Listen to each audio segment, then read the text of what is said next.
Spooky Tips for Kids, a Parent's Guide. Halloween is a fun and exciting time for children, but as parents, it's important to prioritize their safety.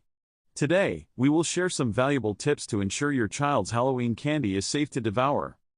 First, let's talk about inspecting the treats. Before your child digs in, go through their candy and remove any open or damaged packages. Check for any signs of tampering, including torn wrappers or broken seals. It's better to be safe than sorry. Next, let's discuss the importance of reading labels. Take a close look at the ingredient list, especially if your child has any allergies or dietary restrictions. Look out for common allergens like nuts or gluten. Keep an eye out for expiration dates as well, as some treats may have passed their prime. Now, onto portion control. Halloween is a sweets overload, but that doesn't mean your child should eat it all at once. Encourage moderation and limit their daily candy intake. Teach them the importance of saving and savoring their treats over time. It's all about balance. Additionally, teach your child not to accept homemade or unwrapped treats from strangers. Stick to factory-sealed candies for safety reasons. Remind them to be cautious and only accept treats from trusted sources. Finally, let's talk about sharing the joy. Encourage your child to donate any excess or unwanted candy to a local charity or organization. It's a great way to teach them about giving back, while also reducing the amount of candy they consume. Remember, keeping your child safe during Halloween is a team effort. By following these simple tips, you can ensure a spooktacular and worry-free Halloween for your little ones. Thanks for watching, and don't forget to subscribe to our channel for more helpful tips. Happy Halloween!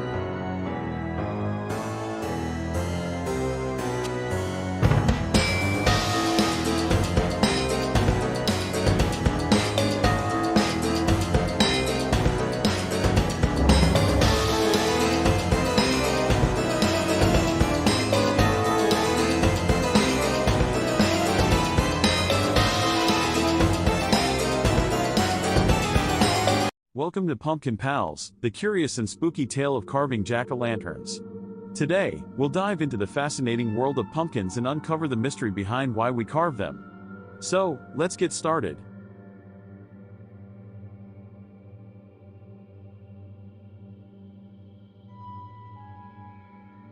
Did you know that carving pumpkins actually started centuries ago in Ireland? They used to carve scary faces into turnips or potatoes to ward off evil spirits. But when Irish immigrants came to America, they discovered the pumpkin, which was perfect for carving.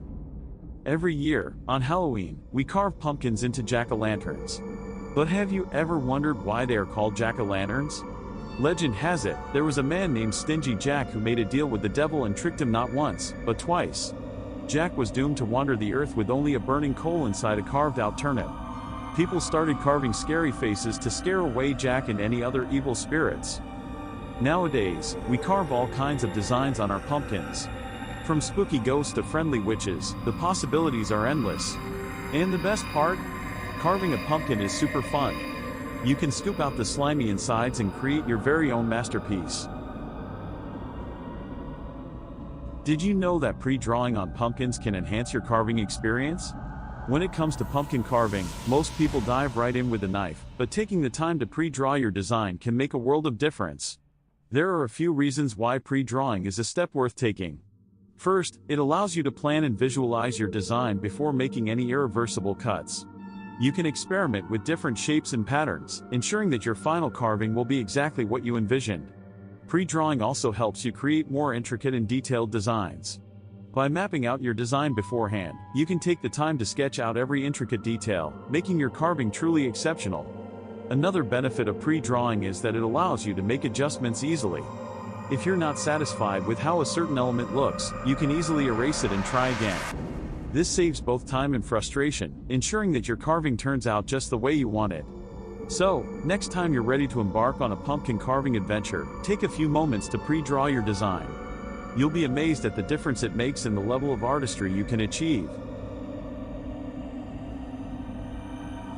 If you've ever wondered about the perfect age to carve a pumpkin, you're in for a treat. Believe it or not, the ideal age to start pumpkin carving is around 3 to 5 years old. At this age, kids are beginning to develop their fine motor skills. Carving a pumpkin provides them with the perfect opportunity to practice using their hands and fingers, enhancing their coordination and dexterity. As children grow older, around 7 to 9 years old, they become more independent and can handle more complex carving tasks. They start to explore their creativity, making each pumpkin uniquely their own. During the teenage years, around 13 to 15 years old, carving pumpkins becomes a great way to let their artistic skills shine. They can create intricate and detailed designs that showcase their growing talent. And let's not forget about adults. Carving pumpkins can be enjoyed by people of all ages. It's a great way to bring friends and family together, creating lasting memories and having loads of fun. So, whether you're young or young at heart, pumpkin carving is an activity that transcends age. Now that you know the perfect age to carve a pumpkin, why not gather your loved ones and have a pumpkin carving party? Why do pumpkins symbolize Halloween? Well, it's because they are in season during this time of year. Plus, their bright orange color adds to the festive spirit. So, when you see a flickering jack-o'-lantern on a porch, it means that house is ready for trick-or-treaters. So, the next time you carve a pumpkin, remember the ancient tradition and the spooky tale of jack-o'-lanterns. Let your creativity shine and scare away those pesky spirits. Thanks for watching, and don't forget to subscribe to our channel for more exciting adventures with Pumpkin Pals.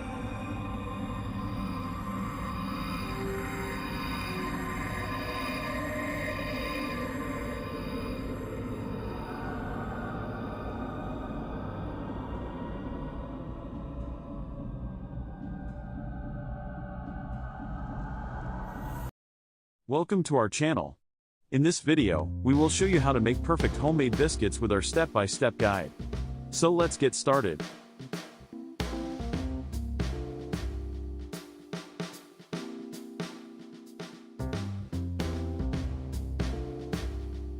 First, gather all the ingredients you'll need.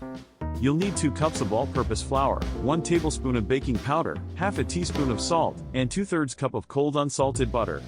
Don't forget 1 cup of milk too. Now, preheat your oven to 450 degrees Fahrenheit. In a large mixing bowl, whisk together the flour, baking powder, and salt until well combined. Cut the cold butter into small cubes and add them to the bowl. Using your fingertips or a pastry cutter, blend the butter into the flour mixture until it resembles coarse crumbs. This step is important for creating a flaky texture in your biscuits. Next, pour in the milk and stir everything together until a soft dough forms. Be careful not to overmix, you want the dough to just come together. On a lightly floured surface, turn out the dough and gently knead it a few times to bring it together. Pat the dough into a 1-inch thickness. Using a round biscuit cutter, press straight down into the dough to cut out the biscuits. Avoid twisting the cutter, as this can hinder their rise. Place the biscuits onto a baking sheet lined with parchment paper, leaving some space between each one. Now it's time to bake. Pop the baking sheet into the preheated oven and let the biscuits bake for about 12 to 15 minutes, or until they turn golden brown. Once they're ready, take the biscuits out of the oven and let them cool for a few minutes. And there you have it, delicious, homemade biscuits that are fluffy and buttery.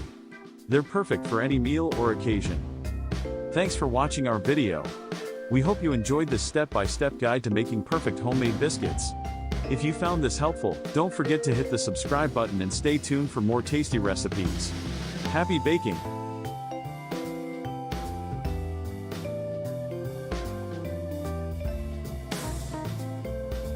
Nobody ever helps me into carriages, or over mud puddles, or gives me any best place. Ain't I a woman? Look at me. Look at my arm. I've plowed and planted and gathered into barns, and no man could heed me. Ain't I a woman? I could work as much and eat as much as a man when I could get it, and bear the lash as well. Ain't I a woman? I've borne 13 children and seen most of all sold off to slavery. And when I cried out my mother's grief, none but Jesus heard me. Ain't I a woman? Sojourner Truth, 1851, Women's Convention in Akron, Ohio. The history of black motherhood in the United States has been marked by separation. From the time of slavery, the American black woman has been viewed through the lens of the labor she can provide others. Her role as wife and mother minimalized by the expectations of her work outside the home. The legacy of these ideas formed during the infancy of this nation is still felt, even today, as Black women experience motherhood differently than their white counterparts, even in the first few hours after giving birth. Subjected to tropes such as the mammy, who in almost comical irony is characterized as the ultimate caretaker for white children, while simultaneously being neglectful to her own. Black women have for centuries seen their motherhood and their mothering called into question. The modern incarnation of the quote-unquote welfare queen characterizes the Black mother as a dishonest materialist who only has children in order to game the system for more money. The lasting impact of such inaccuracies has been devastating. During slavery, Black women were called upon to be wet nurses to the children of their white owners, often separated from their own children, sometimes permanently, just after giving birth. This practice continued even with emancipation, as many families, especially in the South, continued to employ Black women in domestic capacities. In the first decades of the 20th century, as economic opportunity began to expand for Black men, many Black women were for the first time in a position to make the choice to stay home and care for their own children. The dwindling supply of domestic labor didn't sit well with many employers, and laws were passed in many places requiring Black women to work, even if they had other means of support. A 1918 article from Greensboro, South Carolina, is a prime example of one such ordinance. It read in entirety: Negro women to be put to work. Regardless of whether they want to or have to, able-bodied Negro women in Greenville who are not regularly employed are to be put to work, put in jail, or fined heavily. At its special meeting yesterday afternoon, City Council discussed the situation with regard to this class of loafers at some length, and it seemed that all members of the council were agreed that steps should be taken to compel them to engage in some useful occupation. It was decided that an ordinance similar to the one now in force requiring all able-bodied men to work at least 5 days a week should be passed with regard to these women. Such an ordinance will be prepared and voted on at the next regular meeting of the council. A number of complaints have come to members of the council of Negro women who are not at work and who refuse employment when it's offered to them. The result being that it is exceedingly difficult for families who need cooks and laundresses to get them. Wives of colored soldiers getting a monthly allowance from the government have a number of them declined to work on the ground that they can get along without working, according to reports. Others have flatly refused jobs without giving any reason whatever, while still others pretend that they are employed, when, as a matter of fact, they derive a living from illegitimate means. The proposed ordinance will require them all to carry a labor identification card, showing that they are regularly and usefully employed, and the labor inspectors and police will be charged with the duty of rigidly enforcing the law.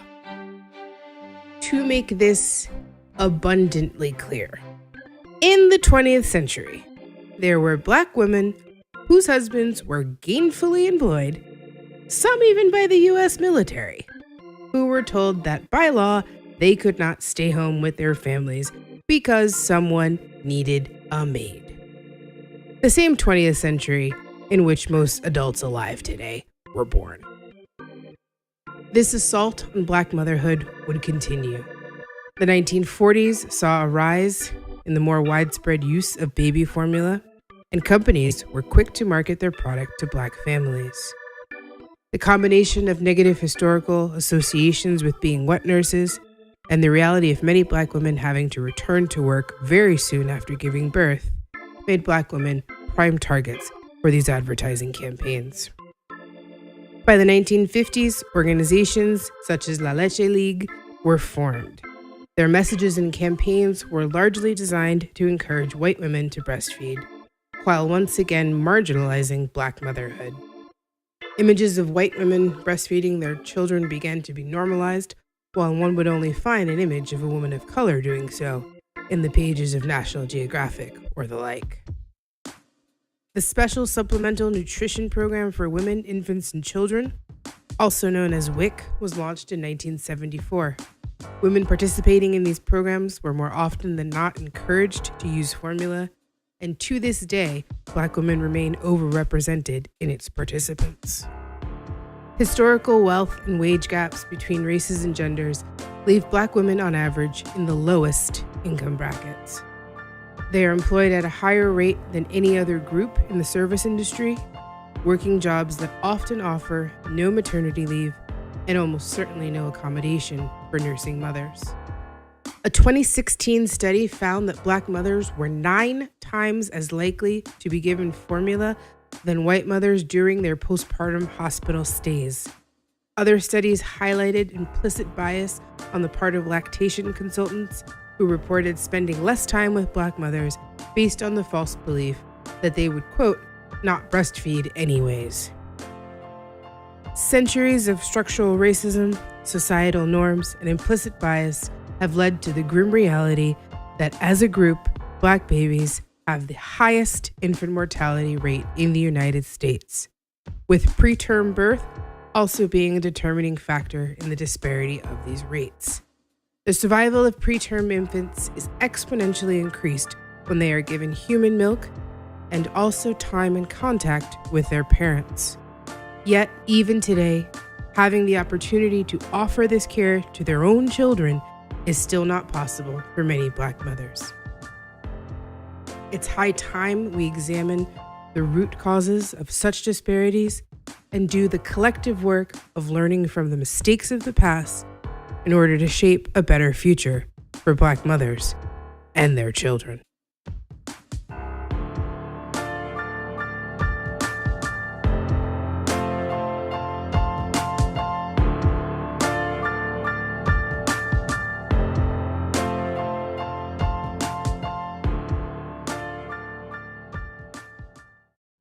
If there was anything I hated, it was investigating the organs of the female pelvis.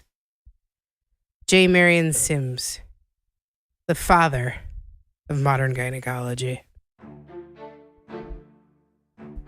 The legacy of the good Dr. Sims and the slave women he experimented on has been a topic of widespread discussion in recent years. Yet the true legacy of his work, still in practice, is all too often swept under the rug. Much like his infamous statue, which, to be clear, was not actually destroyed upon removal from Central Park, but quietly moved to the cemetery in Brooklyn, where he is laid to rest. There is a tendency in our discussion of the past to relegate the sins of these historical boogeymen to a bygone era. Both proponents and detractors of men like Sims all too often fail to recognize the lasting impact their work has had. It serves no purpose to tear down statues and demand namesakes be revoked if we fail to address their tangible legacy. Much has been written over the years about Sims's work. Efforts aimed either to praise or to malign often mention his own words as a mere afterthought. Historiography reeks of the disingenuine when it relies on anecdote and conjecture to make a point. The good doctor himself wrote, "I made this proposition to the owners of the Negroes. If you will give me Anarcha and Betsy for experiment, but my operations all failed, so far as a positive cure was concerned. This went on not for 1 year, but for 2 and 3 and even 4 years. I kept all these Negroes." 4 years. 4 years of experimentation, consented to by someone who considered you chattel worth only as much as the price your children would fetch them. Let it be made abundantly clear that we are talking about upwards of 20 different surgeries on these women. Anarcha, Lucy, and Betsy, lest we forget their names. Surgeries done without anesthesia, while on all fours, with curious doctors and students observing and participating. The pain and humiliation these women were subjected to is unconscionable. Sims's actions are all too often excused by saying the man was merely a, quote, product of his time. The problem with this excuse is that it belies the fact that in many ways, times haven't really changed. The 19th century birthed many of our most reputable fields of medicine, along with the journals that chronicled their so-called discoveries. It was a time in which medical training was cursory at best and often perfected in the form of apprenticeships or field experience. These journals influenced the practice and tools of the field much the way they do today. The works of such doctors as Philip Tiedemann and Samuel Cartwright, respected authorities of the era, are riddled with quote-unquote scientific evidence suggesting not only surface but actual physiological and anatomical differences between the races. Assumptions about the so-called Negro subjects of their studies suggest differences in everything from circulatory patterns, respiratory capacity, and even a dulled sensitivity to pain in some cases. We would assume that such absurdities would be relegated to a distant past, their assumptions long since disproven. And we would be wrong. A study published by the National Academy of Science in April of 2016 came to the following conclusion. Many white medical students and residents hold beliefs about biological differences between blacks and whites. These false beliefs are related to racial bias in pain perception. Participants who endorsed more of these beliefs reported that a black patient would feel less pain, and they, as a result, were less accurate in their treatment recommendations. Let's be abundantly clear about what is being said here, because it needs to be restated. In the year 2016, there were medical students and residents who still held long disproven myths about racial differences to be true, and it actually affected the way in which they treated patients. The gravity of the legacy of mistakes made during the infancy of modern medicine cannot continue to be ignored. Removing a statue or renaming a building merely pay lip service to very real and often fatal disparities in this country.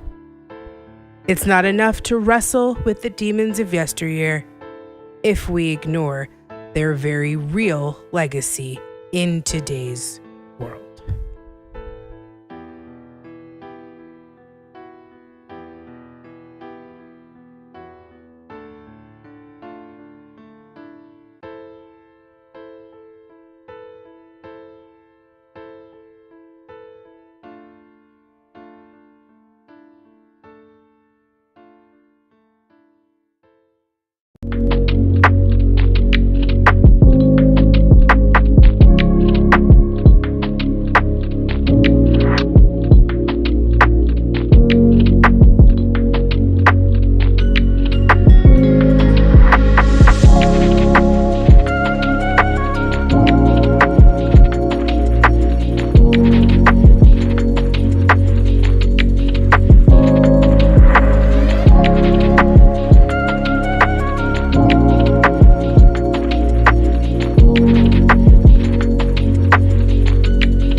Hi, my name is Nicole, and I'm a new mom.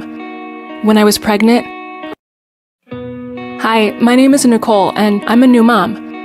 When I was pregnant, I learned that more C-sections are being performed in hospitals than ever before, even if the mom and baby are healthy.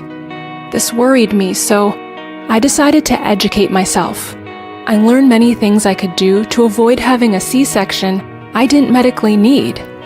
I learned how to talk to my doctor about what I wanted for me and my baby, and I brought a friend to my doctor's appointment in case I was too nervous and needed support.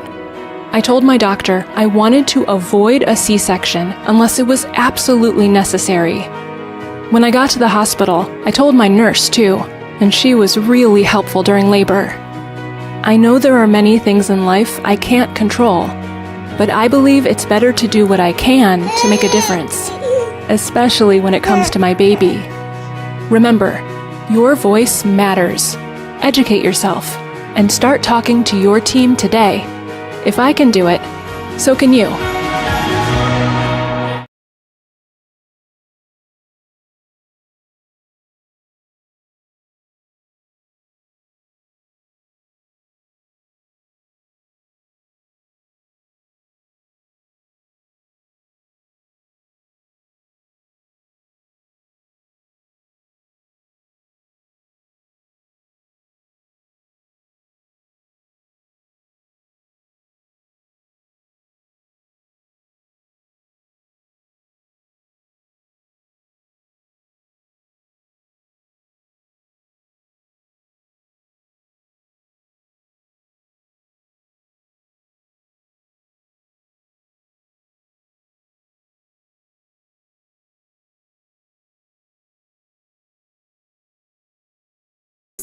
And I'm a labor and delivery nurse. If you want to have a healthy birth, it helps to have a strong birth team. That team includes your doctor and your family, of course. But there are 4 other people you should know about: the labor and delivery nurse, a nurse midwife, a doula, and a childbirth educator. It's not likely you would have all of these people helping you, but you should know who they are. I'm a labor and delivery nurse, a special kind of nurse who works with moms and doctors during childbirth. We're one of the first people you meet once you arrive at the hospital. Labor and delivery nurses monitor and support moms and babies during labor and give moms medicine if needed. After the baby is born, we help moms with breastfeeding and look out for complications. A nurse midwife is a nurse who has advanced training to care for moms during pregnancy, labor, and they can help you deliver your baby if it seems that labor and delivery will go smoothly. Nurse midwives are really good at helping moms avoid C-sections and other medical interventions unless they are absolutely needed. In the hospital, nurse midwives work as a team with doctors. They'll call the doctor if the birth becomes complicated. A doula is different from a doctor, nurse, or midwife. They're like having your own personal coach who stays with you all through your labor and birth. They provide emotional support and help with things like moving, breathing, and relaxing so your labor goes more smoothly. They'll show your partner how to support you in labor and can even help you at home after your baby is born with things like breastfeeding. Some hospitals give you the option of having a doula, but more often, you will have to hire a doula yourself if you want the extra support. Lastly, it's super important to be as prepared as possible for your birth. If you're expecting a baby, consider taking a childbirth education class. Childbirth educators empower expected parents with knowledge and skills so they feel more confident about the process of having a baby. This is really important. Your birth matters, and your birth team matters. Start building your team today.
I'm a neonatologist in Boston.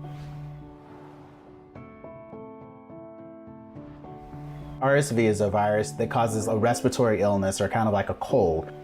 So RSV varies a little bit. If I was to get RSV, I probably wouldn't be able to tell the difference between having a regular cold and having RSV. For a baby who gets RSV, they get what they call bronchiolitis, and usually that presents as a kid having a difficult time breathing.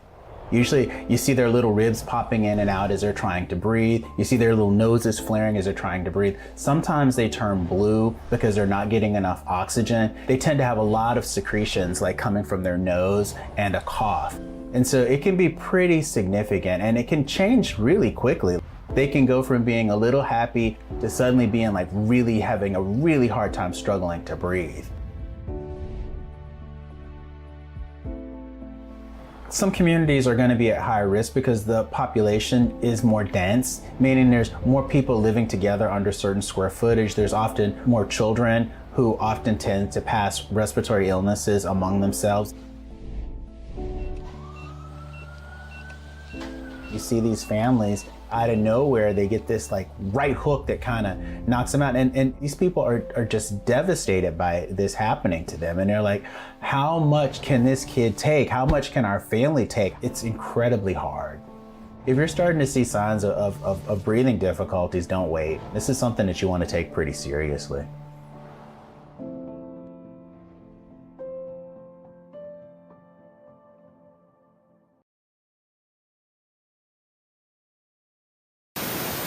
Hi, it's Jen.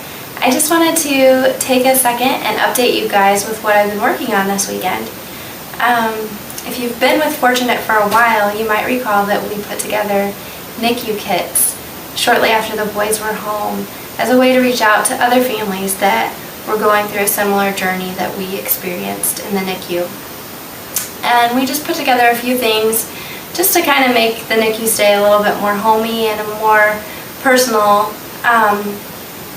If you don't mind, I'm going to show you a couple of things that we put together in the kit. I'm making one for a triplet family right now. So, my favorite thing in the kit probably is On the Night You Were Born by Nancy Tillman. It's a super book. Beautiful, beautiful illustrations, beautiful words. Just go out and buy it for the next baby shower you have. It's gorgeous. The next thing we have is like a NICU journal so that you can leave this with the nurse's station, and they can jot down some things that may have happened while you were gone. It's a good way for you to kind of keep things straight as they're giving you a lot of medical terminology you might want to keep track of. We have our schedules for the multiples moms. It has a feeding schedule and when you changed them, all that good stuff that you don't have the brain power for any longer. Some lotion because you're washing your hands constantly in the NICU and it leaves your hands nice and dry and chapped. We've got disposable cameras to put in close to each of the kids' isolates, so that the nurses can take pictures while you're away and you don't feel like you're missing out on as much. We've got preemie sized blankets. Just again, another handmade touch. It's kind of nice for that. Chapstick, gum, snacks. It's just been fun to put it together, and we really hope that it can be a blessing to somebody else.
morning, or afternoon, everyone. This is your host, Ashley Randolph, with the Ashley Randolph Show. I am here with another wonderful episode. Today, I have Dr. Natasha. Doesn't that sound so lovely?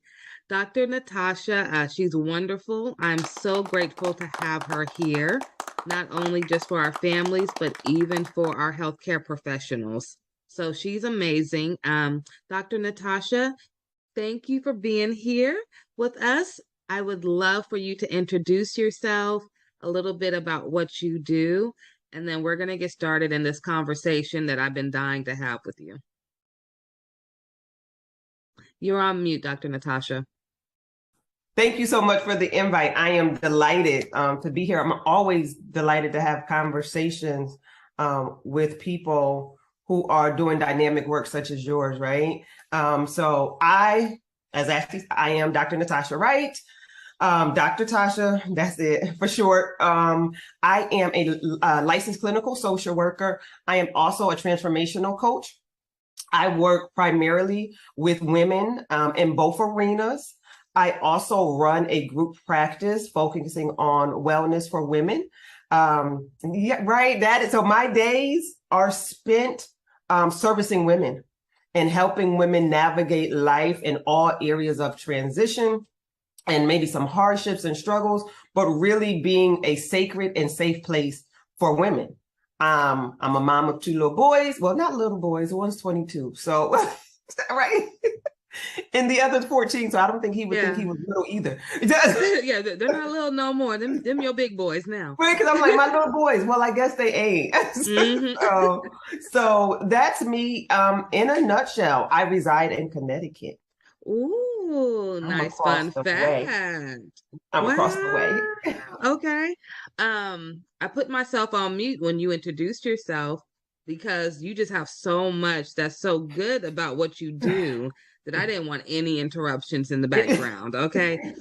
Everyone, she does a lot of amazing work. I am so grateful to have her here. Even if it was for 5 minutes. I mean, anything that she can give any of us is going to be of value.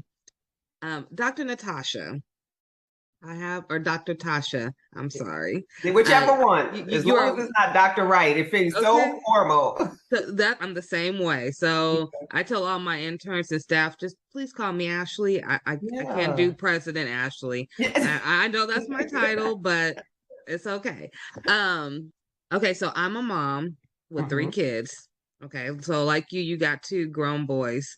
I call my son, he's about to be 12. He's way bigger than me. So I'm like, okay, you my grown boy now. I got 3 kids.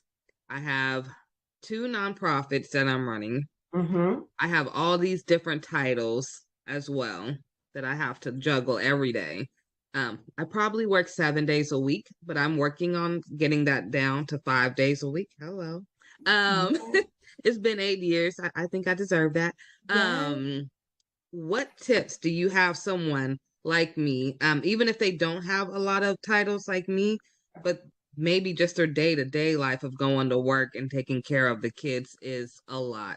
So what advice do you have for us? To start off, let me say blanketed, whether it's entrepreneurship, regular 9 to 5, the children. I don't care if you're a housewife, like there's a plethora of things to do. Yeah, absolutely. So almost context almost doesn't matter nowadays because there's always something going on. So the universal conversation that I'm having with women is the question that I originally or first start out with is, how are you? Not how's what you're doing, not how's the boys or how's the girls, how's the husband, how's the business, but how are you? And usually I get a pause because not a lot of women are being checked on. They're like, oh, I don't know. And I'm like, okay, so sit with it for a minute. I usually got time. Yeah. Or I get this almost auto response of, fine, I'm good. No, slow down. Let's ask again. And then once I ask, how are you? I pivot to, well, how's your heart? And that is a totally different question. And it forces people, women, to pause for a minute and examine what's going on in life. And I usually get a more authentic response. Because you can't fly, when I ask how's your heart, it's not good, fine, great, how you? No, those are those automatic responses when we are in the hustle and someone asks you, how you doing? Good, I'm great, you good? All right, and then we're in passing. And so having women slow down. So what I want people to know is, women to know, is that I do believe that you can have it all.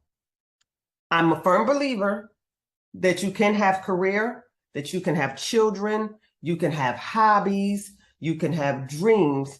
It's just how we manage the time that we're given.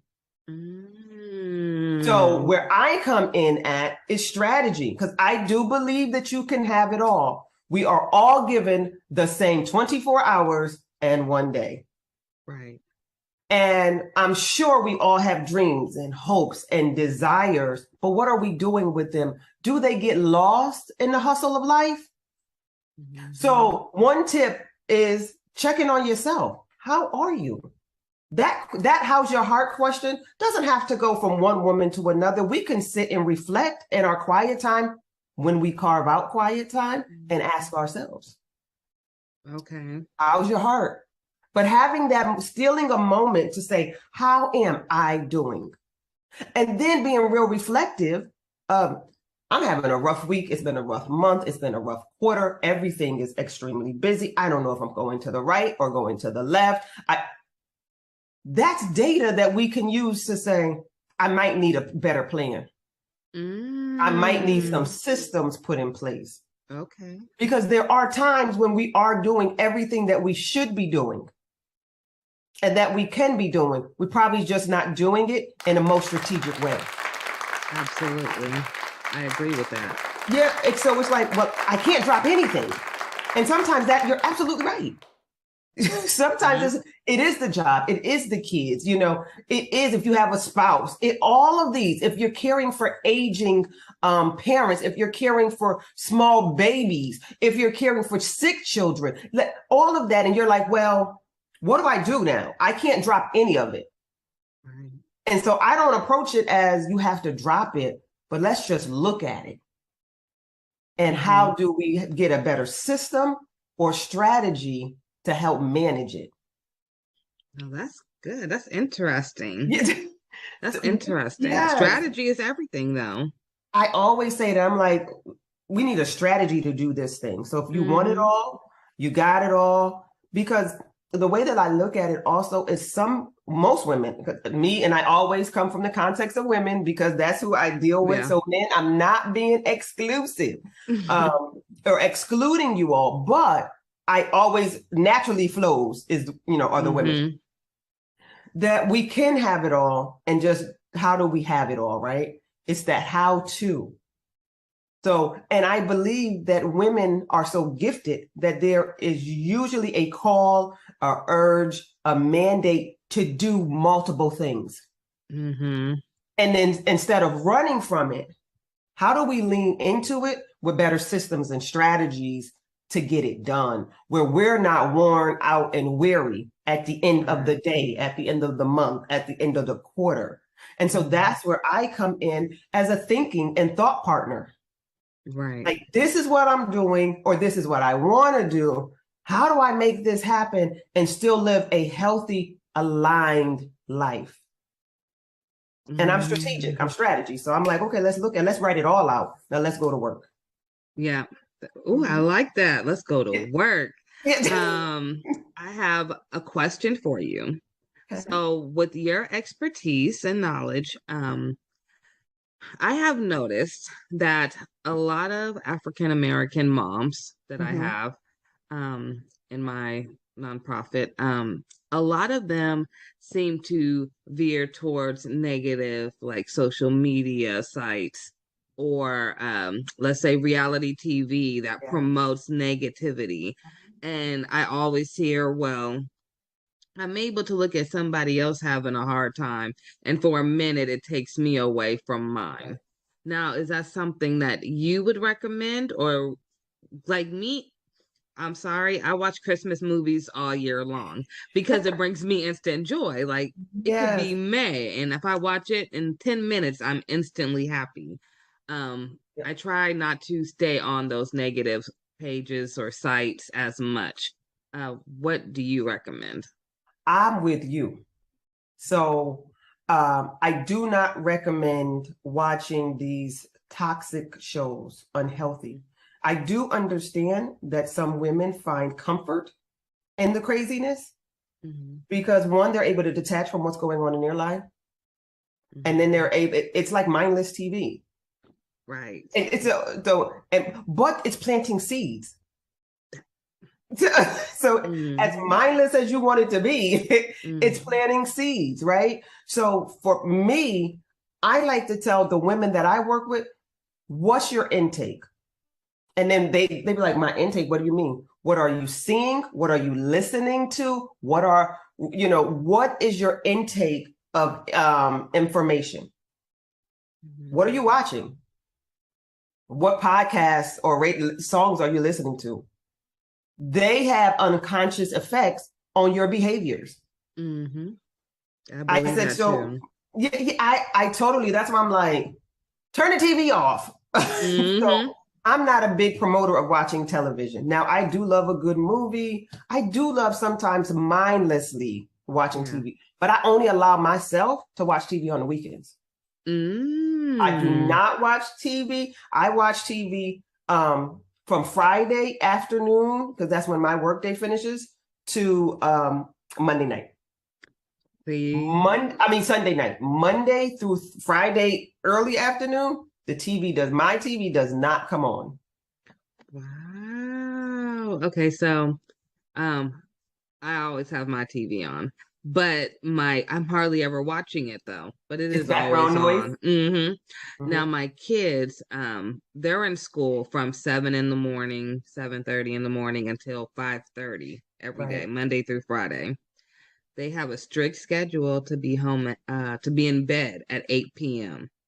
So when they come home, they do their routine, take a shower, start putting on your night clothes, homework, dinner. Then they get an hour of game time, usually right before bed. So they're not watching TV. Yeah. By the time they turn on the TV to put it on cartoons, it's 8 o'clock. They're laying down for bed. By 8:30, they're knocked out sleep. So without them even noticing, they're not even watching TV as much as other kids are. But I do notice that other kids are teaching them things at school. For instance, my son, he's never seen. So I'm one of those real strict parents, and I love it. So I don't care what no one says. The TV guides, and you know how it says the ratings TV 14. Oh yeah. Well, if you're not 14, I'm sorry, you're not watching it. So my son comes home and he'll be like, "Oh, mom, Jason movie.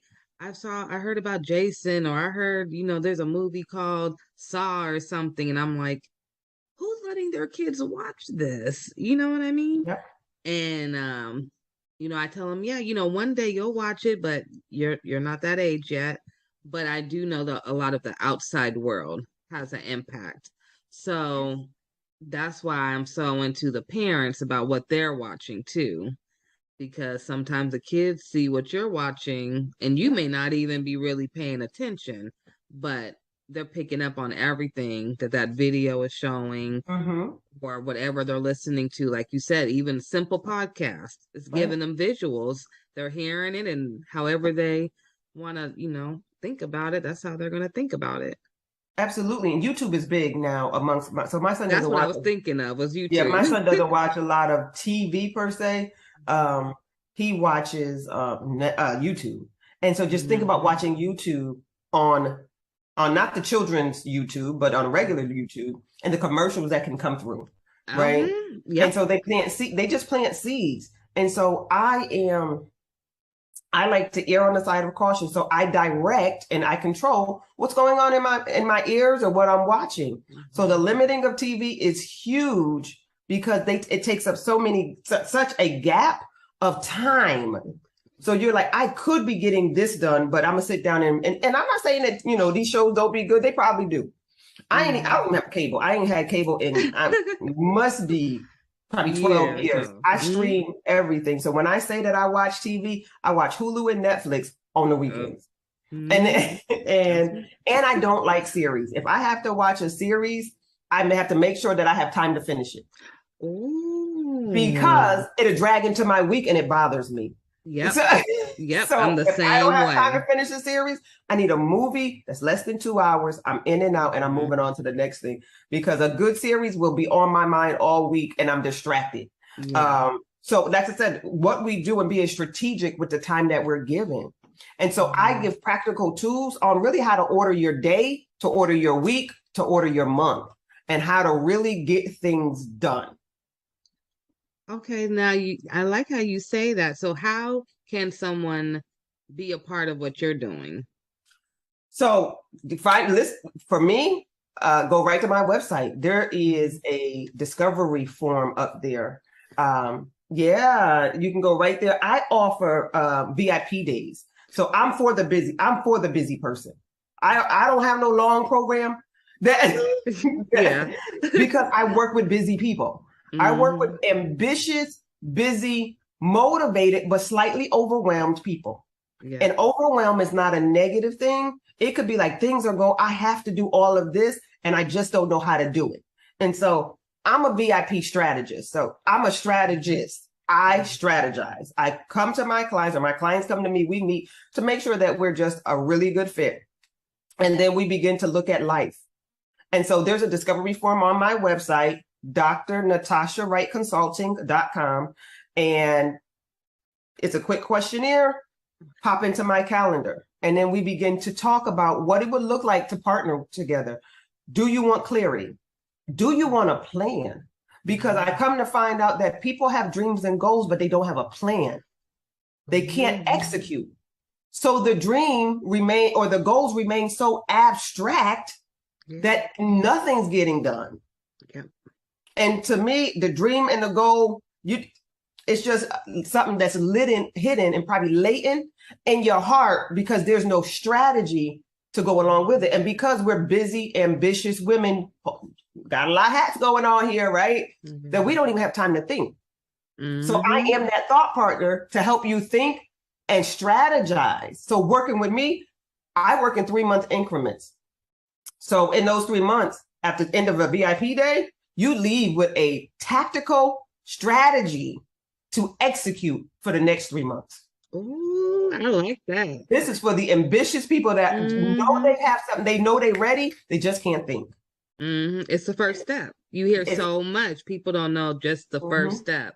Just show me the first step and I got it. I make it clear. They actually leave with a tangible document that's like, listen, this is what you do next. This is how you do. And I'm there and I offer support for 30 days post the VIP day. And by the time you execute this code, you'll come back to me for another VIP day because we're going to the next thing.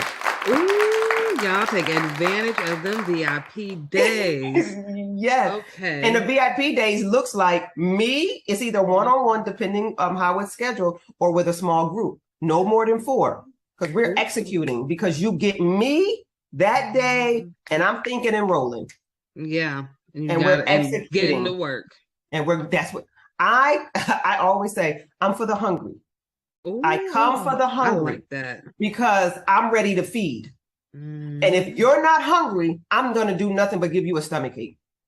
Ooh. Because I'm going to have an opposite effect. I'm going to aggravate everything in you. So if you're not hungry and ready to go, then I'm not for you. Nope. Because I'm just going to aggravate you. Yeah. Just like VIP. You come prepared or you're not coming in VIP. I'm sorry. That's it. Right. So that's my life and my strategy and how I get women from point A to point B and ultimately to Z. Step by step. Step by step. 3-month program. drnatashawrightconsulting.com. Do you have any Instagram or Facebook? I do. Instagram, it is IAM_Dr.Natasha W. And Facebook is Dr. Natasha Wright Coaching Consultant. Do you have any books or anything, or are you thinking of writing? I do have ebooks that were coming out for the VIP day. So I walk through the workbooks. I'm producing 2 workbooks. Part of this is I have 2 VIP days. One's for business and one's for life. So there's a life edition. Ooh. That's the walking through life. What are we doing? How do we get this life together? And then another is a business edition. I kind of want to start a business. I don't know where. Let's get through some of this thought work. How do we clear the path so I can do this business? One last there's question. 2 different. So you said business days, and you said you have business and you have one for life. Yes, I do. Would the business one also work for NICU nurses? Because we have a lot of healthcare professionals in the medical field listening in too as well. So would this work for doctors and NICU nurses and social workers? Because that's your your little background. So it does, because it's a day to help you get to strategize how to launch, strategize how to even get through the thoughts of what am I going to do? So remember, it's very tactical. And so afterwards, after they're up and running, then they probably go off to a business coach for the intricacies of the business. But I'm that thought partner that's cutting it out, saying, what is the mind doing? How do we get out of our mind? Here's your first step. Here's your second step. Here's your third step. Yeah. I'm so happy that you created this program. I am so happy that you're African American, first of all, okay? And your voice is powerful. I'm glad of all the work you're doing. I hope everyone takes advantage of these VIP days. Yes, come on, let's get this together. Yes. And if you ever have any days you want me to promote on our GLO Preemies website, wonderful. Send it to me, the flyer, we'll promote it for you, and we're going to have you back. Sure. Listen, I'm here. I love talking about strategizing and getting from point A to point B and getting clear. Yeah, to me, it's money talk to me. If you get your life together, everything else kind of flows. Right. So it's like wedding bells. Like, how can you not love to strategize? So, I told you I'm on a tight schedule. So I keep everything around me in a schedule and to the time.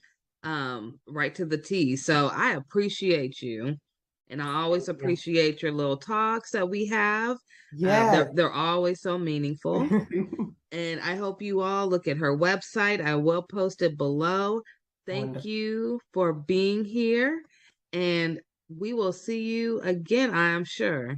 Absolutely. Thank you for having me. This has been wonderful. Yeah, thank you. Okay, everyone. That is concluding today's episode with Dr. Natasha.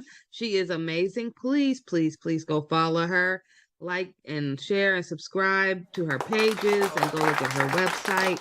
And we will have her again shortly, okay? Thank you, Dr. Natasha. Bye-bye.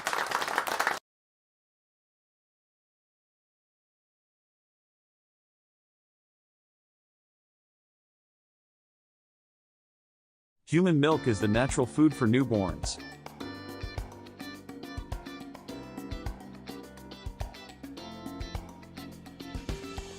It provides them with all the necessary nutrients to develop and grow strong.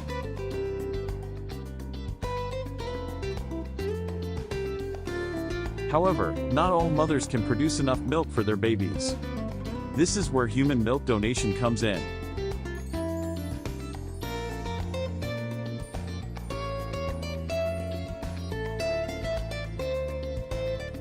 By donating breast milk, women can help provide premature babies and sick infants with the nutrients they need to thrive.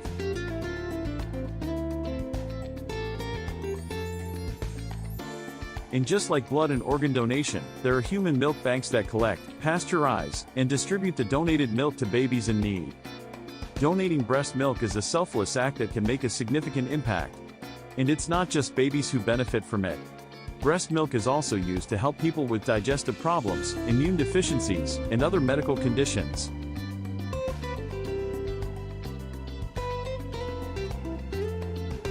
So, if you are a new mother with more milk than your baby needs, consider donating it to a human milk bank. Your milk can help save lives and make a difference in the world. Thank you for watching this video. If you want to support the cause, please subscribe to our channel and share this video with your friends and family. Milk and that. Welcome everyone to today's webinar entitled Marijuana and Breast Milk. This is hosted by the Maternal Substance Exposure Database, which we call MADEX, through CPQCC. If you have any questions for myself or for our speaker, please send that over in the chat. There's also a Q&A function that we're asking you to use, so that use the chat maybe for technical issues that you're having. As I've mentioned before, if you're just joining us, there is a link on the screen. You can type that in bit.ly/THC and breast milk, and that will take you to a really short survey that we're asking attendees to complete. We'll share the survey results with you later, so we promise it'll be interesting the more people that do it. But if you can go ahead and fill that out, we would greatly appreciate it. Here's a brief overview of what we're hoping to talk about today. So we'll do a welcome, a presentation that'll be about 30-35 minutes. We'll share those survey results and then have time for live Q&A. So as you're listening, if you have a question, please feel free to submit that in the Q&A box. The Maternal Substance Exposure Database, that's the group that's hosting this webinar today, is an optional and free database that's part of the California Perinatal Quality Care Collaborative. You might be familiar with us, CPQCC. A lot of you are from California. So we collect data on all maternal substance exposures. So those include, but aren't just limited to, opioids. And by doing that, we aim to improve healthcare for exposed newborns by focusing on treatment and length of stay in the hospital. And while the database is designed to capture information on infants who have been exposed to opioids, many of our members also use it to collect data on infants who have been exposed to other substances as well. So about 23% of our infant records in MADEX report maternal exposure to marijuana.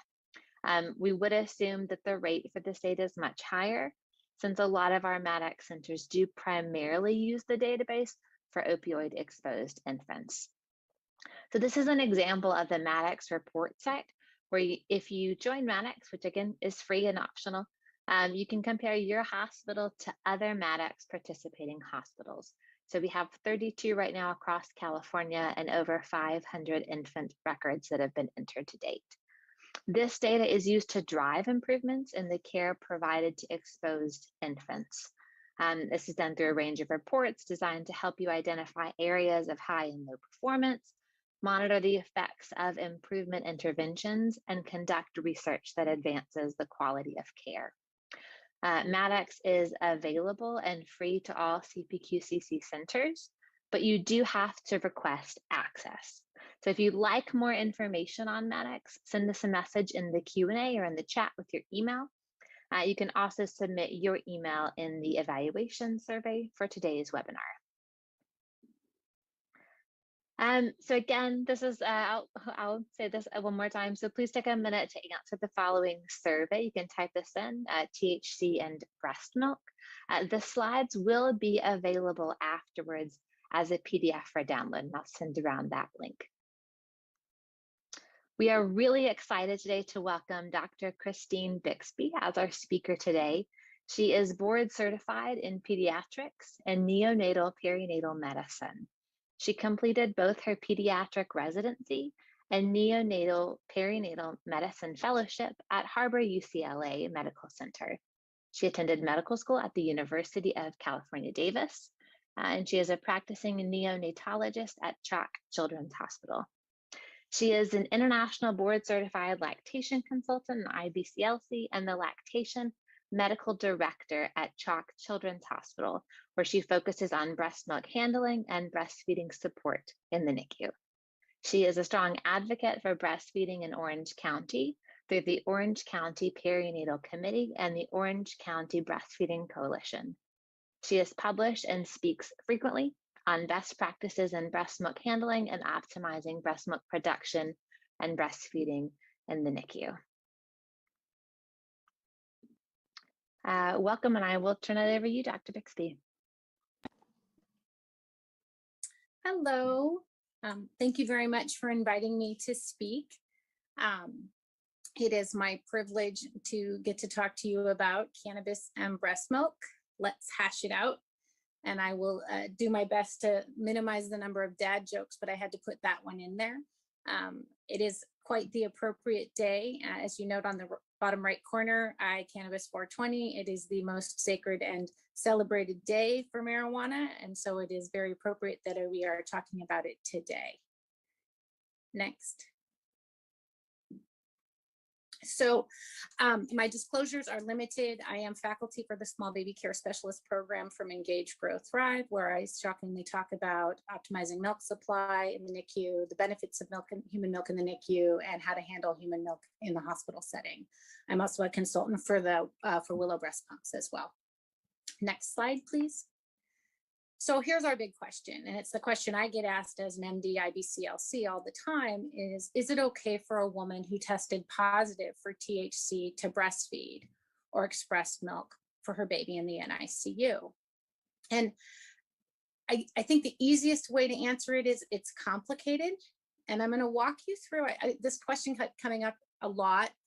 In 2018, I decided to deep dive into the data to be able to come up with a comprehensive understanding of what is known and what isn't, and also to be able to give my colleagues and our group, of which is a number of NICUs, some education and knowledge and maybe a consistent message around the concept of THC and breast milk. So to answer the question, you get two more questions. So next slide, please. One, and this is for any substance that crosses or that you're seeing a breastfeeding mother use, is does it cross from the mom into the breast milk? And if it does cross, is there harm to the infant? So we're going to go after the next question, the first question, which is, what is cannabis? And cannabis is a plant, as you see it on the right up corner. It's Cannabis sativa. It has over 150 known compounds. It has increasing potency over the decades and by location. Of note, between 1995 and 2014, the potency or percentage of THC has increased from 4 to about 12%. There are some products that are made in Washington State with flower products greater than 20% of it being THC, and with their extracts having greater than 60% of THC. And we'll get into what THC is in a little bit. There are various forms of consumption, the good old fashioned cigarette or joint, using a water pipe or a bong, my aunt and uncle's marijuana brownies, the more common and newer versions of vaping, and then this new thing to me called dabbing, which is where they pour butane over the plant and you get a sticky precipitate out that you can then smoke that allows you to have a much higher concentrate of THC with a very rapid onset. Important to note that with consumption, if you're smoking, you're going to have rapid onset as it goes through the lungs into the plasma, versus consumption of brownies or gummy bears, that's going to take over 30% or 30 minutes, and your oral bioavailability is fairly low.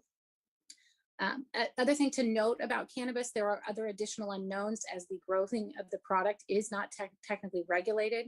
So there is potential for lead, mold, pesticides, rodenticides, herbicides, and fertilizers in the product, and we don't know what they are. Next slide. So two components of cannabis that everybody is very known in common colloquialism is CBD or cannabidiol, which is a phytocannabinoid that's extracted from the cannabis plant and then diluted with the carrier oil, usually a coconut oil. Not a lot is known about CBD. It's felt to be less psychoactive. And I'm not going to talk a lot about CBD at this point in time because of the lack of significant data. The big thing that we're going to talk about is THC, or delta-9 tetrahydrocannabinol. And I'm not going to say that word again. We're going to call it THC going forward. And it is the most psychoactive component in marijuana. It has a very large volume of distribution, and it enters the plasma compartment almost instantly from the lungs and then redistributes to highly vascularized tissues such as the brain and the liver. It's highly lipophilic, so it likes to store in fat and can be there for weeks to months. And important to note, the half-life of THC is fairly long. In infrequent users, it's 20 to 36 hours. And in chronic users, it can be about 4 days. We'll talk about further data that's come out just in the last few months about even a longer half-life. Of note, it is present in an exhaled breath for 2 to 4 hours after one cigarette. And I think this is an important thing for those of us in the newborn intensive care unit where we're putting babies skin to skin appropriately for moms to smell the environment around their babies so they can have that IgA exchange into their breast milk. But it's important to encourage moms, if they are going to be using cannabis, to do that after they've done their skin to skin and to maximize the time from smoking to when they actually do skin to skin with their infant in the NICU. Next slide, please. So where does THC function? And THC functions in a lot of places. And I think the big area that everybody likes to talk about and where we have some information and some data in both human and animal is the endocannabinoid system. And I will admit that when I heard endocannabinoid system, I think I've heard of that, but it was not a strong system that I remembered from medical school, but it kind of works everywhere. So THC functions with the endocannabinoid system as an agonist to the cannabinoid receptors, where it impacts neuronal cell migration, proliferation, and differentiation, which impacts attention, cognition, memory, emotion, movement, and the peripheral immune system. So in particular, it's hitting in these executive function areas. And we'll see that as we go through some of the data that I'm going to highlight. THC also functions within the dopamine, opioid, GABA, glutamate, and serotonin associated symptoms, so kind of everywhere. But these are areas where you're looking at reward centers and emotional regulation as well. And then it's also seen to promote corticotropin secretion and preventing the secretion of gonadotropins, TSH, prolactin, one of our big breastfeeding hormones, and growth hormone, where there is some data on fetal exposure with concern for growth restriction, which I do not have time to go through at this time. Next slide, please. This is just a quick review of the uses for cannabis. I'm not going to read through it for you. Of note, recreationally has become a very important and significant area of cannabis use in the current times. Next, please. So let's talk about THC and breast milk. And so we're going to now get into the weeds of, does it transfer or not? So what factors increase the likelihood of passage into breast milk? And it's important to note that certain things pass very easily and others do not. You have a low molecular weight, so less than 300 Dalton, and marijuana in particular is a 314 Dalton chemical, so it would pass in that regard. Low protein binding facilitates transfer, although THC is more commonly protein bound. Weekly basic, being lipid soluble, which we know THC is very fat soluble, that's that lipophilic. High oral bioavailability. THC is about 4 to 12%, so that's not on the high side, but there is some oral absorption. And that's where we get into that question of, if it gets into the milk, is it enough that it is actually causing getting to the baby? And we'll talk about that in further slides. And do we get a high maternal blood level? I would argue that in some of these situations where mom is smoking something with a 60% THC, we could see very significant maternal blood levels, or if she's a chronic user and has significant stores, and we'll go over some of that data. And then is there a long half-life? And like we talked about, 36 hours, 4 days, that's a pretty long half-life. So there is good argument that THC could pass into breast milk. So this is a review from Moore in 2017, looking at data, looking at THC transferring into breast milk. And then does that breast milk, once it gets into the milk, actually result in positive findings of THC in the infant? And this is a 3-page slide. I'm not going to show you it all for the sake of time. The other 2 slides are mostly animal data. So if you want to explore that, you can look, pull up this paper. It's quite easy to find. The red boxes are pointing out some of the interesting things. And when we talk about it over the past many years, the argument was that it's an 8-to-1 and that you get an 8 times dose of THC in the infant relative to the maternal plasma level or the milk level. So this first paper, the Perez, Reyes, and Wall paper, which is from very recently, called 1982. I was 10 years old almost. So it's been a while, it's old data and it's small data. It's 2 women one woman who used every day for 7 months and breastfed, and they did demonstrate that there was marijuana in the breast milk. The other one is the reason why we had this 8-fold increase in THC that got everybody very concerned. And this was a mother who smoked marijuana 7 times a day for 8 months. And in this sample, we did see that there was 8 times more THC in the breast milk than the blood plasma of the mother. And that we were actually concentrating THC in the milk, and it made for a significant concern. And that, are we giving a really high dose of THC to babies? And then they did evaluate the baby's stool and found that there were metabolites that showed that the baby actually was receiving the THC and metabolizing it and excreting metabolites. No, it wasn't just metabolite because it was in the breast milk itself.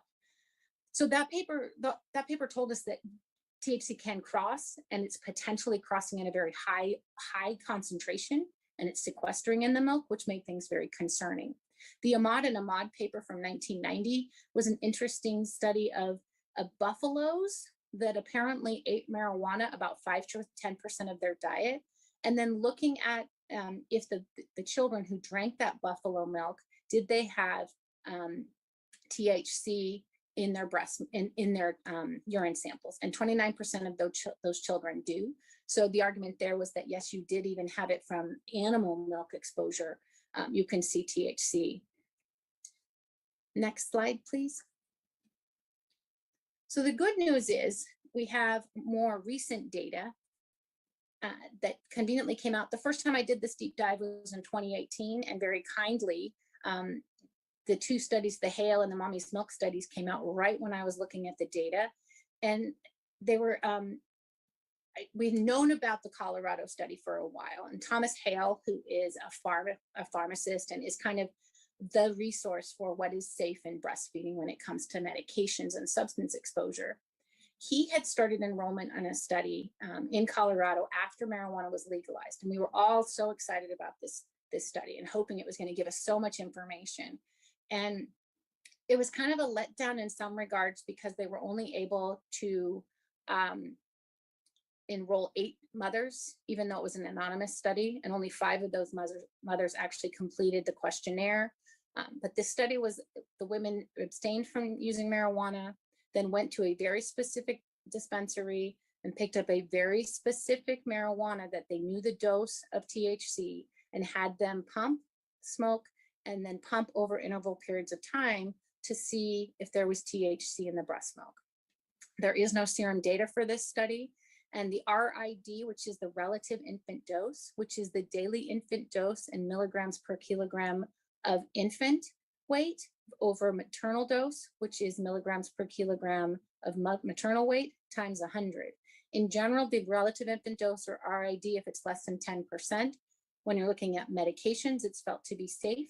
I will note that even though he did see this 2.5%, it was based on 150 cc's or milligrams per kilo, or milliliters per kilogram per day of intake. And he has not updated his recommendation on his resource to put in a defined RID. I think he is appropriately recognizing the numbers are too low to make a definitive statement. He did note that the THC dose peaked at an hour and then slowly decreased until the end of collection. So the takeaway from the Hale study is that THC does get into breast milk. As we move on to the Mommy's Milk study, which was done through the group at UC San Diego, they looked at 50 women with 54 samples, and they had mothers recall their exposures for the 14 days prior to milk collection. So this is just recollection. And then they tested the milk samples. And the big finding from this paper was that THC was detectable up to 6 days after the last reported use. And then as I'm re-upping this study, it's very kind again, new papers have come out, and the Moss study out of Oregon just came out this year. And that looked at 20 different women who provided samples at the 2-week and 2-month pediatric tests or visits, and were known to be using marijuana. They were found to be increasing their use between the 2-week and 2-month pediatric visit. And all but one had at least one cannabinoid in their milk. And there was the presence of CBD, even though there was no report of use of CBD.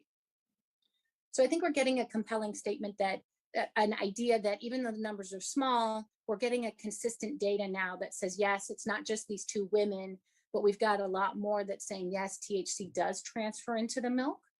Next slide, please. This slide, I think this is an interesting concept because this is the one where what happens if we abstain? So this is a study looking at, and just published, but this is the Weimar paper, and it was just published March of this year. And it looks at women who were frequent users, greater than 2 times per week prior to delivery, who then abstained from using cannabis postpartum. And then they donated their milk and blood 2 to 5 times per week for 6 to 7 weeks. I feel like this is a really labor-intensive study. But what they found was that the maximum milk THC levels were 2.8 to 26, and the elimination half-life from milk averaged 17 days. And I think the important thing when you look at the graphic on the right is that the bottom axis is time in days from delivery and abstention. And what you're seeing is you still have a milk level of THC at 40 plus days. And this is something that I don't think any of us expected. It's something that we were concerned maybe there. Now, these are fairly heavy users, but it is something that we need to take into account as we evaluate our concerns in regards to THC in the breast milk. So next slide, please. I think we've answered the question, does THC cross from the mother into the breast milk? Absolutely. Now it's time to go, okay, if it crosses, does it get to the baby? We think it does. There is some amount of oral bioavailability, but does it cause harm to the baby? Next slide. And I think inherent to the fact that cannabis has been illegal and folks haven't really wanted to be like, yeah, I'm breastfeeding and smoking, because there is that inherent risk, legal risk, plus people's particular bias or response, there's not a lot of data, and there's not a lot of, let me jump into a study and be a part of it, which is what we saw in the Hale study, in all of those studies, just looking at milk transfers. You're not able to recruit huge numbers. So we kind of have to look in other places. And so I'm going to start with looking at what is known about cannabis exposure in the teen brain, and then look at some of the data in pregnancy and utero, which often spills over into postpartum exposure and breastfeeding. And then get into what we do know about breastfeeding cannabis, what little outcome data there is, what the current recommendations are, and then we'll get into the NICU patient and look at our approach at CHOP Children's. So before I get into the weeds of outcome, it is important to note that there is no reliable biologic sampling method to quantify the amount of marijuana use. I can't get a level like you can with alcohol and say, oh, this person's drank a lot, or this person has drank a little. We really have to go based on self-report. And self-report is inherently biased. Some want to report more use than they actually are to have that perception of them. Others don't want to report their use at all. The other issue with data in regards to THC and marijuana use is there are often confounders. There's often polysubstance abuse with tobacco, alcohol, and other illicit drugs. So the likelihood of a pure study with no exposure to other agents, I think, is exceptionally low. Next slide. So what do we know about the teen brain, and why do I want to talk about the teen brain? And the rationale for the teen brain is really that there's still changes going on and maturation of axonal tracts and networks in the teen brain. So we have a developing brain. And so does THC affect that brain? And in telling folks I was doing this talk, I said, oh, I was going to talk about teens. And in my mind, when I think about teen and marijuana use, I think of Spicoli from Fast Times at Ridgemont High, which then they all look at me like I don't know what I'm talking about, because apparently I've become old. So let me walk you through some of the things that we found that kind of go inconsistent with that meme type of that person in that movie. And that is that we do see short-term declines in attention, executive function, and memory. With regular use, they noted an 8-point decline in IQ when you evaluated a teen marijuana user at the age of 38, and that would persist even if they stopped using. Chronic use in the teen years, you can see reduced brain volume in memory centers like the hippocampus and amygdala. And that is also seen in the chronic adult brain, where you see decreased volumes in the amygdala, hippocampus, and parahippocampus. Chronic users also, when you do functional MRI, show impaired axonal connectivity in the white matter, and that is worsened if they have earlier age of onset of use. So we do see attention, executive function, and memory affected by their exposure to marijuana, as well as changes within the brain itself. Next slide, please. So what is known in pregnancy in utero? And I'm going to start with the animal data, and then we'll move into the human data. And this is a summary by Navarrete looking at preclinical findings for perinatal cannabis exposure. So this is both pregnancy and breastfeeding, which is generally what we're going to find. If you're using marijuana during pregnancy, I was impressed to see this new paper from Wymore, because it's often hard to find someone who thought that it was okay to use marijuana during pregnancy and that they did not want to continue post-delivery. So they go through in this graphic kind of summarizes things that, since we don't have time to get really heavily into the weeds. There are specific neurobiological alterations that I'm not going to read all of those out, but they result in behavioral alterations that you can see on this of the right-hand side, which is motor impairment, cognitive deficits, decreased social interaction, increased vulnerability to reinforcing and motivational effects of drugs of abuse. And that's what you're looking at with your dopamine receptors and your similar receptors that we talked about where THC functions.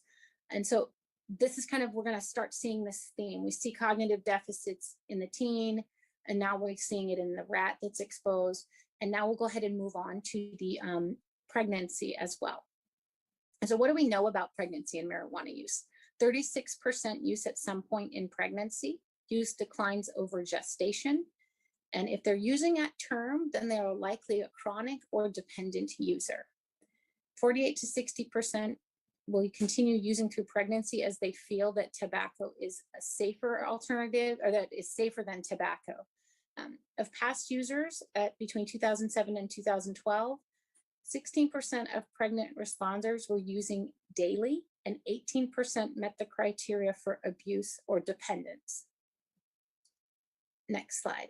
So I'm going to talk to you about the big three prospective trials: the Ottawa Prenatal Prospective Study, or the OPPS, the Maternal Health Practices and Child Development Project, or MHPCD, and the Generation R study. And when we look at this next slide, it's a lovely table that kind of summarizes, and I don't have the time to go through all the data, but I'm going to hit the high points real quick. The OPPS is a study that was done in Ottawa, started enrollment in 1978 in a primarily middle-class Caucasian population. MHPCD began enrollment in 1982 in a largely African-American population in a low socioeconomic status in Pittsburgh.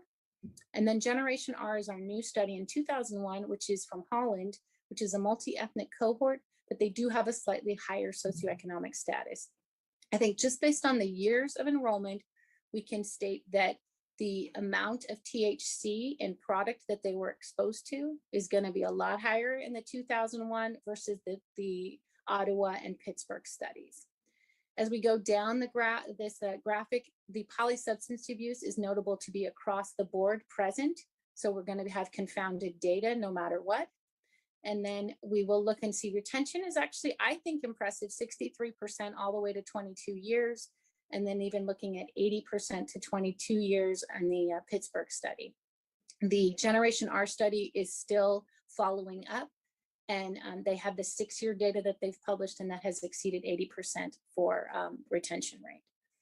As we move into the outcomes on the next slide, we'll see that one, there's some trend unclear about preterm delivery and birth weight. And that, I think, is still teasing itself out in the literature. And we really need to jump down into the preschool, school age to start looking and seeing what they saw as a trend. And it's important to note that they're seeing similar things, especially between the two studies in the 70s and 80s. In the preschool population, we're seeing verbal and memory performance is affected. And then when we move into school age, we're seeing attention, impulse control, hyperactivity, visual reasoning issues, executive function problems, language comprehension, reading, spelling, and academic achievement. So we're seeing issues that are going to show up more about 8 to 10 years of age. And it's that reading, writing, academic performance, which is a significant issue. Now, could that be confounded by the polysubstance abuse? Absolutely. When we move into the teen and young adult period, we see persistence of some of this higher level executive functioning, visual cognitive functioning, academic achievement, particularly in reading. And then as we move to the very bottom, we're going to see issues with smoking, early substance abuse, chemical dependence. When we look at Generation R, we're still really early into the data, and they do note that between 6 to 8 years, they saw altered brain morphology in the frontal cortex. And I think we're still, this one, the jury's out yet. We've got to give them the time to follow over time in order to give us the actual good data that I'm hoping they will give us from this study. Next slide, please. So now I'm going to actually look at breastfeeding and cannabis, because I've looked at the teen, we've talked about the pregnant, and then subsequent potential breastfeeding exposure there. But what do we know specifically about cannabis and breastfeeding? So as we saw in the Wymore paper, maternal use does increase in the first 6 months postpartum. What also is important to note that THC and cannabis absolutely has a potential for affecting lactation, as we see a decrease in prolactin levels and a decrease in the oxytocin levels. These are the two big hormones of breastfeeding. Prolactin is your make and milk hormone, and oxytocin is your letdown hormone. And if we're seeing those, there would be concern if those are lower that it would impact your breast milk production and your ability to maintain a milk supply. So what we do know is that women who smoke cannabis, it does not affect whether they will initiate breastfeeding. They have the same initiation rates as the general population. But when studied at a greater than or equal to 9-week postpartum, you see a statistical decrease in breastfeeding if mom is using marijuana. And it's unclear if that is due to the decrease in the hormones, which one could argue it could be, or if it's due to other things such as social stigma, etc. Next slide. When we get into the weeds of the logistics of breastfeeding and THC, it is important to note, especially if mom is smoking her marijuana, that there is an independent twofold increased risk for sudden infant death syndrome. And I think that's an important point. It's not part of smoking cigarettes. So cigarettes we know has an increased SID rate. This is on top of that. And so it is very important, I think, to educate mothers that they should smoke outside if they're going to do it, to minimize that risk. When we look at the data on breastfeeding and THC, there are no isolated studies without in utero exposure. So the data is never going to really be pure. We're going to have to deal with the fact that it's likely we're going to have a prenatal, postnatal exposure between the prenatal exposure in utero and the breastfeeding exposure. And the evidence that we have, which is very small currently, on the effects of THC on infant development is sparse and conflicting. And I'm going to run you through that now. 2 papers that are referenced, if you look at any review, LactMed, et cetera, you're going to see these papers referenced. But again, this is data that's not too recent. The tennis paper was from 1985. It looked at women who were using marijuana while breastfeeding and compared them to controls. There was no comment on whether marijuana use was occurring during pregnancy or not. They assessed the babies at 1 year with the Bailey scales of infant development. And for those who don't recognize the term Bailey scales of infant development, that is a assessment of an infant done about 6 months on onward until about 2 to 3. We use it in the high-risk infant follow-up clinic to assess fine motor and gross motor development, as well as psychosocial development as well. So it's one of the tools that we use consistently to evaluate infant development. In the tennis paper, they saw no difference in motor and mental development. When we moved down to the Astley and Little paper 5 years later, they had a little bit larger cohort of 68 babies in each group. Both groups, mothers used marijuana during pregnancy. The exposed group continued to use marijuana after in the first and the third month of postpartum while breastfeeding. They assessed at 1 year of age using the Bailey scales of infant development. They noted that at higher exposure, you saw a lower psychosocial developmental index, and as well as you saw a decreased motor developmental interest on the Bailey as well. So there's no difference, there's difference. And it's small data, so it's hard to really hang your hat on it. And it really hasn't been able to be reproduced, partly because I think it's very hard to recruit into this patient population. Next slide, please. So I don't have the time to run through all the animal data, but I'm going to give you the statements from 2 organizations about long-term concerns about effects on the infant. The Academy of Breastfeeding Medicine, which is an organization of physicians who support and advocate breastfeeding, in their review, noted that the number of studies that have found concerning evidence, both human and animal, outnumber the studies that have concluded no effect. A conservative approach is suggested until evidence can strongly support otherwise. The AAP, or American Academy of Pediatrics, in their clinical report, noted that their current understanding of the ECS, or endocannabinoid system, and its role in the development of neural circuitry in early fetal life also provides theoretical justification for the potential of marijuana substances, particularly THC, to affect neurodevelopment. So there's concern. Next slide, please. So what are the current recommendations? And I'll start with Hale. He's the guy out of Texas with the Infant Risk Center, or Mommy's Meds, or Milk and Medications. And he has the rating scale of L1 through L5. I'm imagining that many of you are recognize that scale. And L1 means that there is no risk, or there's perceived to be no risk, and there is some data potentially that is supporting its use. L5 would argue that there's significant risk and you should not use that substance while breastfeeding. L4 is often considered one that you shouldn't use while breastfeeding as well. So he's saying limited data, possibly hazardous.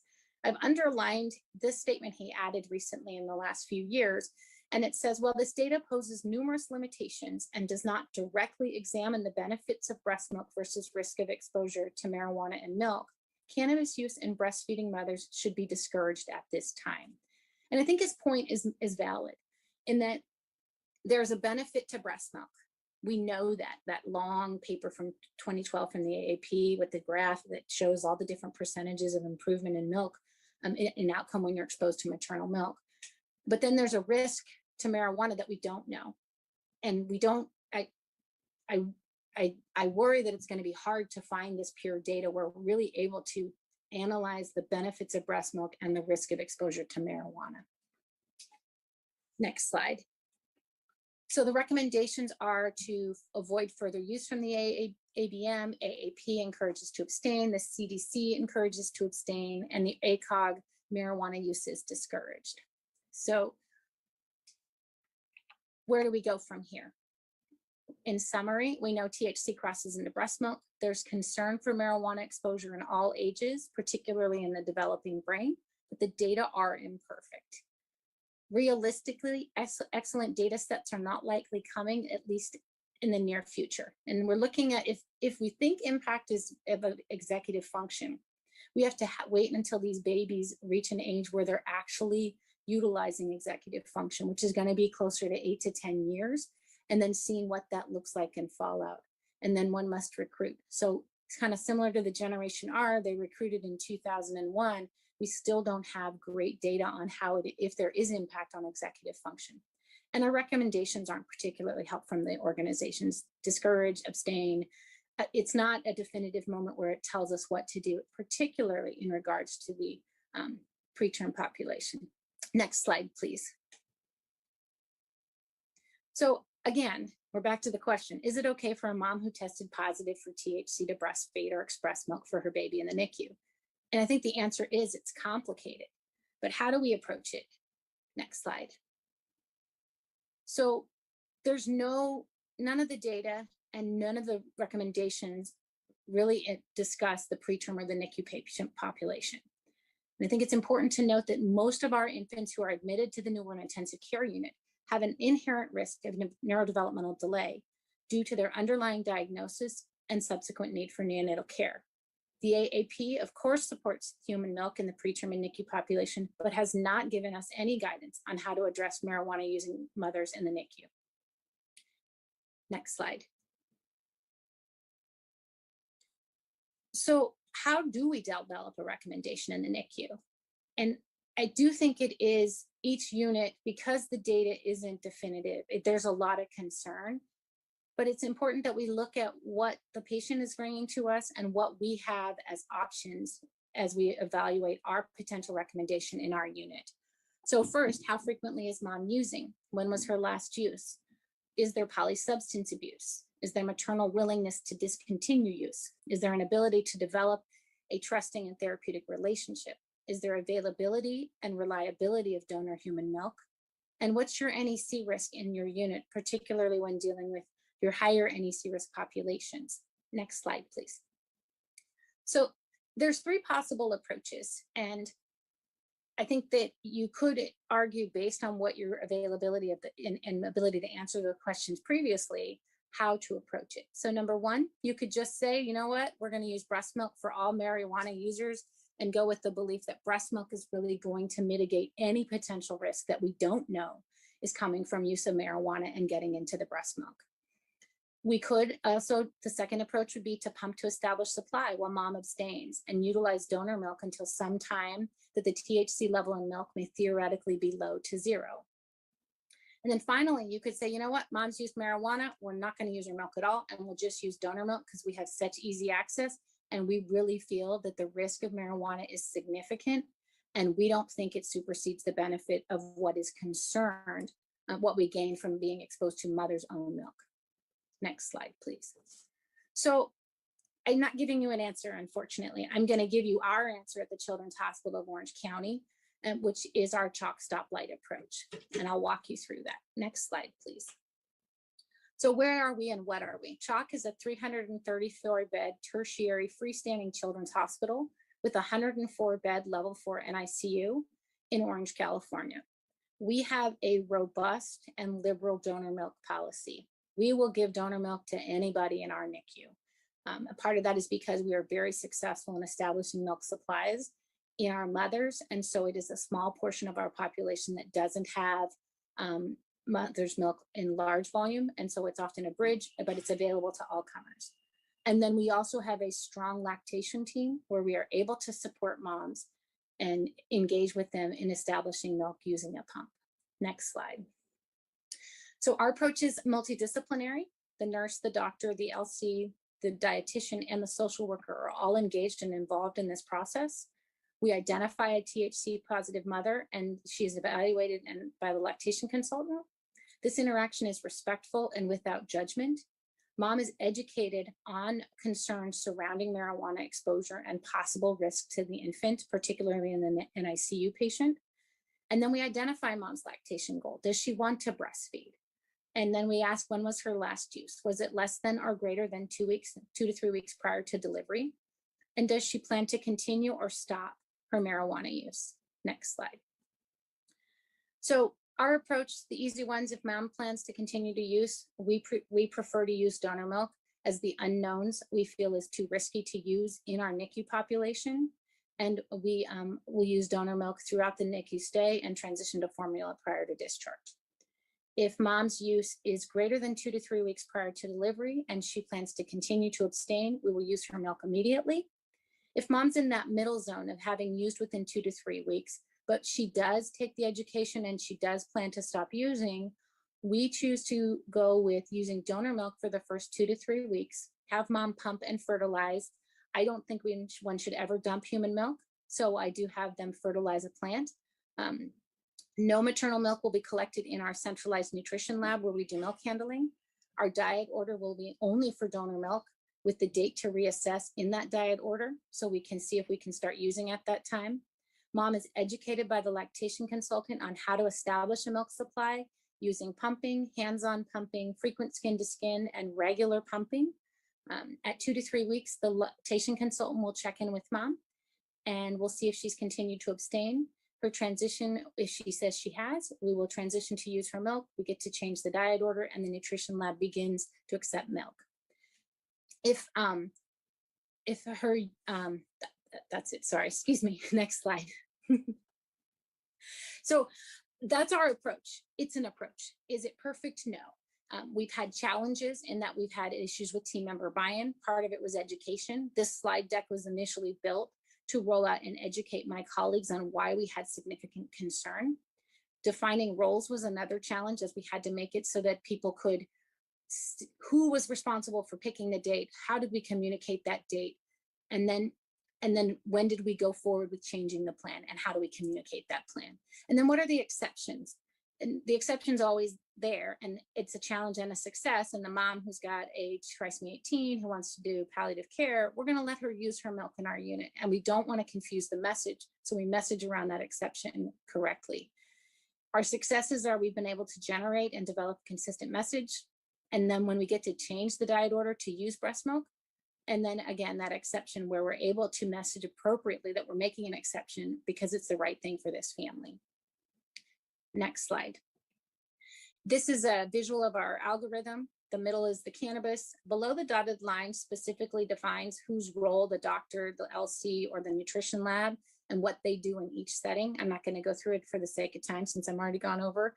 And next slide. I think we are done. I think we just have references and cute pictures of my breastfed babies, because we always have to end with breastfed babies. So I thank you for your attention, and I look forward to our discussion. Thank you so much. So I'm going to actually start with Q&A and give people, we've had almost 150 responses on the survey, which is great. So I'll give you just another, like a minute to do that if you haven't. The link is there on the screen. But to kick off our Q&A, and there are a lot of them, so I'm just sort of choosing ones that we haven't really addressed yet in the conversation. What are the legal ramifications around this topic? So some things that were brought up. If you withhold the mother's breast milk, is that a problem? What if there are adverse effects for the infant from using breast milk that has THC in it? What about CPS involvement? Yeah, could you speak to that a bit? Yeah. I've had this come up from colleagues saying, well, you know, the recommendation, do we have legal exposure because we refuse to use the mother's milk? And I've actually even run it by our risk folks to just make sure that we don't have legal exposure, because it seems to make sense that if we're going with the conservative baby's best interest, and because the recommendations are abstain, discourage, basically do not use, we are okay with following those guidelines, and it is there is no risk from a legal standpoint from their perspective to use donor milk and not use the mother's milk, which makes sense if you think about alcohol. You're not supposed to, you know, really shouldn't, but you're discouraged to not use a ton of alcohol during breastfeeding. If I have a mom who's a severe alcoholic, I'm not going to use her milk as well. And when we look at things like allowing moms to use, I think the important thing is that if your unit needs to proceed in that fashion because you have low, you don't have availability of donor milk, and you have a 24-weeker and a high neck rate, you're probably going to choose to use that milk. You're going to educate the mom extensively, saying we need to use your milk to decrease the risk of death or severe complication from necrotizing enterocolitis, but we really think you need to stop, and here's the reason why. So I think as long as you disclose and educate, I don't think there would be liability from allowing use if your unit is in the situation where it makes more sense to do that. Referring to CPS, I think, tends to be more social work and unit practice. I think that there's often, if there's use, that referral will happen, often more just to check into to whether there's a file on the family, and to make sure that it has been communicated if there's concern. It's often more than just the THC use alone that gets a call to CPS. Thanks. A couple questions about CBD oil. You mentioned that at the beginning. Do we know anything about CBD in breast milk? Not really. And I think part of it is we're still getting just the minimal teeny amount of THC data. So my hope is that we will see that coming as CBD has become a very popular product that people are using for almost anything at this point in time. I think it is important to note in my review of all the literature, and I will say this talk was very narrowed down. I could have gone on for 4 hours. So there are things that I didn't go into, but in looking at CBD, oftentimes when you look at the product of CBD, it's still, even though they're trying to purify it out, there still is THC in that product. It may be a small amount, it may be more depending on how pure, how good their process is, but inherently there is THC with the potential to test positive as well. A couple questions about the mom, and if she stated that she is abstaining or planning to abstain, do you take her at her word, or do you do some sort of toxicology test? Thank you. I was running out of time, so I kind of glossed through that. I do not. In our group, we do not, because we believe in developing, the multidisciplinary team believes in developing at that therapeutic relationship. And so we work actively with moms and say, you know, we develop that relationship. The LC is working with that mom to establish and maintain the milk supply until we're ready to use. And it's an eye-to-eye conversation of, okay, have you stopped? Remember, we talked about the risks. Are we good to go? I do find that oftentimes moms that are not able to abstain, the nurses already have their antenna up. And if you respectfully question them on it, they'll own up to it and say, you know what, I couldn't abstain. And oftentimes they, based on their aversion to risk, will stop pumping because they can't stop using or utilizing the marijuana. I think this is part of it, goes along with it. Do you have parents sign an informed consent to use their breast milk if the mother is using marijuana? Since we don't use mom's breast milk when we believe there's a significant amount of marijuana, we do not. I'm not a fan of signing consents, the whole consent for formula and the term population as well. I feel like it's more respectful that we have an educated conversation and have that trusting therapeutic relationship. When you pull out a form that says you sign this saying that I told you you're going to hurt your baby using your milk, I think it undermines the whole process of being in the newborn intensive care unit and supporting both the baby and the family. And oftentimes when you advocate and say, this is what's best for the baby, most people will say, you know, unless they're chemically dependent, they're going to go, okay, wait, I don't want to take cough medicine. I don't drink coffee when I'm pregnant and breastfeeding. And so I think it can often, if you explain that there's concern and data, the problem that we suffer with, which I didn't talk about, was this perception of safety, because legal is safe. And that is a component that we do have to address by educating them on what is known and what is concerning about THC exposure and the developing brain. Thanks. For moms with chronic use, should the breast milk be restricted for 2 to 4 weeks? Is that based off the half-life of the data?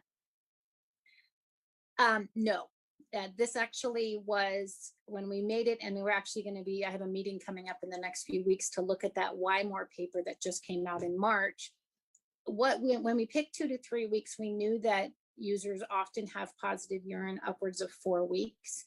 And because of the sequestering in the fat, we picked 2 to 3 weeks because we felt that it was going to lower the amount of THC, but was a reasonable time that we wouldn't lose mom's pumping. And for anybody who's pumped, if you're pumping only, it is not a rewarding experience. And yes, we have moms that have to do that because they're in the NICU, but if you're pumping and then your milk's being sprinkled on a plant instead of being given to your baby, it is not a rewarding experience, and it is not going to be something you want to do for a prolonged period of time. So part of why we picked 2 to 3 weeks is we felt that it would allow for a decrease in the amount of THC in the milk. We didn't have any notion that we would have 0 THC. We were mitigating risk in saying we could decrease the dose by something. According to that Why More paper, we're probably about at a half-life. So we've halved the amount of THC in the milk. So it's not based on it being gone. It's based on saying, how can I balance the likelihood of successfully maintaining a milk supply and not losing mom because we're going out too long versus trying to mitigate the amount of THC in the milk. And like I said, this isn't imperfect. There's no perfect answer because we don't have the data. Thanks. A lot of questions about for a newborn nursery or for a well baby nursery, not the NICU. What approach would you recommend?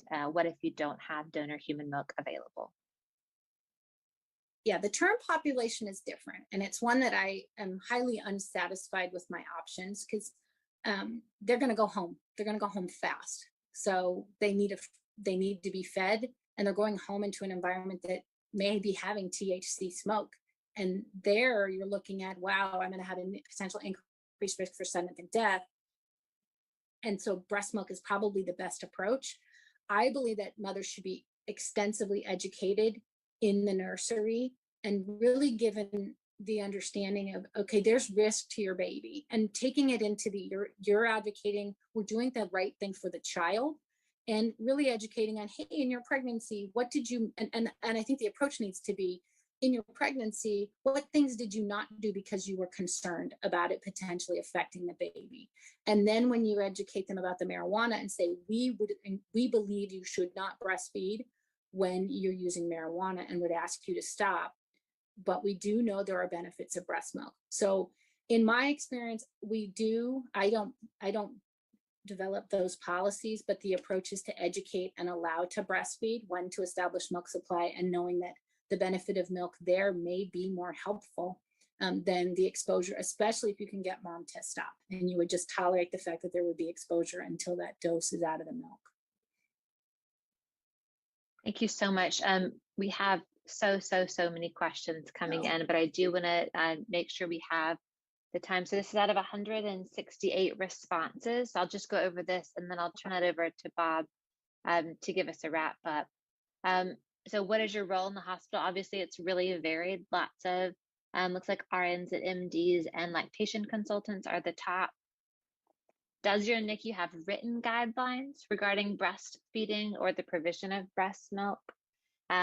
It's really split here. You can see yes is about 40%, no 30, I don't know is 30. Does your hospital test for THC? Pretty much yes, in both the infant and maternal toxicology screens. If a mother admits to current THC use or has a positive toxicology test and no other drugs, would you allow her to breastfeed or provide breast milk to her term infant? The top answers depends on a case-by-case basis at 38% and then 31% yes. And then same question for the preterm population, depends or no actually went out here at 33% as well. And then at your hospital, is it usual procedure to consult with CPS when a mother has a tox screen that's positive for THC but no other drugs? Yes is listed at 38 and no is at 38. So we're almost at a tie there. So we just wanted to share that to provide a little bit of context about the audience on this call and what your fellow healthcare providers are doing and practicing.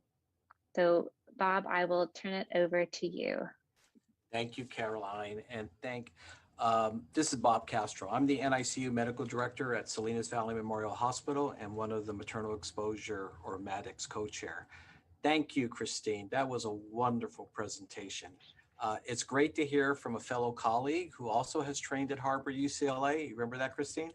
Also glad to hear that you were only 8 years old in the 1980s and appreciate the Ridgemont High reference. Thank you to all participants for completing also the pre-webinar survey.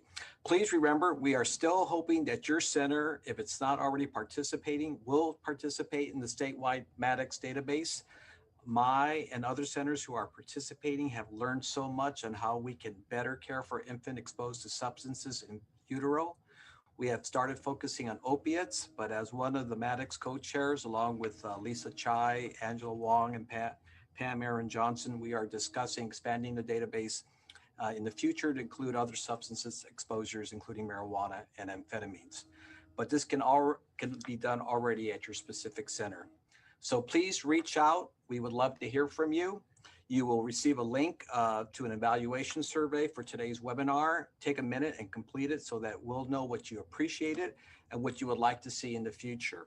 Thank you for prioritizing and participating today. And a special thank you to Caroline, Tony Nolan, along with their CPQCC colleagues for all of their services making the Maddox database a progressive success. So thank you, everybody. Caroline? That's all, folks. Thank you so much. The slides, I don't think I showed this, the slides can be available here. They'll also be sent around in a follow-up email link. So be on the lookout for that. Thank you, everyone. This is Ashley Randolph, the host of the Ashley Randolph podcast show right here on Glo Preemies podcast. I am so happy today to have Bridget Baker with me. And hey, Bridget, thank you for being here. Yeah, we are so excited. We've really been looking forward to this. Yes. I cannot tell you how many times I have gone over topics like the one we're going to go over today. In case you guys are wondering, she is from Booked, Bagged, and Tagged. And not only is that a great podcast, but they're all about crime stories and safe havens for babies. And I mean, you guys are going to love them just as much as I do. Oh, thank you. Bridget, do you want to tell everyone a little bit about you and your husband? Because you guys are a duo, which is like so perfect to me. We are. Your podcast. So we started the podcast, honestly, we wanted something that we could do together as a hobby. And we have both always been very into the whole true crime world and the different cases of it. I'm always been very intrigued with the psychology behind all of these people in these cases and kind of like why they do what they do. And with true crime being such a hobby with both of us, we've used it as a teaching tool, if you will. Like our three kids, they know what to do and how to do it if they're ever somewhere and something happens, and we've got them like trained on how to react, just from different cases that we went over. And with each case, we try to give out resources, like different things with babies. We've talked about safe havens, or when we have a domestic violence case, we always let everybody know the different resources around us that they can have. Now, that is interesting. Something that you said just made my eye twitch a little bit. You said that you use the stories to help educate your children. I do. That is something that you don't usually hear, but that is actually a great way if you really think about it. So that's actually a good tip. And it's really about the perspective. It is. And I mean, you have to keep in mind, like we have two younger ones and then we have an 11-year-old. We do not tell them all the scary things that can happen. But with each case that we've done, I've learned something from that in ways of just like, say, we're out in town and I've listened to a case before. I'm like, okay, well, I know that if, A, B, or C happens, this is how I can react. And so I've made sure that even our youngest knows their address. They know our full names, not that we're just mommy and daddy. And they can, do what they can tell somebody what they need to tell them if they're ever in a situation to where we're not there. So we've used that to just make sure that, we are keeping our kids as safe as we possibly can, because I mean, it's 2022. This world it's a lot now. Yes. Way different than 10 years ago or 20 years ago, I will say. Absolutely. Now, that actually brings into our topic today. So we're going to talk about safe havens. And I know that that's something that is truly, truly, really close to your heart. Do you want to go ahead and lead the conversation on that? Yeah. So every state, it's a little different, but for the most part, the idea is the same. So what they do is a safe haven is basically a place to where you can take your baby, and it's where, like, because there were so many people out there who were abandoning their babies and something would happen to the baby, or people who didn't know they had other options. So we made up these safe haven laws. So like in Georgia, where we are, you have up until the baby is 30 days old, and you can take the baby to like a medical facility, a fire station, a police station, and you don't have to show proof of identity. You don't have to show any addresses, and you can leave the baby there, and you will not be asked any questions. Nothing will happen to you. You're basically surrendering your parental rights when you hand it over by saying, I can't do this, here's the baby. And that is the safest, alternative to leaving the baby somewhere, or, in some of the cases I've looked at where it just goes the worst possible scenario. Right, right. So the key word I heard you say was you will not get in trouble. No, you will not. Like I said, in Georgia, you can take the baby to a safe haven up until it is 30 days old. And then after that, you can still take the baby, but you would probably be asked to show some form of identity. In Georgia anyway. Now I think there was Tennessee. I think they had one that was a little longer, a time frame, but it's just a way of saying like, okay, let us help you. This is the best thing that we can possibly do for you and this child. No questions asked, basically. Right. I love that. No questions asked. We're here for the baby. Now, Yes. as far as let's say a mom drops off her baby and about maybe a month or two goes by and she decides she wants her baby back. Do you have any resources or educational tips or anything you can give to those parents? In that situation, what happens when you surrender your baby? Basically, you're saying, I cannot be this child's legal guardian anymore. So it is a form of you handing over your guardianship or parental rights. Now, to get that baby back, you would have to work with family services and things of that nature, just because, you did surrender your parental rights with it. Right. I'm not saying that it's impossible, but you probably it would take some time for you to get the baby back if that's what happened. Okay, so thank you for that. For any parents who do have that in mind, just keep that in the back. It's not hard. Well, it's not a hard no, but it will be a fight. Yeah, it's just but like they said, they you want have what's best for the options. baby. Yes. Right. The baby's in mind. Thank you for sharing that. As far as are there safe havens in every state, or are you not sure? I'm not 100% sure. I do want to say there's some form of a safe haven law in every state. Okay. I know that I think it was in 2020, there were 4,422 babies that were saved that year, which was almost tripled from, a few years ago. So it's something that sadly it is working. And I say sadly because that is a very hard situation, but I would rather a baby be surrendered and find a loving home and family than the baby struggling and also the mom, Right.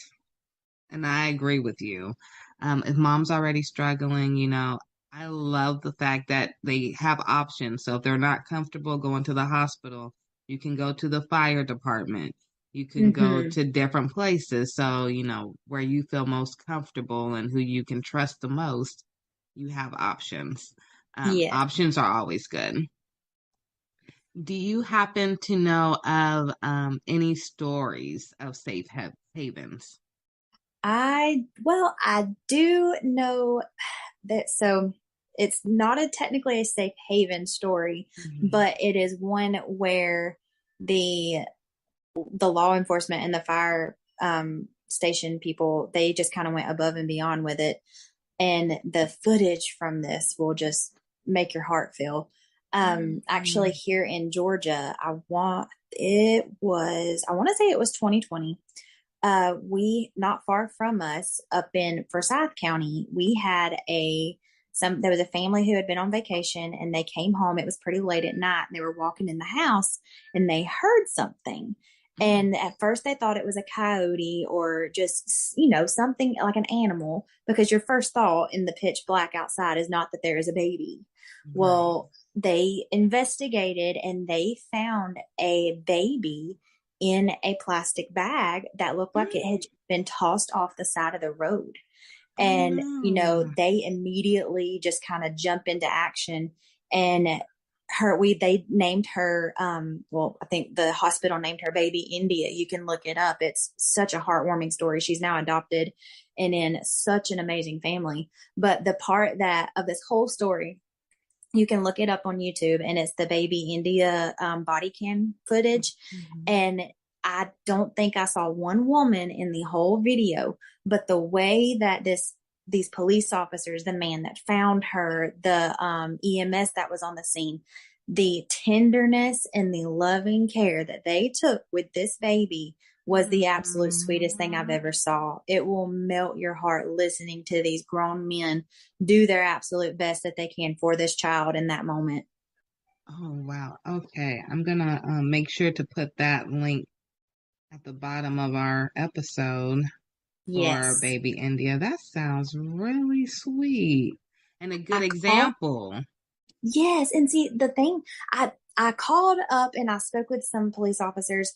The case is still ongoing, so they could not give me a whole lot of information, but I don't think they were ever able to find baby India's actual birth mother or what had happened. There's now, being in the area, of course, we have heard tons of rumors of who it could be, but I don't think they ever very definitively found out who it was. Wow. Yeah. That's a touching story. It is. It is so nice to see like how good she's doing now, because the way that the community came together in that time, they posted a picture of the baby on social media, and basically they were trying to find anything out, like, who could this baby possibly belong to? And the amount of people who were offering to foster her until they could find something more permanent, it was overwhelming. It was so sweet to see all these people just giving anything and everything they could for this child. We need more of that. We do, especially in a world like we live in today. Yes, that's a real village. That's a really, really good village for that baby. Yes. How old do you think baby India is now? I want to say she is 3 years old. Oh my goodness. Yeah, I'm pretty sure. Yeah. Now that's a good story. I can't wait to watch the video of baby India, and I hope that one day she makes a video at maybe 18 or 25. That would be cool to see, as an update with all. Maybe the staff may not be around, but maybe the same, like fire department or the absolutely. doctors, That hospital. That would be so cool. Testimony. Yeah. Yeah, that's a huge testimony for sure. It really is. Is there anything else that you wanted to cover about safe havens, which is very, very important, especially this being NICU Awareness Month? Yes. And preemies come out pretty early, and I have been in the NICU where I have seen parents who had their baby preemie. I seen this once. They had twins, and the parents never came back. Oh, and so the godmother, she was coming in to see the babies, and she was there like she was the mom. And I remember the nurses always asking, where's mom and dad? And she was saying, I don't know. So I don't know what happened after, because my kids did leave, or my son left before the twins left.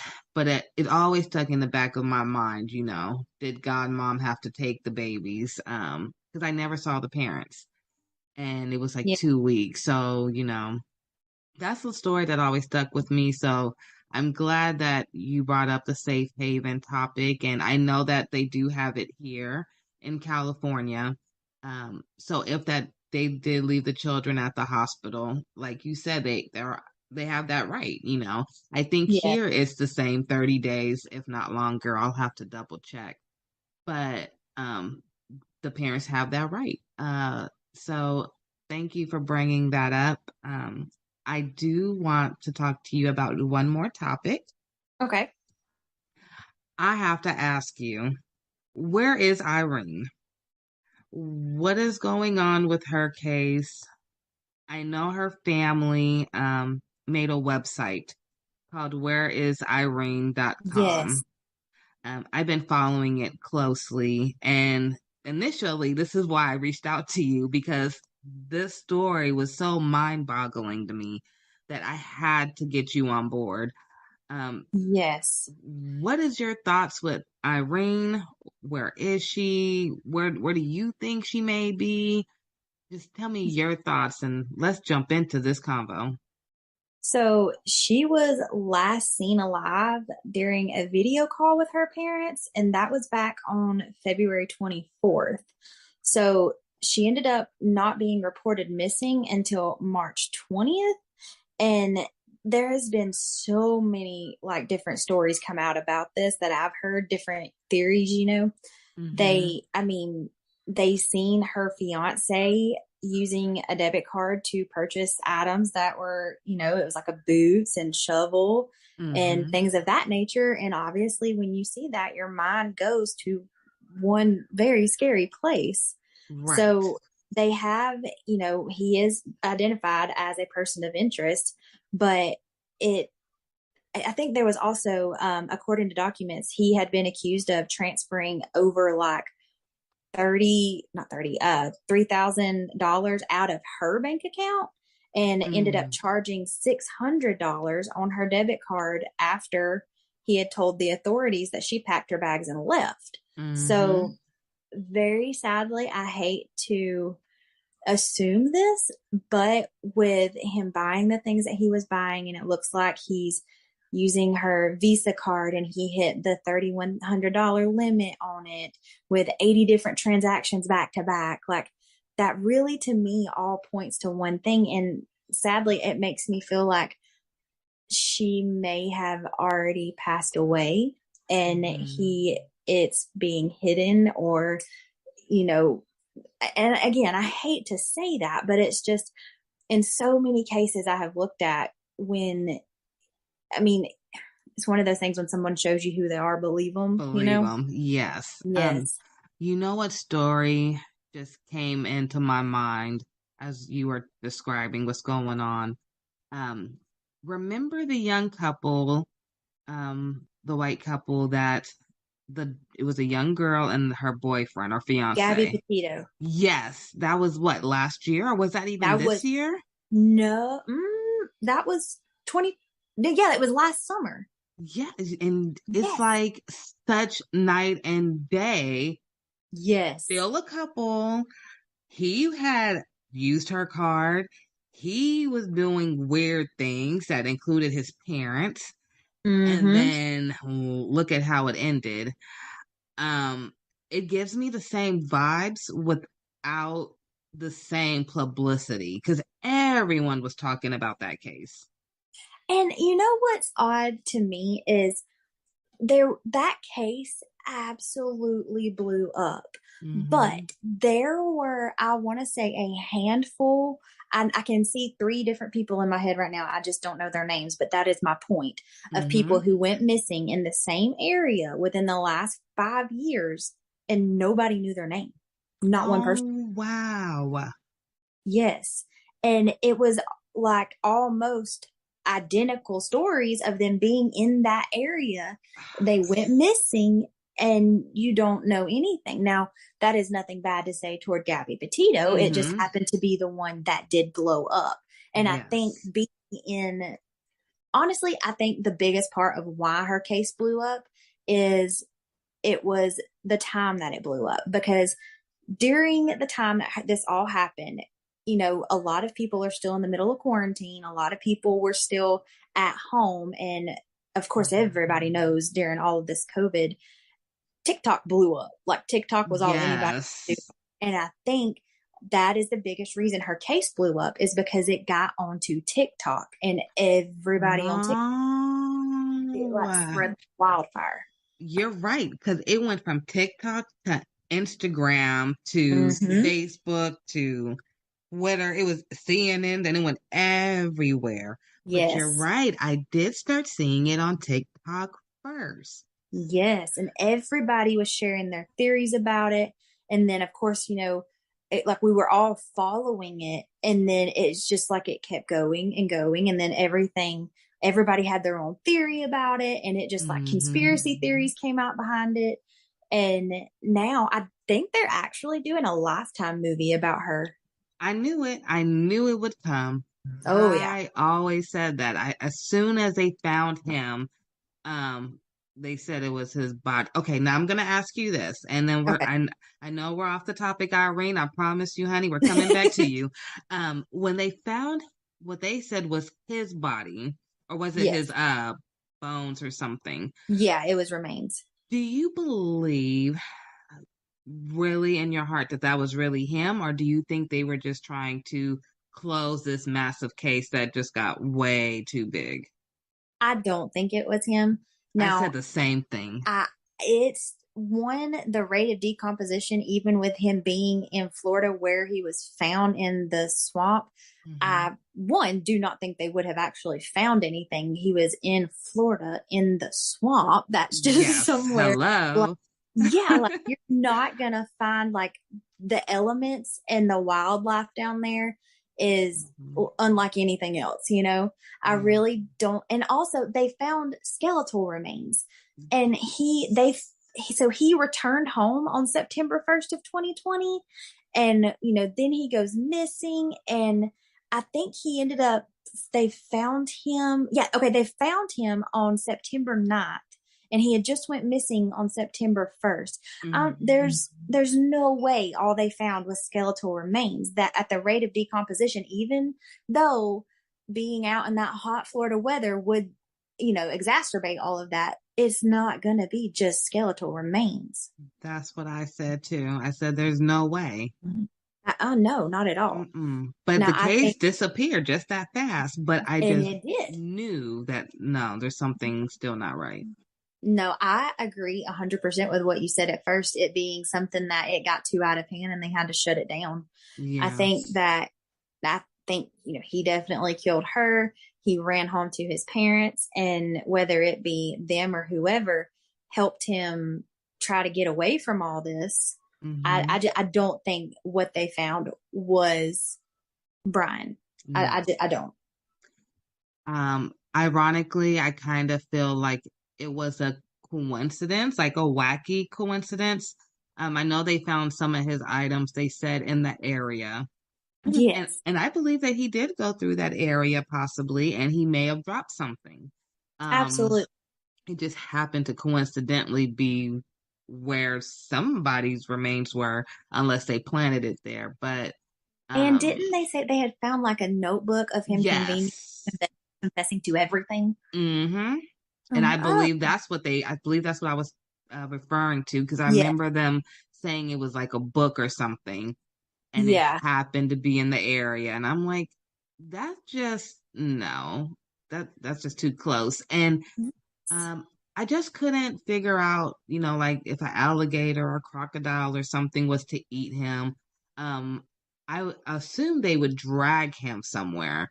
So it was just weird that it would be right there in that swamp, right there. So and close. there is wildlife in the Everglades and all that where he was found, that there are animals that would and can very possibly swallow him whole. Yes. So I just don't think it was. I just think it was very convenient how it was found and how it was just presented. And I 100% agree. I'm glad I'm on track. See, I told you, we were talking before this, you guys, and I said I've always had a second life, if you would say, where I've always been into crime stories and following, things that happen and the facts and what makes sense and what doesn't make sense. But I've never talked about it really except to my dad. So this is really fun for me. Like this episode right here, the whole episode is like pure joy. So bringing it back to Irene, I see the same thing because the cops didn't arrest him, and then he got away. I really feel like he got away. Um, Yeah. Now I know the guy in Irene's case, her boyfriend, um, he went to jail and bonded out. Yes. Even though all this evidence, just like Gabby Petito's boyfriend, all their evidence is like almost similar. Both use Oh bank yeah. accounts. Both, they're He staying with deleted them. her email. Yes. Mm-hmm. And then there was the fake text messages, they believe, that came to the family. I think it was right after they last talked to her. And then that Yeah. reminded me so much. Like right now, I'm thinking of, I think Gabby Petito, like they were saying her Instagram wasn't the same caption and writing that she would use. And so Yeah. it's like things to throw people off. And it's like, how can you let someone else walk away? Especially for Irene, because Yeah. she was going to be a nurse, I know, and Yeah. um, she was I only mean, it's just 32. one yeah. And it's just like, this is, like you said, it's almost identical. And it's like, are we really going to do this again? Yeah, and it's like I hate to say it, but it's like a slap in the face. Like, yeah, we know what happened the first time, but this time it's not as big. So we'll just let the facts roll out however they come out, and if they ever come out.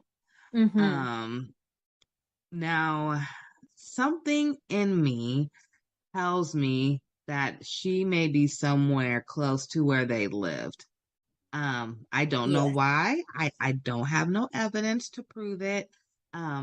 But I always go back to, and you may know this story. I'm gonna call you my crime partner now. In Sacramento, I want to say like 20 years ago, or maybe even longer than that, there was a lady, and I'm from Sacramento.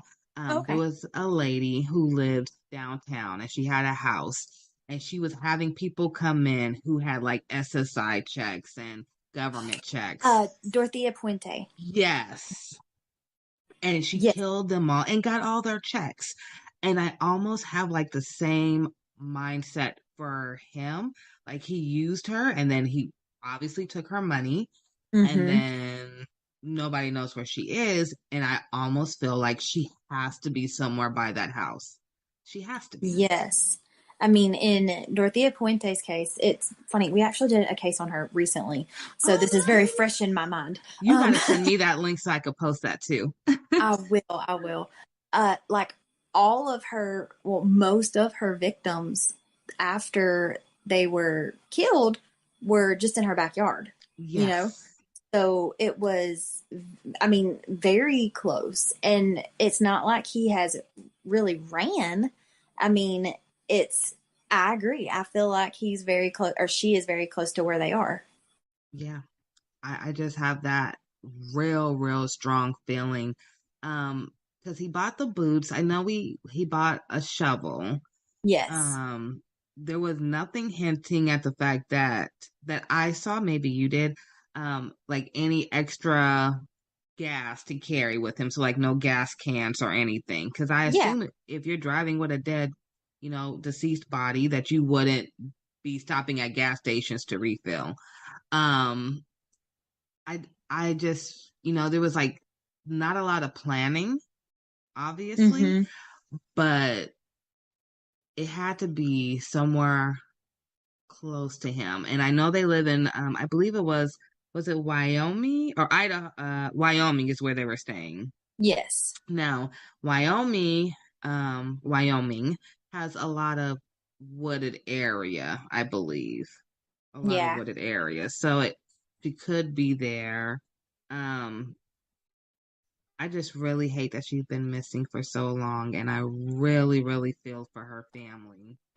That's the thing. I mean, in any situation, it is absolutely devastating, but I feel like not getting the closure in the end is what hurts the most, because it's like, okay, I'm obviously grieving because this person is not with me, but am I grieving their death or am I grieving just their disappearance? Like, how long do you hold out hope? Yes. Oh, yeah. That's so true because you're grieving, but you don't know what you're grieving for. Mm-hmm. And that alone has to be giving them nightmares. Yes. I And I know know that that, they were yeah. talking about like neighbors had told police that they noticed him burning a 55-gallon drum that he had purchased the day of that final video. Really? Yes. So the shovel, the boots, him burning something in this 55-gallon drum. And it was the same day that it was that February 24th that she had talked to her mom and dad. So, I mean, it really makes you think like, okay, was she killed that day? And that was him disposing of the remains.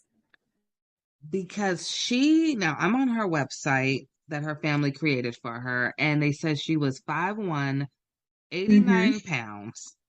Very, very petite. So she definitely could have been in that size of a 55-gallon. I Yes. think she would be able to fit in that if. Absolutely. No, I did not know that part. Yeah. And that's just what's devastating about it is there's really not much in this case that gives you hope other than just, praying that it turns out well. But it's just such a sad situation because, she hadn't been in America very long from what I believe. I think her family was from Kenya. Is that right? Yes. And they said she came May 2019. Yes, that's right. So she hasn't even been here long. No, and what all of the things are saying is, so she met this man on Craigslist. So there really there's no telling what he had told her beforehand. And she meets this man, and then, what kind of nightmare was she living before this happened, Yes.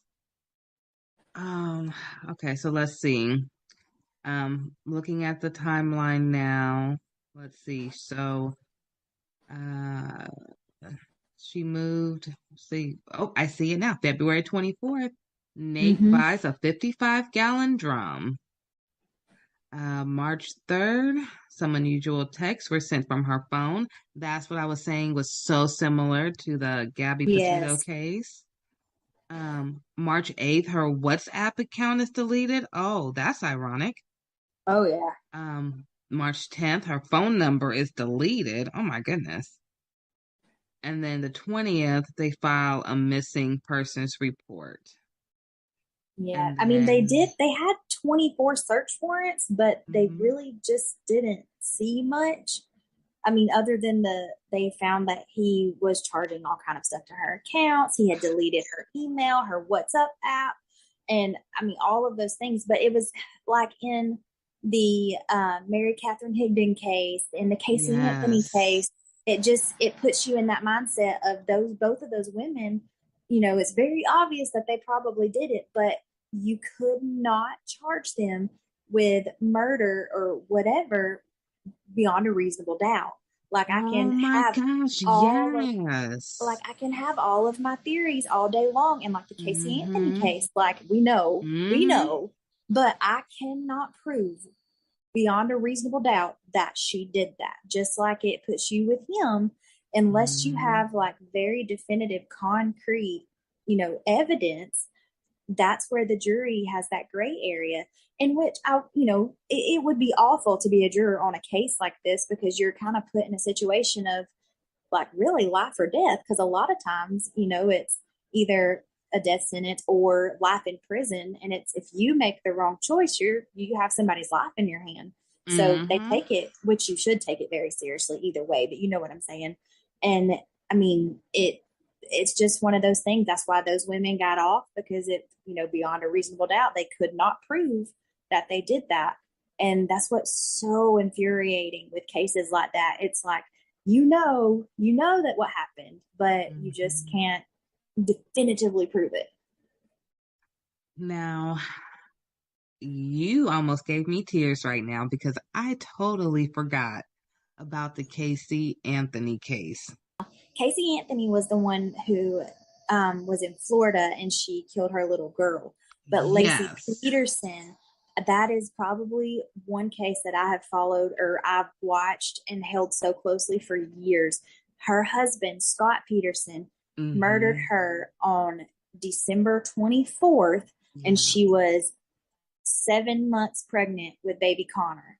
And that case shatters my heart because, and I mean, I know I don't want to get too gruesome because I mean, on my podcast, you know, it's a true crime. You know what you're getting when you come there. So I don't want to get too much, but the way that they found them and a woman's body is just absolutely amazing. And the things that it can do and the way that it protects the child, even when you don't think it is, a mother's body is just absolutely amazing. And when they found Connor, the level of decomposition on Connor versus Lacey's body was astronomical because her body had protected him and he stayed in utero for a very long time. So he was at a different decomposition rate than she was. And I will never forget when they found the baby body. No. I just remember like so vividly, like the whole case. Yes, Lacey Peterson.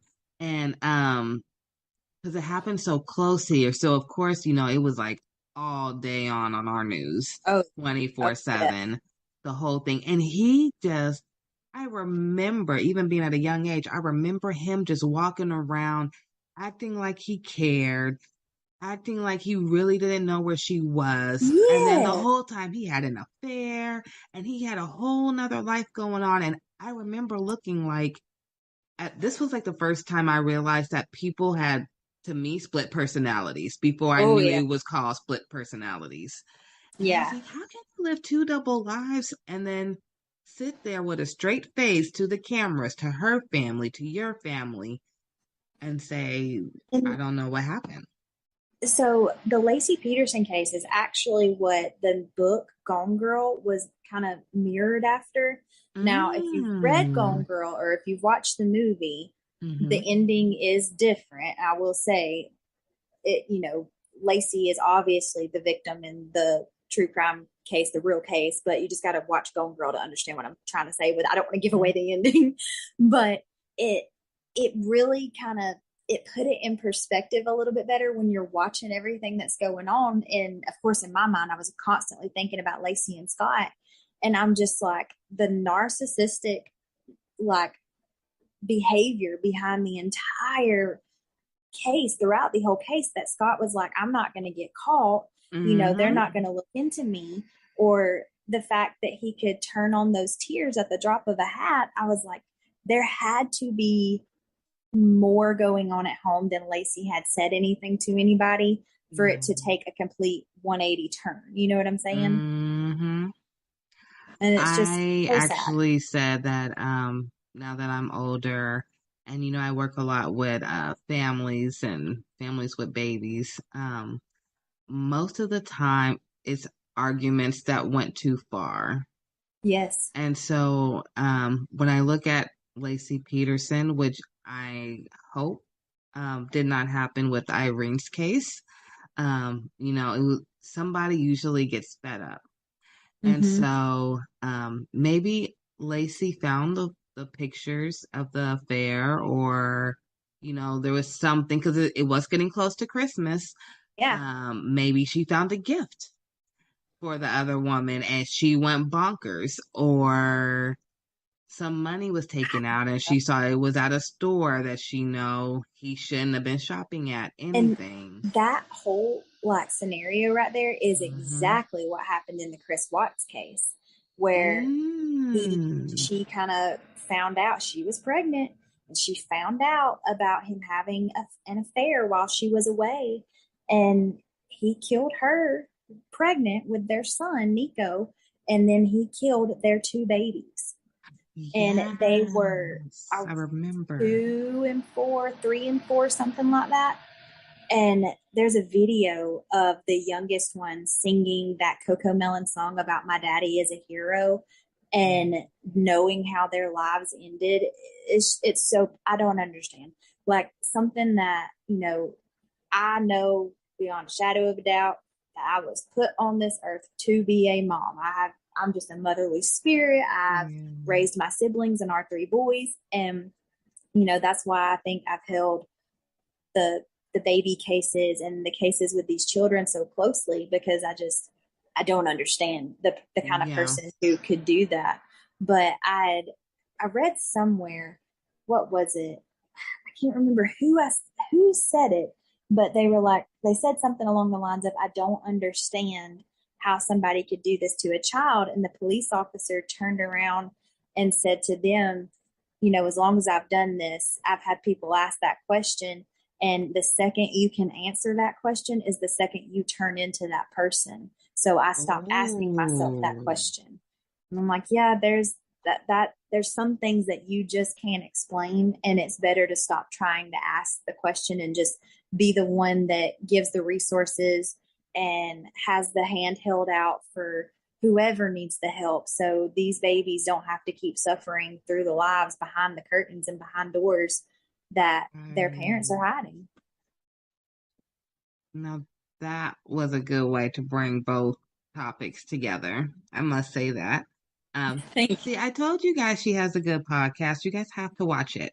Thank you. I am just so happy that, you know, I was able to bring some awareness to Irene Gakwa story. Beautiful Black woman. I hope that this helps people look for her. If anyone has any information out there, please contact the Gillette Police Department. And you can also contact the National Missing and Identified Person System. And I'll make sure to post the links below.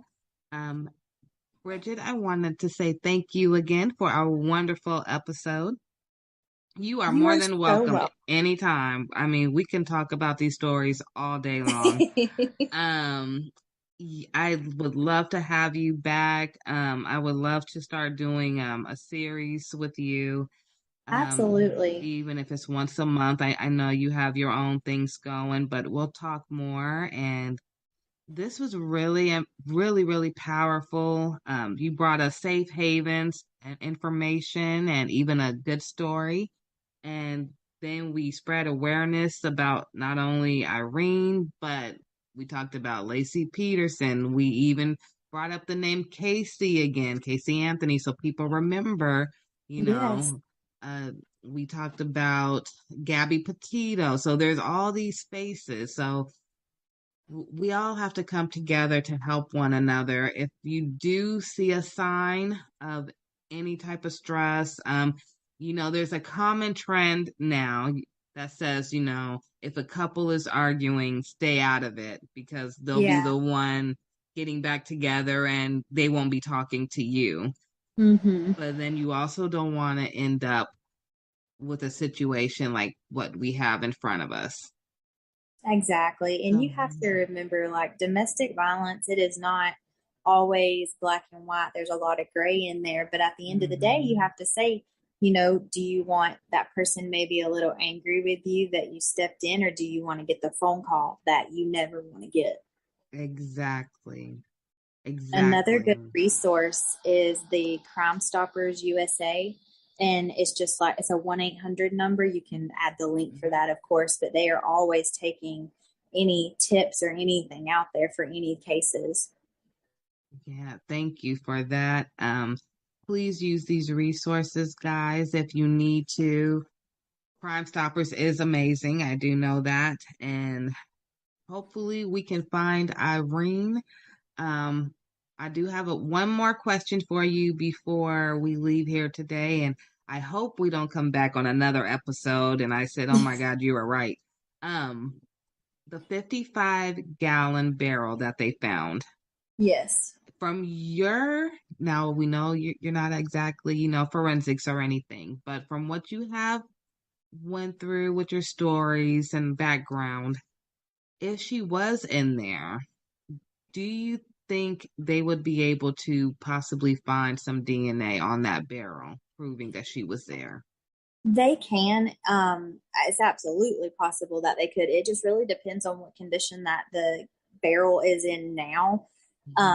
Like blood and different things like it depends on the surface. Like with cotton or, fibers of that nature, it's near impossible to get anything out of because of what it is. But as far as like a barrel, you can bleach that, you can clean that, but then that changes it would show something completely different that they could kind of detect if there was bleach in there or not. Mm-hmm. But I would say that it would be very, very hard to keep absolutely everything off of that, or to clean everything off of that. So I think that you very well could still find something in there.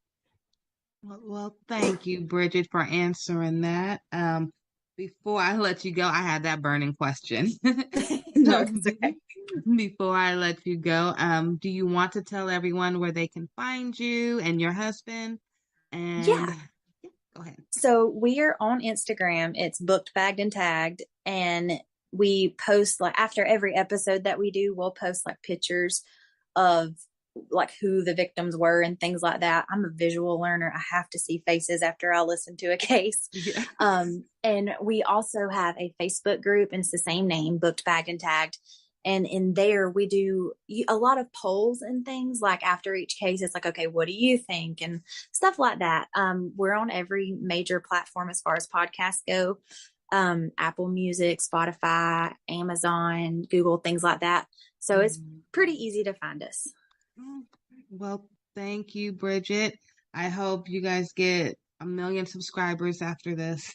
That would be amazing. This was a wonderful episode, and I will make sure that we talk again very soon. Absolutely. All right. Thank you.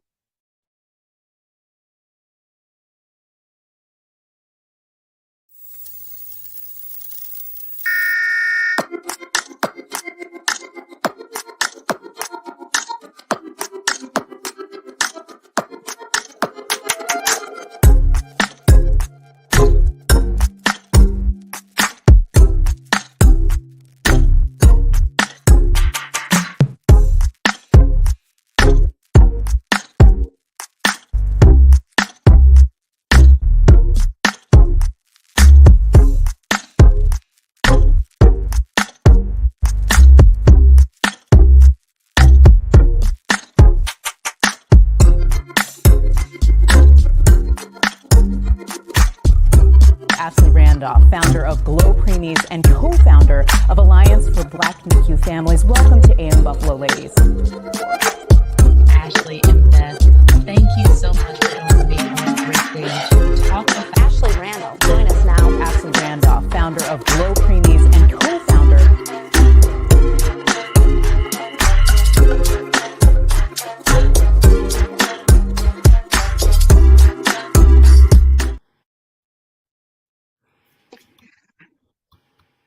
Good afternoon, everyone. Thank you for a new episode of the Ashley Randolph podcast show. Today, I am so excited because I have someone very special for a very special topic that you guys have been kind of seeing me talk about on TikTok lately. So today, I have Don Mann, but if you research him and look him up, I want you guys to make sure to put Don W. Mann. Very, very important. He's a very important man. And what he's here today for is very important. So I want you to make sure you find him after. Mr. Don, thank you so much for being here. Thanks for the invite. I feel humbled and honored to be here. I'm excited. You know what's more exciting to me is when you came today and you had your shirt that matched your background. I just love that. I love the quote. You saw I put it on the flyer, known, needed, loved. I mean, it's 3 words that really any kid needs or any parent would love to hear, even from their own families. Yeah, it's foundational, and it's really simple, but it's not easy to discover and own in yourself. So yeah, that's part of my story, and that's I love it. So now that you brought that up, you have me curious. All right. Can you tell us your story? Well, so I think like most people, we just try to live life. We wake up and we go with the flow. And so I grew up in the Midwest, was born in the Midwest. And then we moved to Florida, South Florida, when I was 8. And those are tough years of transition, because that's when you're trying to build out your friendship base, and you're learning your social and emotional skills.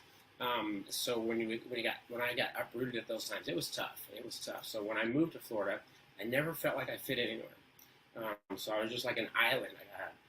The friends I had, I really didn't trust. It was just somebody to be around and something to do. And then fast forward to the age of 23, I moved back to Missouri and went to the police academy.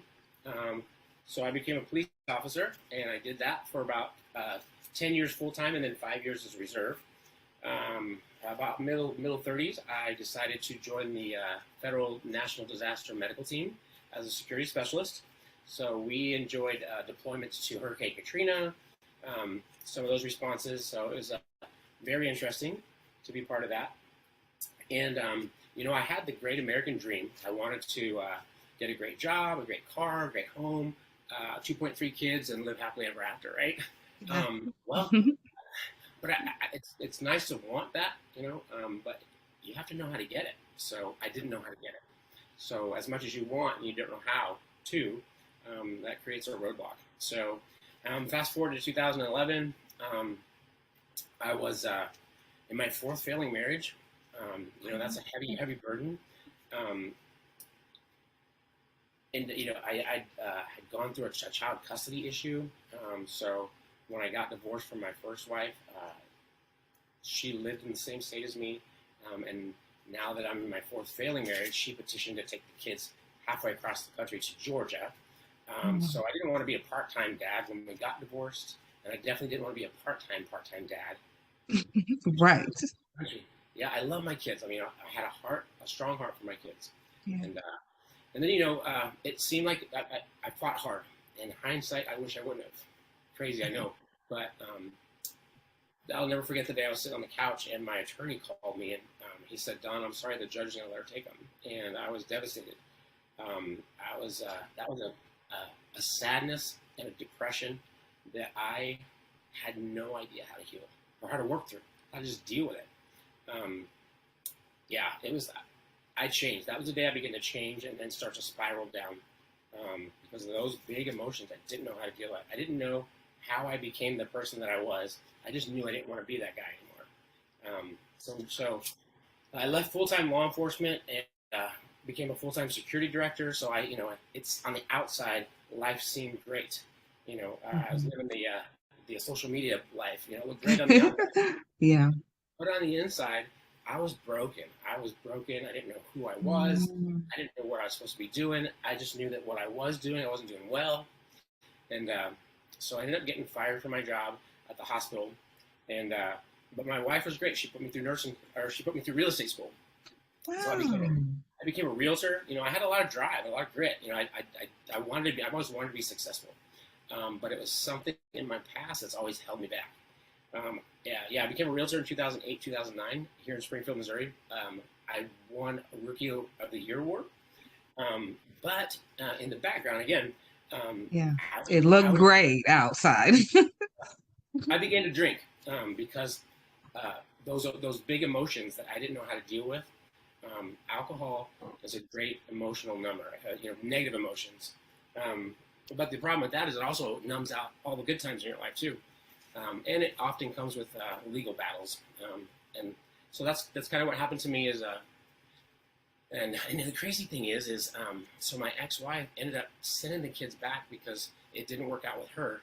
So in March of 2011, I had all my family there. I was making great money as a realtor. We had a 5-bedroom, 3-bath house with an in-ground pool. I just bought my wife a Mercedes. So on the outside, it looked like it was perfect. But on the inside, I was so tore up and so lost and broken. And I was March 9th. I was driving home in her Mercedes, and I was drinking, and I sideswiped a wooden fence. And when I got home, I looked at the damage, and that was the day that things got really dark. I just took this analysis of, you're a horrible father, you're a horrible husband, you can't keep a job, you're drunk, and the world would be better off without you. And so I was convinced. So I went inside and I grabbed my service weapon that was meant to protect me, and I shot myself at point blank range in the stomach, and I tried to take my life that day. Only by a miracle did I survive. I will say I'm glad that you did survive. I am too. You know, it's and because this is Mental Health Awareness Month, I wanted to add this little part in here. Yeah. I think it's important for people that are experiencing depression and maybe suicidal ideations, and thinking about suicide and thinking that that's the only way out. What happened to me is I knew in one moment that I wanted to die, but the moment I pulled the trigger, I knew I wanted to live so bad. Like I never wanted to live so more. I think it's helpful if if you think about that. Like, Yeah. You don't really want to die. You just want the pain to stop, and that's where I was. But then it was fear. You know, it was like I may have just taken my own life, and I didn't want to. Right. Right. And I love that you said that, because there was so much going on the inside that a lot of people didn't even really see what was going on. But like you said, you had this 5-bedroom house, you had the Mercedes, you had everything, but it wasn't what you needed to fulfill you. And, when you said, wait a minute, after everything, it was a fear. You didn't really want to do it. It was just, you just wanted the pain to stop. Yeah. I found myself in a deep, dark place, and I didn't like it. And I didn't know how to get any other way out. It seems like the only answer, but it's not. It's not. And the answer comes in hope. And I can share that a little bit later about the power of hope. Even in our darkest moments, we just get a little bit of hope. We can find the strength and the courage to go forward. I don't remember much after I shot myself. I got life flighted to a hospital here in town, and I woke up a week later in the ICU. And the emergency physician came in and he said, I thought you'd be dead on my table when they brought you in. He said, but I cut you open. He said, I looked for damage. He said, you nicked your bowel. I had to cut out about 6 inches. You'll have a colostomy for about a year. It'll be reversed and you'll be fine. And so I was like, wow, that's crazy. And then he starts to walk out of the room, and he stops and he turns around and he says, what I don't get is how a 9mm bullet that travels over 1,000 feet per second travels less than 4 inches and stops right before it hits your spine. No. Yeah. So being in law enforcement, I knew that 9mm bullets are made for penetration. They can penetrate up to 14 inches of solid plywood. So that was the day that God said, hey, I'm real. This is me. This is who I am. I had no doubt that I was here for a reason. Yeah. It's funny, the first picture that popped into my mind on that hospital bed that day was, I used to see a little picture of an old, dirty little girl in a dirty dress, but underneath it said, God don't make no junk. Wow. I was like, you know what? That's true. That's true. So, see, and it's moments like that you can't deny that he was there. Yeah. Can I tell you my little miracle story? Absolutely. I didn't even tell you about this. Yeah, I love that story. My little miracle story is with my second child. I was in Houston, Texas. I'll fast forward all the bad stuff, but the doctor who I had in Houston, she told me she was a new doctor and that her mom was already an OBGYN. So I was comfortable with her. Yeah. So when it came to my delivery, of course, all my kids were premature. My daughter was born and she had her cord wrapped around her neck. No, yeah. But the doctor was so calm. She never even I didn't know until my daughter was like 4 years old that had happened to her. My husband had to tell me, like no one told me. She just said, oh, stop pushing. And I just stopped. And it was like a real calm in the room. I felt no anxiety at all. My baby came out and everything. Everything was fine. Of course, she went to the NICU. I went back to thank the doctor. Nobody at the hospital knew who the doctor was that delivered my baby. They have no idea who she was. They said the only thing that was on the papers was that the general MD for the day was on the paperwork. They have no idea who it was. Wow. That's when we can't explain something that's good, we just gotta give You just can't explain it. And I started Glo Preemies right after that. I said, you know, God, what do you want me to do? I don't know. I had just stopped going to college, so I was going to Xavier and Tulane at the same time. And I just didn't know what to do. I had my second preemie, and then it just came to me, God, little ones. And Glo Preemie's been with me ever since. I love that. That is so Such a great cool. story. Such a great story, and all significant lives that I know of Yeah. are foundational on amazing God stories.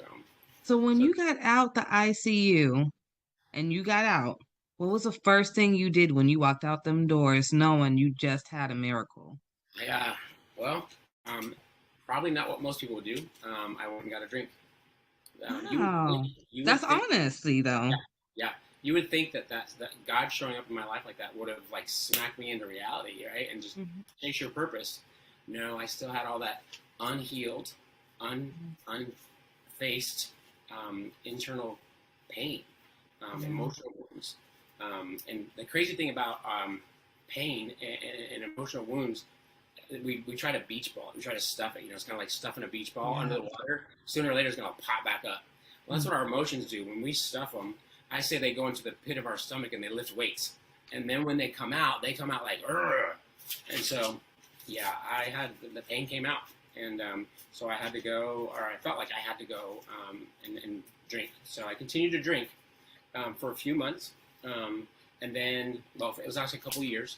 Then December 28th, 2013, I was driving home from a bar, intoxicated, and I rear-ended a pickup truck of firefighters at low speed. Nobody got hurt, thank God. Okay, good goodness. But I got arrested in the same jurisdiction where I used to be a deputy sheriff. Oh no. So, yeah. So the thing about being arrested in the same jurisdiction where you work is all the people that are in jail know you, and yeah. Even worse. So I got put into protective custody, which means I was locked down in my own cell by myself for 23 hours a day. I would get out 1 hour a day to take a shower and to hear all the other inmates scream death threats at me. But it was usually like 2 or 3 o'clock in the morning. I couldn't call my kids. I couldn't call my family. So it magnified the isolation. So I was in jail for about 7 months because I burned all my bridges with the alcohol abuse and just my life was turmoil. So I was in jail for about 7 months, and it was pretty lonely, just me and my own thoughts in that jail cell. I'd never been a reader. I didn't like to read. I was a disciplined reader. Like, I'll read a book in school if I have to get a grade off of it, but I'm not going to sit at home on a Sunday afternoon and just read a book, right? Yeah, it's not your forte. Yeah, not then. I do it now because I appreciate it. But anyway, you've seen the movies where the guy comes around with the book cart? Yeah. Yeah. So it's real. They do that. So I was in my cell, and the guy comes around and he asked me. He says, "Do you want a book?" And I said, "Give me the smallest one you got." So he hands me this little. He just picks a random book. He hands me this little white book, about 300 pages, and it's called The Shack. I don't know if you know the movie or the book, but The Shack is a book written by a Christian author. He wrote it. It's fiction, and he wrote it to his grandkids just as a gift. Well, anyway, the story, I don't have to spoil it for everybody, but it came out a while back. It came out a while back. Anyway, in the story, a father takes his 2 teenage kids and a 4-year-old on a camping trip. Well, the 4-year-old gets kidnapped, raped, and murdered. Yeah, pretty harsh. And of course, the father blames himself, and the children blame themselves. And anyway, fast forward to the middle of the movie, and back up a little bit. So he ends up having this whimsical journey where he meets God, Jesus, and the Holy Spirit. And in the middle of the book, he's talking to an angel in heaven. He's in a cave talking to an angel. And she said, his name is Mac. And she says, "Mac, you have 2 kids left. Which one are you going to save? One can go to heaven and one has to go to hell. Which one are you going to save?" And he says, they're both my children. I can't choose. I love them both. And she says, "No, you have to choose. You have to send one to heaven and one to hell." And he starts to break down and cry, and he says, "I can't choose. I love them both." And she says, "Neither can God." So what she was saying was that the guy that did that to his daughter, he loved him. God loves him too. And that was beautiful.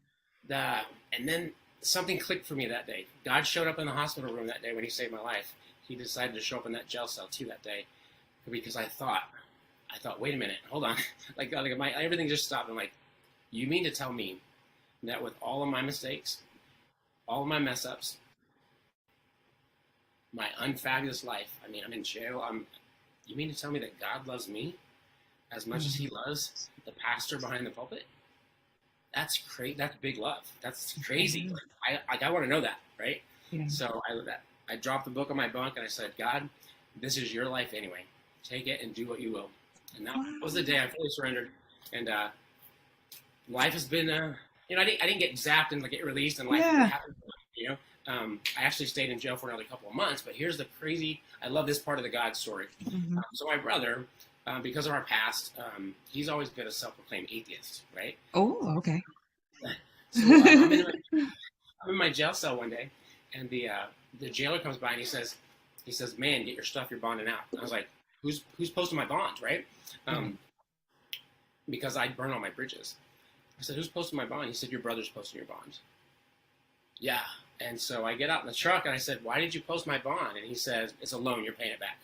And that's all he's ever said. So I love that God can work in and through people that claim not to even believe in him or have met him yet. So, I had to put it myself on mute because I was making so many noises.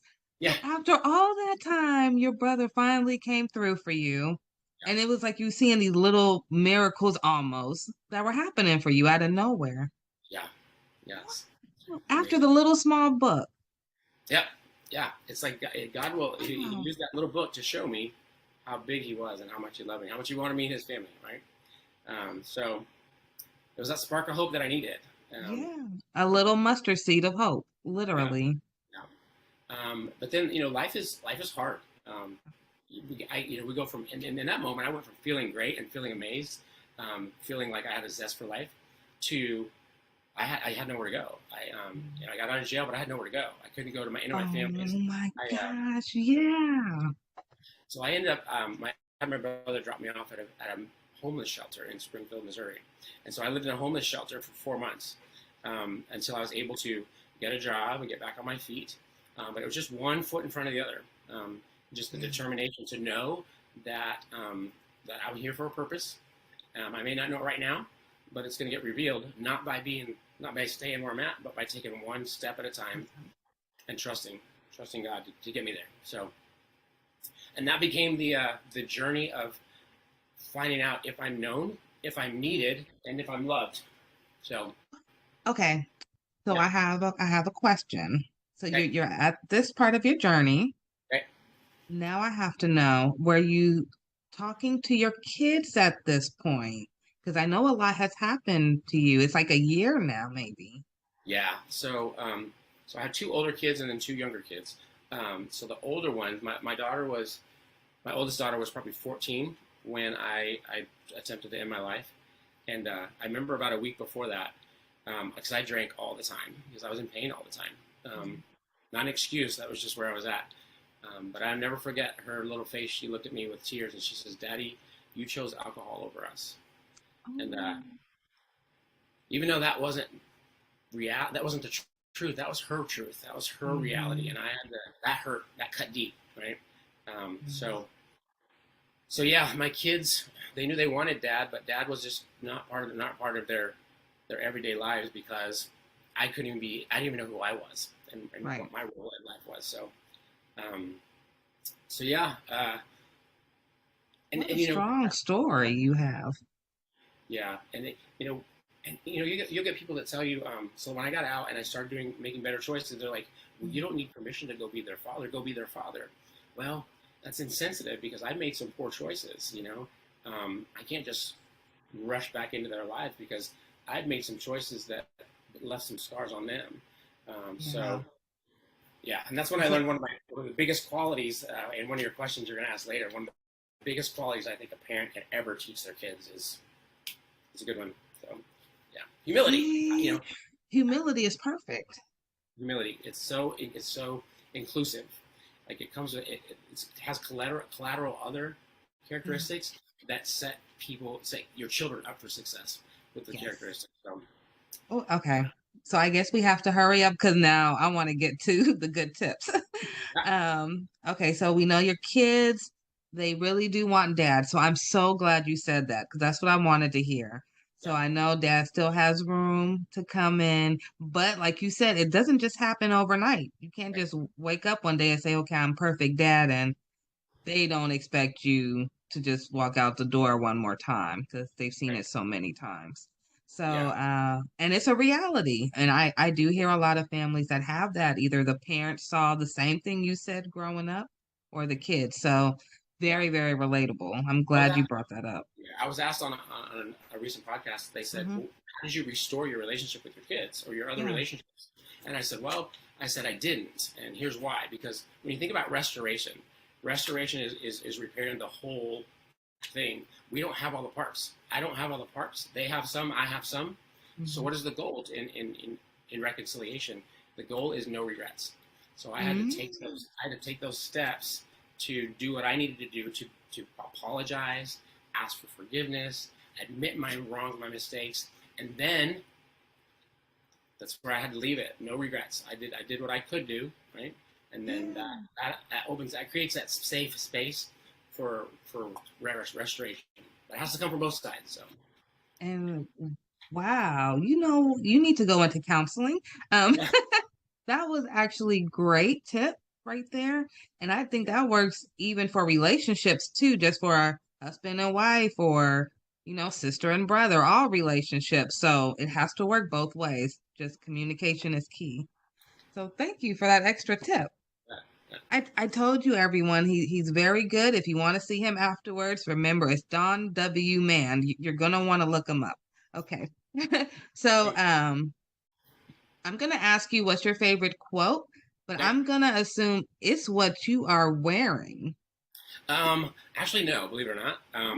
Okay. I thought about this one pretty hard. So this is foundational on I always say the comeback is greater than the setback. And so this is my foundation on the comeback.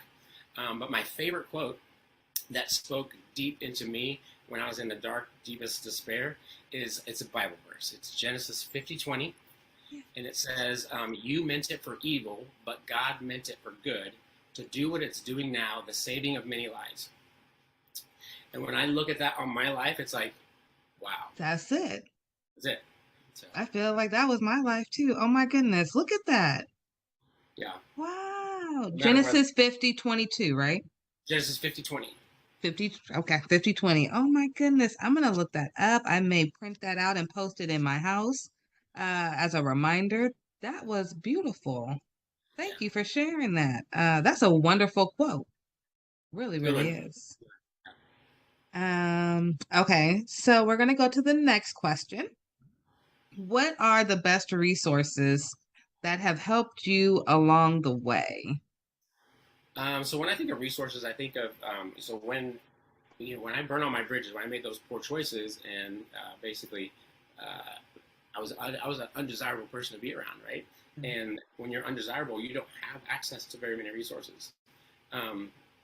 So number one was my faith community, my faith-based community, because I'll never forget the day that I walked back into church. And you think that everybody knows your story and everybody knows the junkiest things you did, and they're going to look at you and they're going to talk to you about it.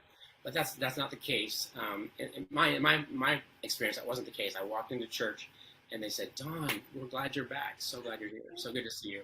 And it was that non-judgment that allowed me to breathe, relax, and walk into that journey of healing. So my faith-based community, and then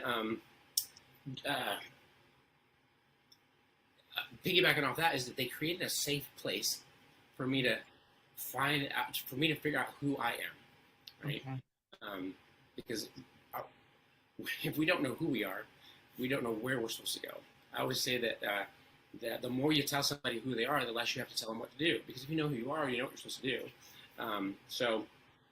And then the other great resource was family. And it was kind of flip-flop for me. So right now, it's the good times, it's the joy, it's the intention, it's the investment.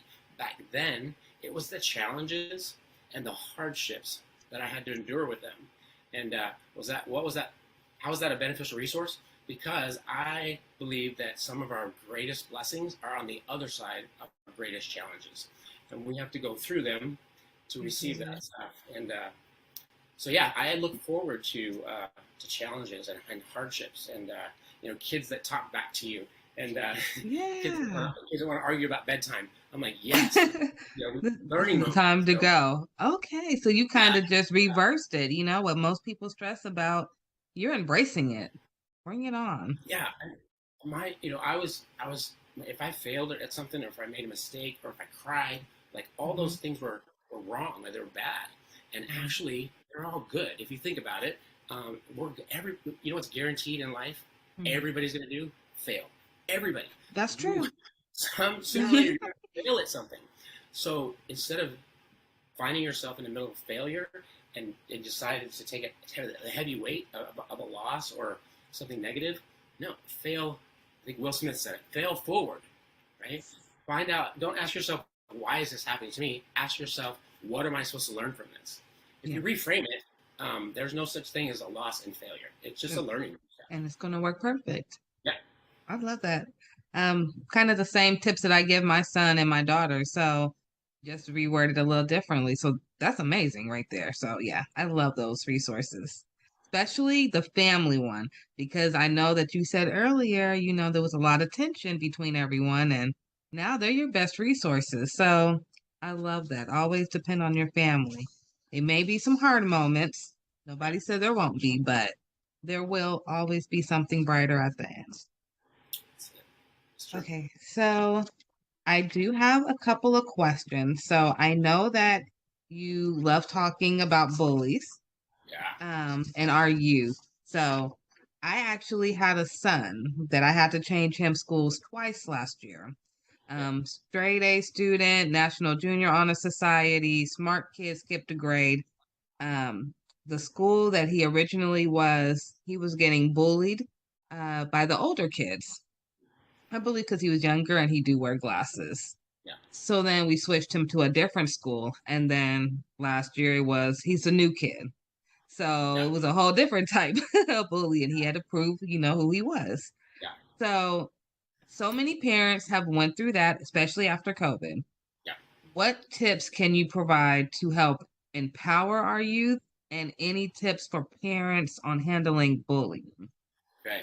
So initially, this is going to sound like a very unpopular opinion. But if you notice, a lot of parents whose child has become a victim of bullying, they want the school to do something. They want the bully to change. They want the bully's parents to change. And it comes back to a very basic psychological exercise. What is your circle of control? We can't control the school. We can't control the bully. We can't control the bully's parents. So what do? It's not a hopeless situation, right? We empower our kids to be bully-proof. What does that mean? It sounds like a great claim, right? Well, I think it is a great claim, and it started for me way back in high school. I knew this kid named David Williams, and this kid was untouchable. Like, somebody would come up to him, and they would just, try to make fun of him or bully him, and he was just like, what? It was just untouchable. Like, he would step into his truth. If they picked on him for had a bad hair day or something, he'd be like, yeah, so? Okay. But, yeah, he just owned his truth, right? And I'm like, wait a minute, that makes a ton of sense. So fast forward to last year, my son is 11, and he just got braces. Well, he has to get a slide. It's called a slide on the top of his mouth. Yeah. Well, he came over one weekend, and he had his new slide in. He had the worst lisp ever. He was talking. And so, we do what people do, not thinking about it, and I just started making fun of him, just a joke with him, because I hope that he knows that I love him. Well, he got really bummed out, really down about it. And so I recognized the parenting moment. And so first I apologized. I was like, I'm sorry. I didn't mean to hurt your feelings. I said, but we've got to do something about this, because you're going to go to school tomorrow, and those kids are going to be all over you, dude. I said, so we need to start today to make you bully-proof. He's like, bully-proof? What do you mean? New concept, right? So I got a stack of Post-it notes, and so I started throwing them at him.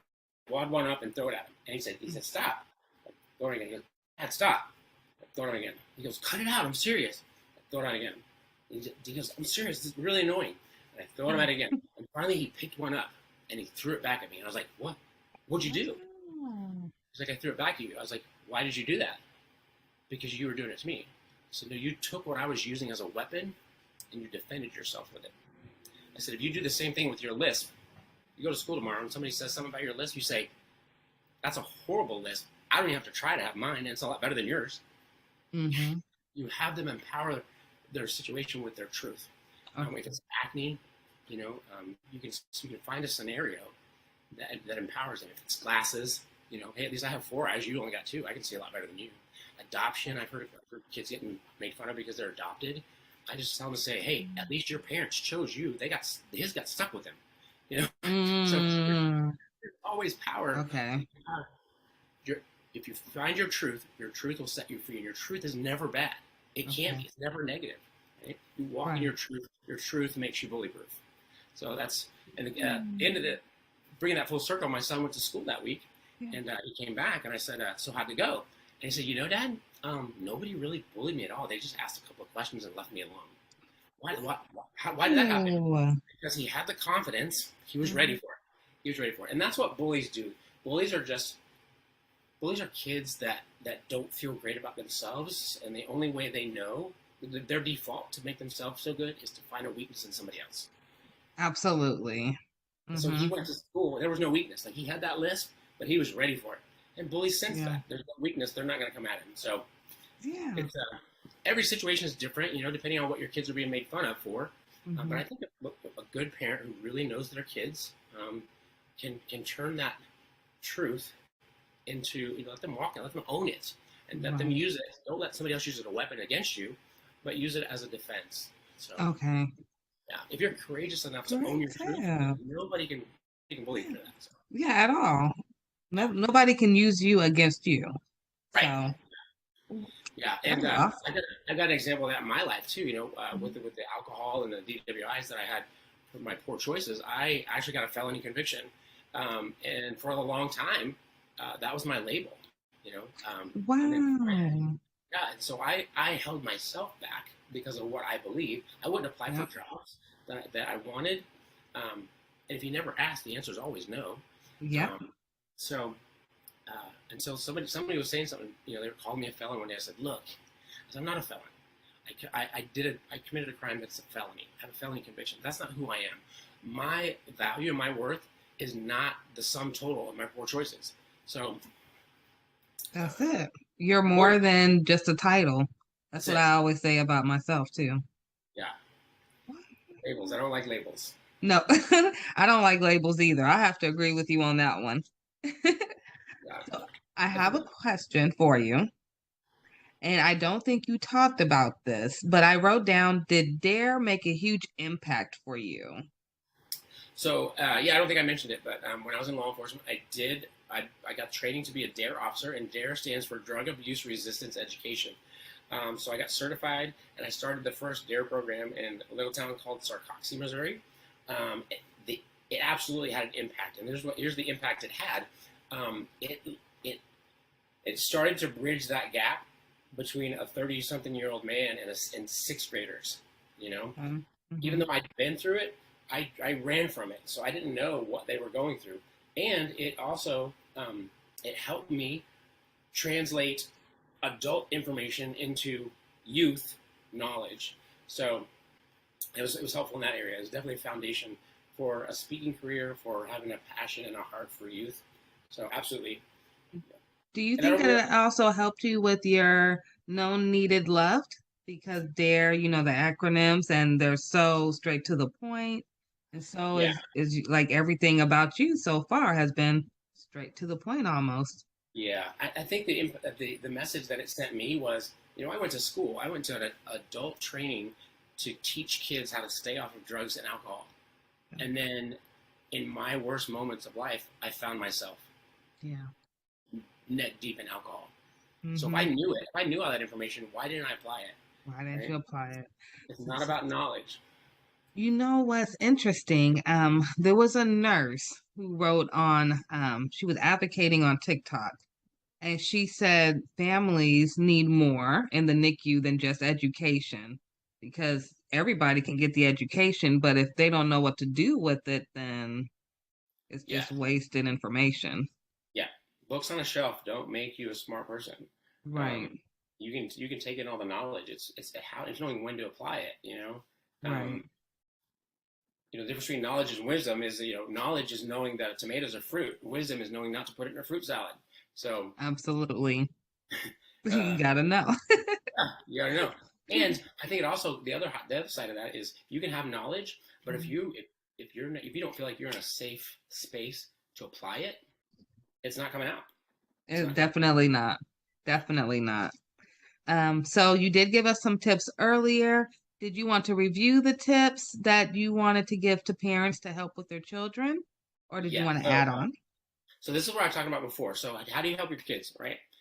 The first thing we can do as parents, right? And I'm coming from a guy who made a lot of poor choices as a poor parent. I'm not saying I'm like the greatest parent in the world, because I'm not now, and I definitely wasn't. I made a lot of poor choices, but making those poor choices caused me to dive in harder and become better, not for me, but for them. That's what they deserve, right? Kids deserve that. They deserve the best chance. They deserve for us to set them up for success the best we can. So how do we do that? Well, the first thing we can do is we can become the best investigators we can of our kids. Yeah. Because we didn't create them. We didn't set them, on this path. They were created on purpose, with purpose, for purpose. We just have to help them figure out what that is, right?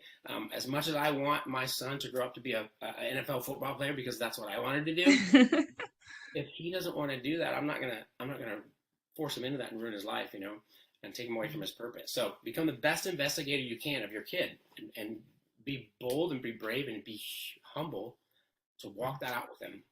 And then there's 4 nuggets that I think parents should help their kids learn and apply in their lives. So if you think about a race, we're all running a race, right? It's our job. So if you think about a relay race, whose responsibility is it to pass the baton and to make sure that the baton is passed at the right time, perfectly, right? It's always the runner that's giving off the baton, because the runner that's taken off, like, they just got their arm, they're not even looking, right? So the parents, we're passing the baton. It's our responsibility to pass the baton well so that they can win their race. And so how do we do that? 4 nuggets. The first one is gratitude. If you teach your kid to be grateful for even the smallest things, even the smallest amount of things, being grateful, it just changes their perspective. It allows them to connect. We're all wired for connection. So grateful. The second thing is forgiveness. If we teach them that forgiveness doesn't approve what was done, it just releases the expectation that it could be any different.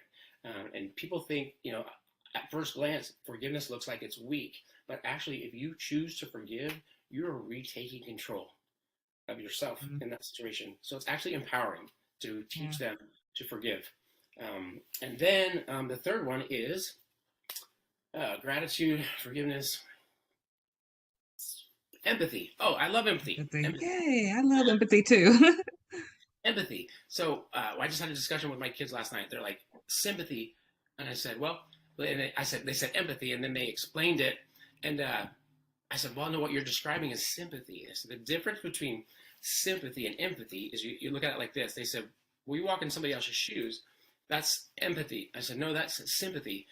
Having empathy is taking off your shoes before you put their shoes on to walk a mile. I like to use the lens.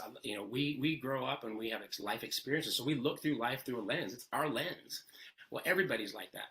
Empathy is stepping out from behind your lens and then stepping behind their lens to understand what they're going through. If you teach your kids empathy, it helps them be grateful. It helps them forgive, right? It helps them understand why people make the choices they do. And then the last one, I love it, and I mentioned it before, it's humility, right? If you teach your kids to be humble, when you think about it, to be humble, you have to be grateful. You have to forgive, and you have to have empathy. So if you could just teach if you can't do all 4, you got a busy life, just focus on humility, and not just teach them. Remember, we're not just giving them the knowledge. We're demonstrating it. And this was tough for me. I remember I was going to school, and my son was 6 at the time, And he used to always come and interject himself in conversations with like these big lies. Like he would make up some story to include himself in our conversation because he wanted to feel known and needed and loved. Yeah. And I would get so mad because he's lying, and I knew it was a lie. Everybody else knew it was a lie, and so I felt embarrassed. Well, then I was going to nursing school at the time, actually. Then went to school later that week.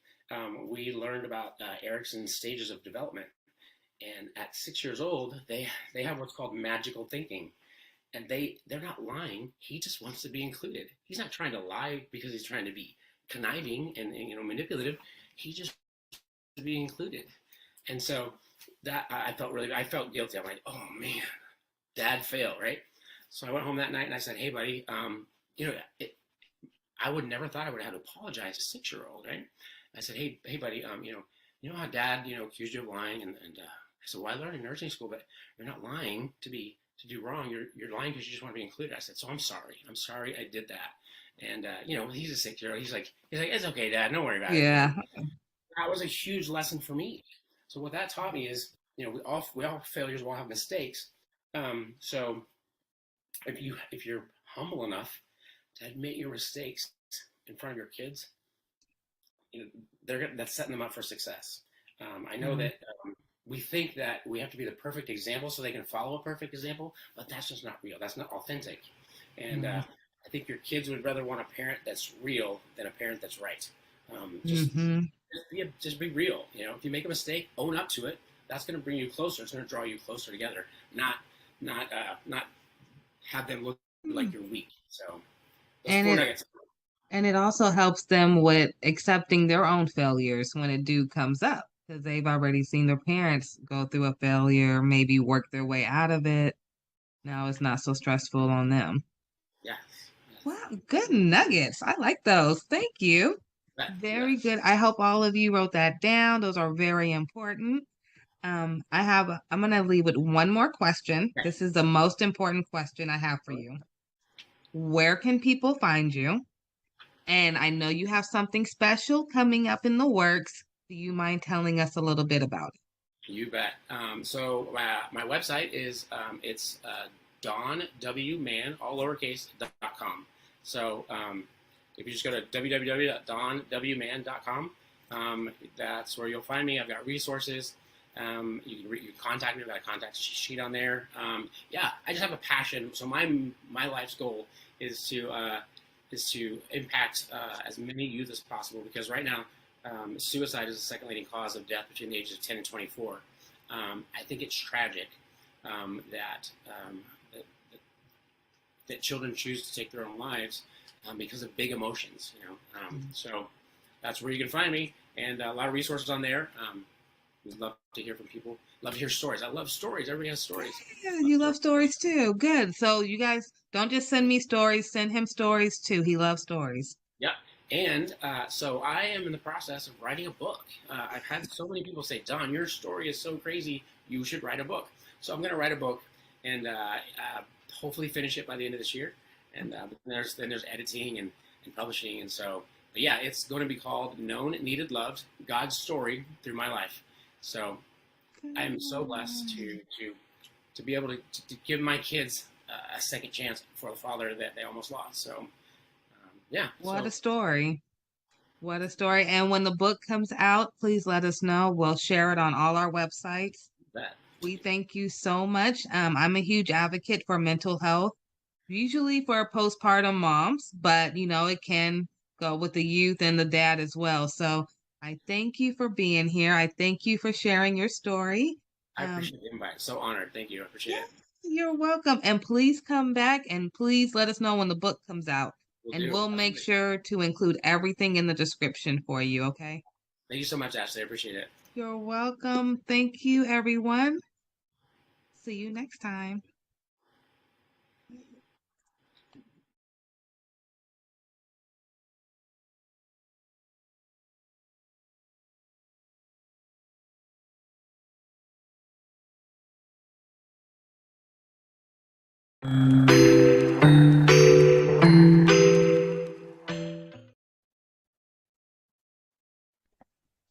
Hello, everyone. Welcome to another episode of the Ashley Randolph Podcast Show.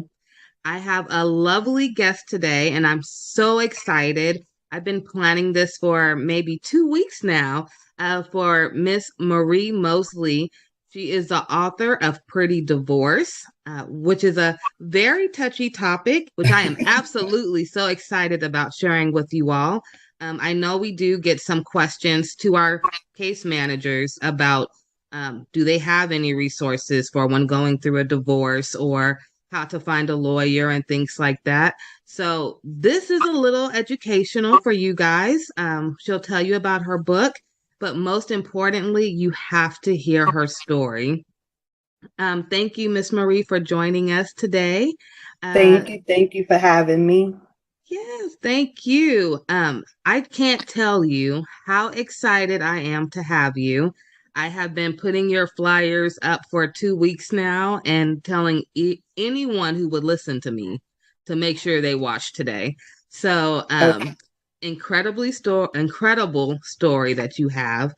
I want you to, if you don't mind, introduce yourself to the audience and let them know who you are. And please tell us about when your book will come out. If you want to start with that, and then we'll go to your backstory. I think that will be phenomenal. Okay, perfect. Yes, I am the author of Pretty Divorce, how to sever a toxic union and create an illuminated future. The book is on pre-order now. It's right. It's on pre-order, and you can order it if you want at theprettydivorce.com. And it should be in people's hands no later than next week. I'm finalizing everything and printing and getting them right out to everybody because it's been on pre-order for a little bit.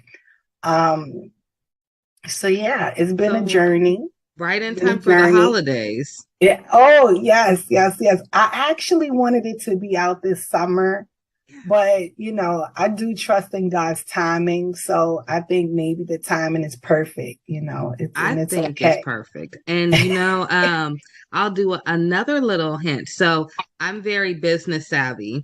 So my business mind instantly said, okay, holiday sales are like the highest time that you're going to have the most profit. And then it also told me that this is also one of the times when people who are going through a divorce get really sad because it's maybe the first holiday season that they're not together. And what a great book to give to someone who's sad and down and say, honey, it's a pretty divorce. Absolutely. That face up. So I think it's wonderful. Timing is everything. I do believe in divine timing. So I think you're going to do a wonderful job. If you need any ideas for gift wrapping them books, I already have some too. So oh my God, I appreciate you. Thank you. I appreciate you and just the strength to write this book. You had to have so much incredible strength to even look at what you went through to come out of that, because I'm sure you had a lot of emotion. You sit there, because I had to write a book for the NICU and my experiences, and it was one of my most traumatic experiences. I had 3 preemies. Okay. All 3 was horrible. So to sit there and write that was almost like journaling my experience. And there were some moments I forgot about. So I can only imagine how hard it was for you. And to still call it pretty divorce. I mean, yes. You are the first person that understands exactly what I was going through. There were times when I had to put it down for a little while, and just go back because it was almost like reliving everything over and over again. The editing, the going through it, the writing, it was really taking its toll sometime on me. And I began the process because let me go back. I want to say this part. At first, I really did lose my identity in this marriage.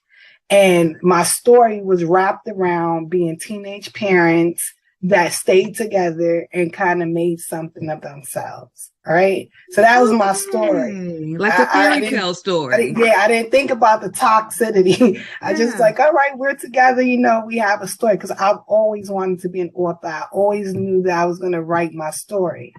So, but it took me years to redevelop a new identity, my own identity, without separating apart from the relationship, you know, because we were together from the time I was 13 till I was 38. Yes. All of those years. All those the major milestones. Major all the good 20s. Oh. Yes. So was it hard to go through your 20s in the book? Because I know you were looking like, these were my golden years. So the book tells you a lot, but I'm going to say this.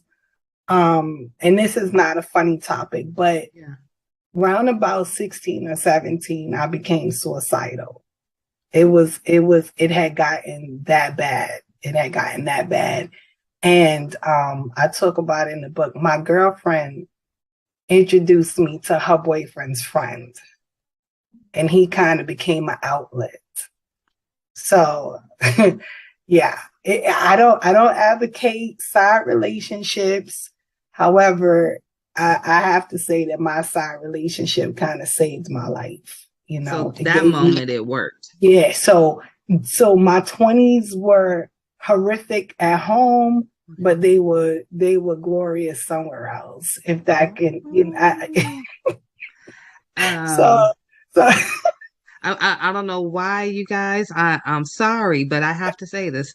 I am getting the song Khalees Milkshake Bring All the Boys to the Yard stuck in my head when she said, you know, it's like this at home, but outside. Oh my goodness. But it worked for you. You're still here. Absolutely. So, absolutely. I'm not advocating for it, but not at all. And I'm, and I'm I don't take, because I was an educator for so many years working with kids, I would have a lot of children with suicide ideation, attempts, different things that I've gone through. So I don't take that lightly. But as a teenager, becoming a mother at 14, I was a good student. I was a really, really, really good student. I started to fail in school. Like all of the things that made me who I was beginning to change. And it's like I deviated from the plan and I was spiraling out. So, so it became a little bit rough for me around that age. But finding another outlet, albeit it was a side relationship, it really did help me. It helped. He helped me a lot. You know what I mean? Like I'm married to a different man right now. my girlfriends, some of my girlfriends, they were like, wait a minute, what? Like you're not with him anymore. How are you not going to be with this guy? Because that's how that's how it was forever. Yeah, we really, really fit. But things happen, and I'm in a new relationship. He's in a new relationship, but I definitely know for a fact that we both still have a really high regard for one another. Him and his family were my solace. They were my peace.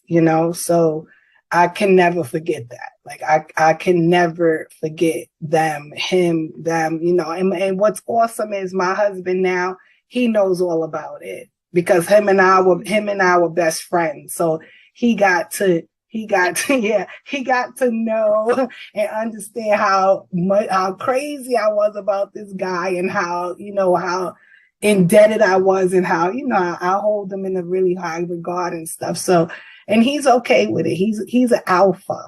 He's an alpha and he's confident. So absolutely. Yeah. So he's not intimidated by it or anything. So I can talk about it. He knows about it. So, but that's a good thing too, because he knows what he's coming into. Mm-hmm. I hear a lot about baggage and people coming into new relationships with extra baggage.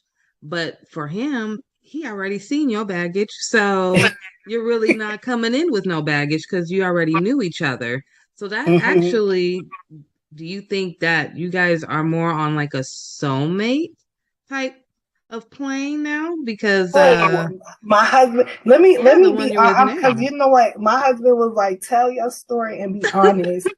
I really felt like the other guy was my soulmate. I really did. And there's some amazing stories about our journey that I'm even thinking about putting into a book. Like, I used to be able to feel his pain. Like, if something happened to him, I would know, you know? And so when I think about my soulmate, I don't know. My husband right now, me and him I guess because we were best friends or something, we fit. It's crazy to me. You know what I mean? Because some women wait their whole lifetime to feel what I felt with the other guy and even what I feel with my husband. You know what I mean? Like, my husband is my dude. He's my, my That's your rock. Home. You know what I mean? Yeah. So it's so I never compared the two of them, but they both were like gifts to me. That's how I feel, honestly. You know what I'm saying? And I wouldn't give my husband up for anything, like, for anything, because he's really been there for me, for my children. Like, that's their father. You know what I mean? Yeah. That's their father. And so his place in my life and what he means to me is tremendous. So it doesn't compare to the other one. It's different, but both of them were beneficial to my life. You know what I mean? I can't in all honesty take anything away from the other person. You know what I mean? Because it's like getting two different jewels, and it's like they're both beautiful in their own way. Absolutely. And it's fine for that. You know what I mean? It doesn't have to be one part or the of your other. crown. Absolutely. And so my husband is just like, he's my life now. And he knows that I wouldn't deviate from that for anything. You know what I mean? I can still give honor to the other person without being disrespectful to him. It doesn't take, because he's that guy. You know what I mean? He really is. He's awesome. He's one of them people. He has his own children biologically, and then he has my children. And anybody, even me, I look at him with all of them, and you can't tell which one's a which. That's how savvy he is and how much love he has to give, that he's willing to spread it. You know what I mean? He's willing to spread it.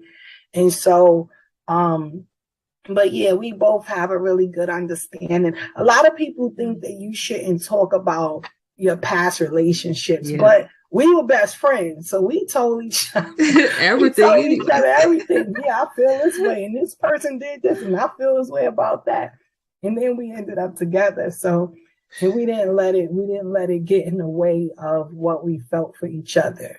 Yeah.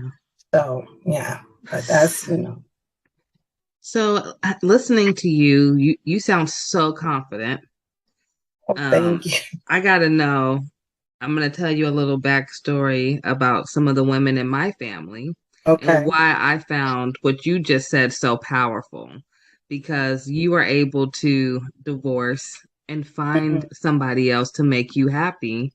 And you still are good. Your life is good. You don't have to dwell on the past, and you not at all. Someone that still matches you. So I have been with my husband. We've been together this month. On the 29th, we'll make officially 10 years.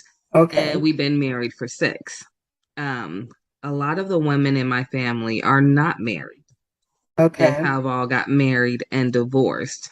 Okay. And divorced is where they stayed. Okay. So to me, growing up, it was almost looking to these women. They were all powerful, independent women, but it was like, why did you stop on your love life after divorce? Like, they didn't feel they were worthy enough. But then I hear you come, and I'm like, okay. Well, it sounds like she knows she worthy enough, and she went and got her man. So, it's an eye opener.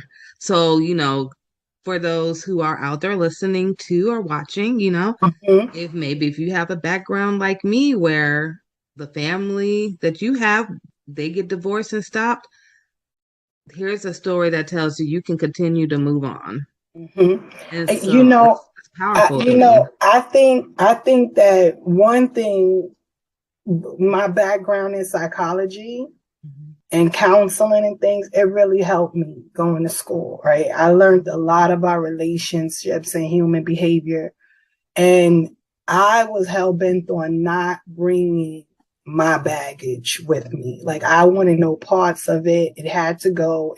I didn't want it to go into a new relationship. I didn't want it to go to the store. I didn't want it to go to work. Like, this is bad. It's done. It was a bag of garbage to me. It wasn't like luggage to keep carrying around. It was something to discard, right? And I also did not want my husband to pay for what someone else did to me. I think that's completely unfair. I also talk about it in the book. Anytime someone did something to me, I dealt with them. And this has been me since I was a little girl. I dealt with that person personally. I didn't carry it outside to dump it on people that did not deserve it or give it to, or, they had nothing to do with my pain and my suffering. So, and there's a lot of women that ask me that, like, how did you do it? Because it is a process. It's a process of learning to trust somebody again. It's a process of you allowing somebody to really love you, and believe that that's what their intentions are. So my process, I took some time off. I did. I wasn't, because a lot of us, where we make mistakes is jumping in and out of relationships, back and forth. Like, we get the revolving door and we never take our time to really heal, process what happened, reflect on what happened. What did I do wrong? Because everybody's not perfect. You didn't do everything right. What did I allow myself to be involved in? What do I not want to be involved in? And you used the key word earlier about journaling. It's really important for women to start writing down what's going on. I have 5 million notebooks. Okay, so I do too. All over the place in this house, but they're good because you get to get your feelings out. You get to, and you also said something before we started. We talked about girlfriends, right? Yeah. Girlfriends are good. Their intentions are good. But most of the time when you talk to your girlfriends, if women want to admit it, it turns into a male bashing session. And we just go, Absolutely. on it and here, and this one from 10 years ago, he did this. Those, you're muted, Ashley. That's those, Absolutely. those conversations are not productive. They're not productive, and they keep us stagnated. They keep us bitter. They keep us resentful. And those are recipes for never really going on because now you're not really open. You're not open to having love come to you. Yeah. And you're not willing to give love because somebody already trampled all over it. Yeah. But you know that saying about the $1 bill or a $10 bill, you can crush it up, smash it, kick it all around, and you drag it through the dirt. When you open it and take it to the store, it's still worth $10. Still $10. So if we can understand that our value is not diminished because of the stuff we've gone through. And life does go on after whatever his name is. It's okay. You don't let one monkey stop your show. You keep the show going. You have to, because if not, they win. I don't like to reduce it to that, but the truth is they win. Yeah. They left you a shell of a woman, while they're out enjoying their life with whomever, and you're sitting around and you've not really find yourself, and that's only if you want to have another relationship. Some people go through so much they don't want to be bothered anymore. Yeah. But even in those places, I think that if they went through some healing and mindset changes and self-development, reinvent yourself, turn things around. It can work for them. They don't have to be alone. I don't think that we're designed to be alone. I agree. I don't think we are either. We Definitely are not. I think we were designed for companionship, and to have someone that genuinely loves us in our lives. And because one man didn't appreciate it and didn't understand the treasure that he had, that's his problem and his loss. And you have to shift your mindset. You have to. Because if we sit around pondering what we went through, why, if I shoulda, coulda, woulda, why didn't I, we're wasting more time. Yeah, I agree. And we don't have that much time to lose. Every day we get older. Absolutely. I have to ask you a question. I'm here for it. You have this accent. You got to tell us about your accent, where you come from, and if you don't mind, I know we talked a little bit offline about some of your family and some of your family stories and how they are in the book. You don't have to say it all if you don't want to, because we do want you guys to get the book. So, but if you want to, just touch on it a little bit, just to invite everyone into your life and how you were able to get this beautiful mindset that I hope we all can have after meeting with you today. Thank you. So I was born and raised in the Bronx in New York City. Right? Growing up, people thought I was Southern for some reason.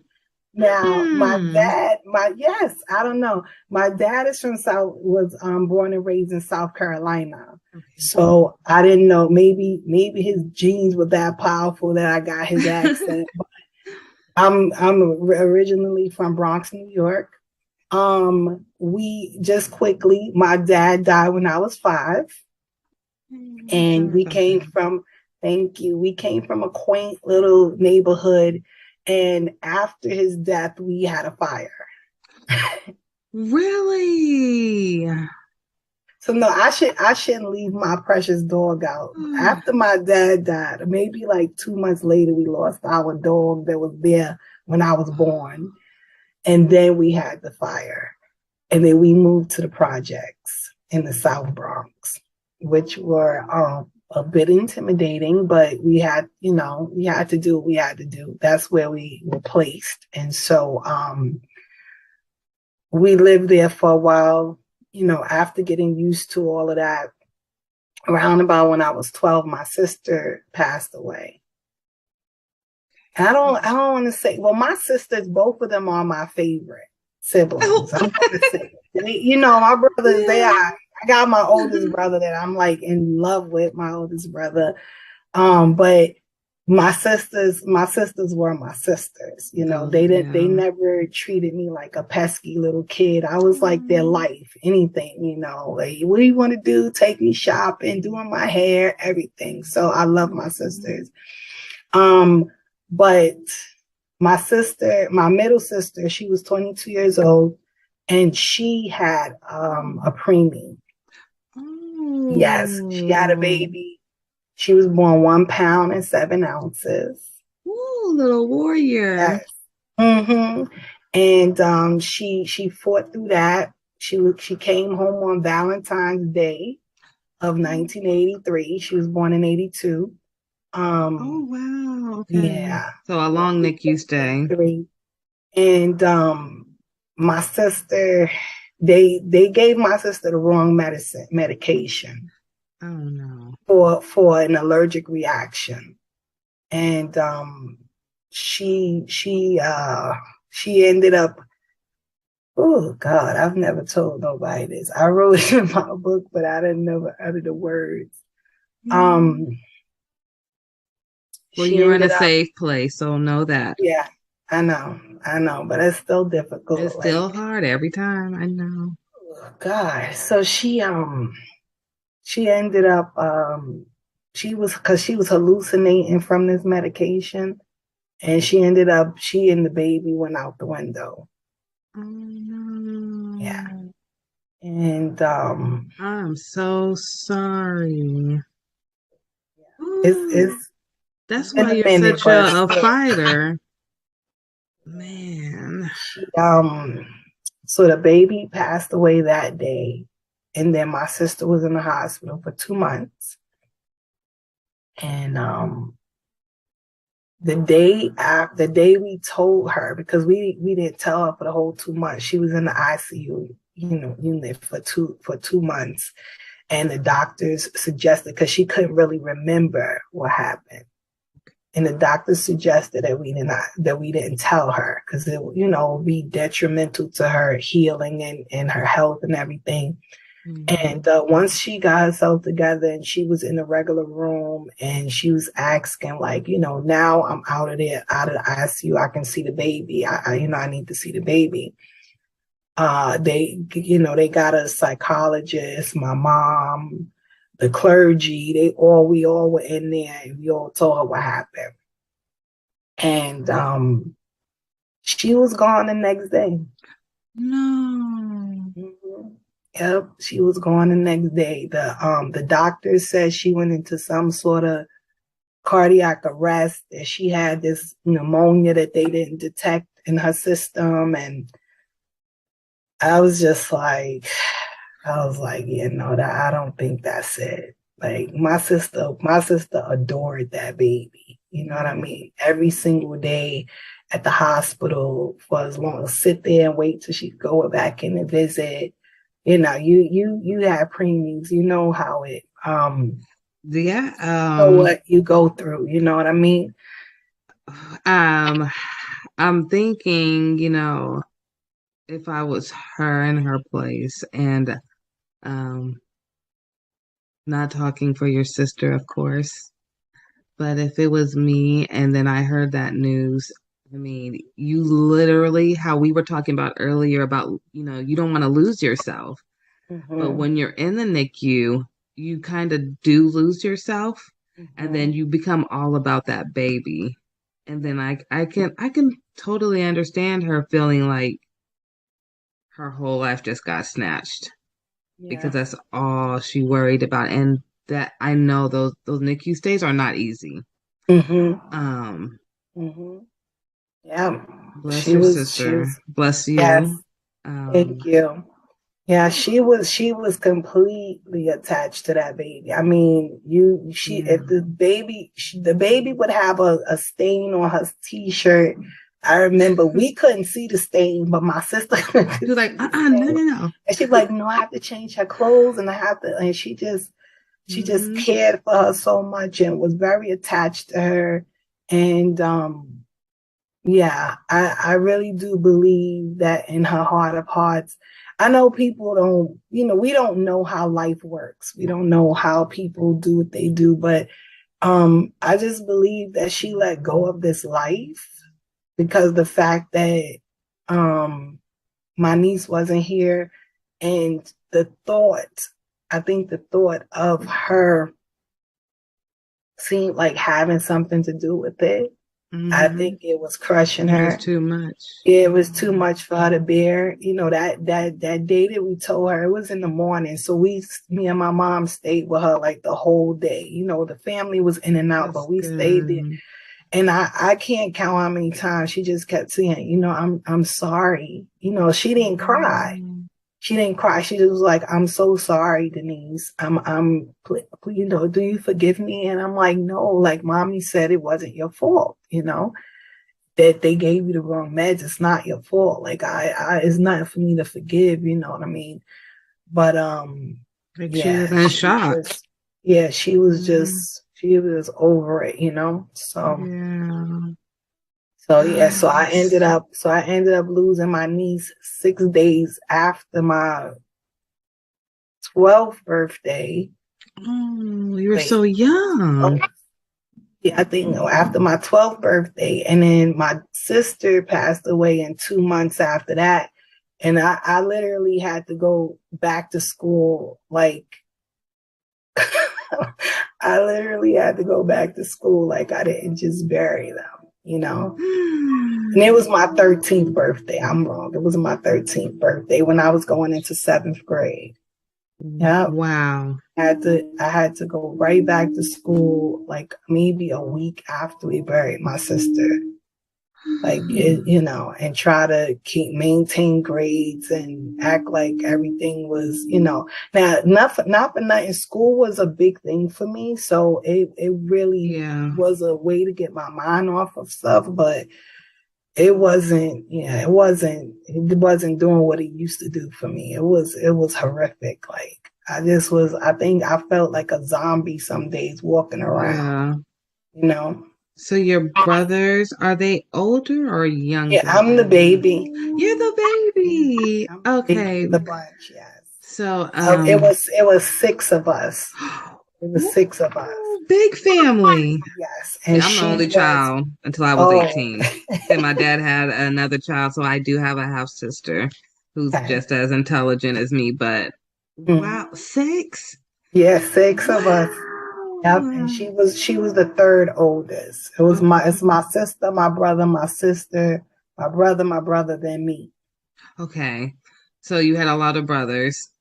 Did they during this time, because you're talking about going back to school, and obviously you went through something very traumatic.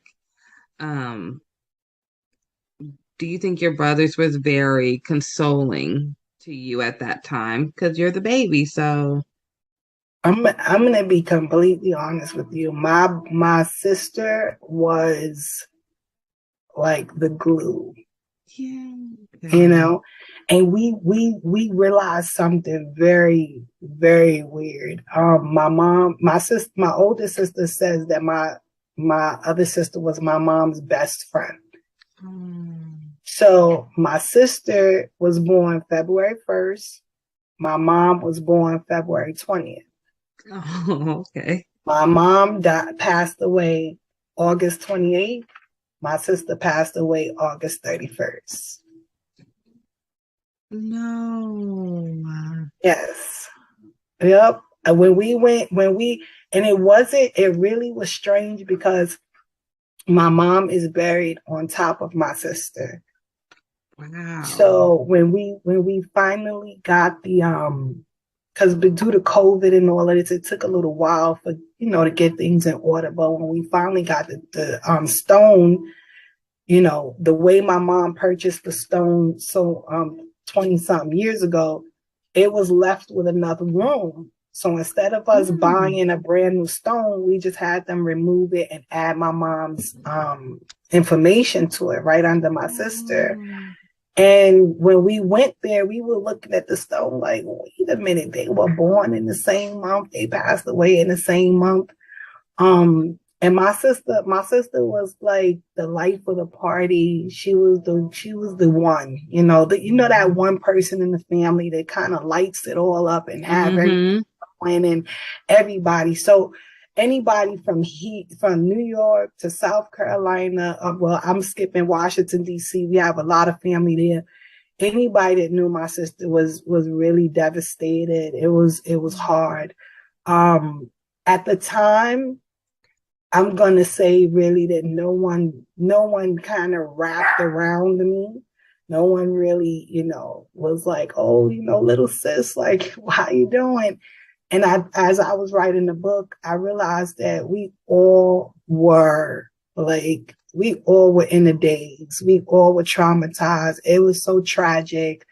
My brothers thought that her boyfriend had something to do with it. They were on the warpath. They were thinking more about that. Really, yeah. Yes, because she was at our house. She had left her house in the pouring rain with the baby. That's how we knew something was wrong. So, and she came to our house for like shelter. And then her boyfriend showed up around 3-4 in the morning trying to get her to go home.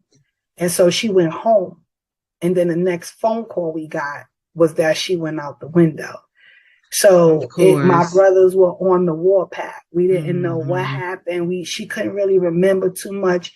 So we didn't know if he did something to her or whatever. So no one, and right after my sister passed away and we went to the hospital and came home, I kind of went mute for a week or so. Like I wouldn't speak, I was just dazed out. My mom was there. So I don't, they didn't really come to too much, gather around Denise because something might be wrong with her. My middle name is Denise. I'm sorry. Oh, okay. Yeah. So, but as now that I'm older, I don't really blame anybody because I know that we all were just in the daze. It was unbelievable, unfathomable that this was happening, to us, to her. Yeah. And so I don't blame everybody. Everybody, went into their own corners to try to figure out how to process it and deal with it and get their lives together. So I can't even imagine, like, just visualizing everything you're saying right now. It almost feels like a bad dream that's never going to stop. Yeah. I mean, from the age of, I think you said, what, 6? 5. You're 5 when your dad passed away, and then the fire, and then you had to move to an area that was a little different. Very different. Then you had to, I'm assuming, learn all different type of skill sets to live in this new environment. Absolutely. And then this you happens had with to your learn. sister. Let's just call it what it is. I had to learn how to fight. Yeah. And I had to learn how to survive. I did. And I talk about it in the book that, I was just starting to get my bearings straight. Like I finally started to feel a little bit of stability.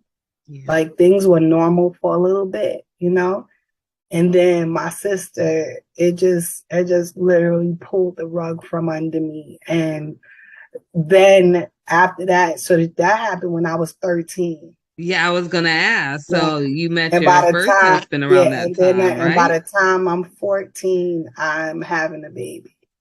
What? Yeah. It just, I'm telling you, fast. My sister dying really just threw me off. It threw me off completely. Like it just threw me completely off my game. I'm telling you. Okay, wait. I'm telling you. Okay. This interview is getting so good. Okay, I have one question. We got to 13. Okay. And then we're going to have to get you a documentary, okay? You get to 13, and I'm just so curious. You were talking about going back to school and your grades. Mm-hmm. Like, did your grades at this point just completely fall, and then you met him? And so that summer, while I was dealing with everything with my sister, we went into we went with my girlfriends. Were always talking about him. We're talking about girlfriends again. Yeah, they knew him. I didn't. Mm-hmm. And I'm not for nothing. My brother was a part of the Nation of Islam. And he used to teach me a lot of stuff. And he used to teach me a lot of stuff about being a Black woman and, a female. And, how it's because of women that we populate the earth and how important we are and our contribution to society and stuff.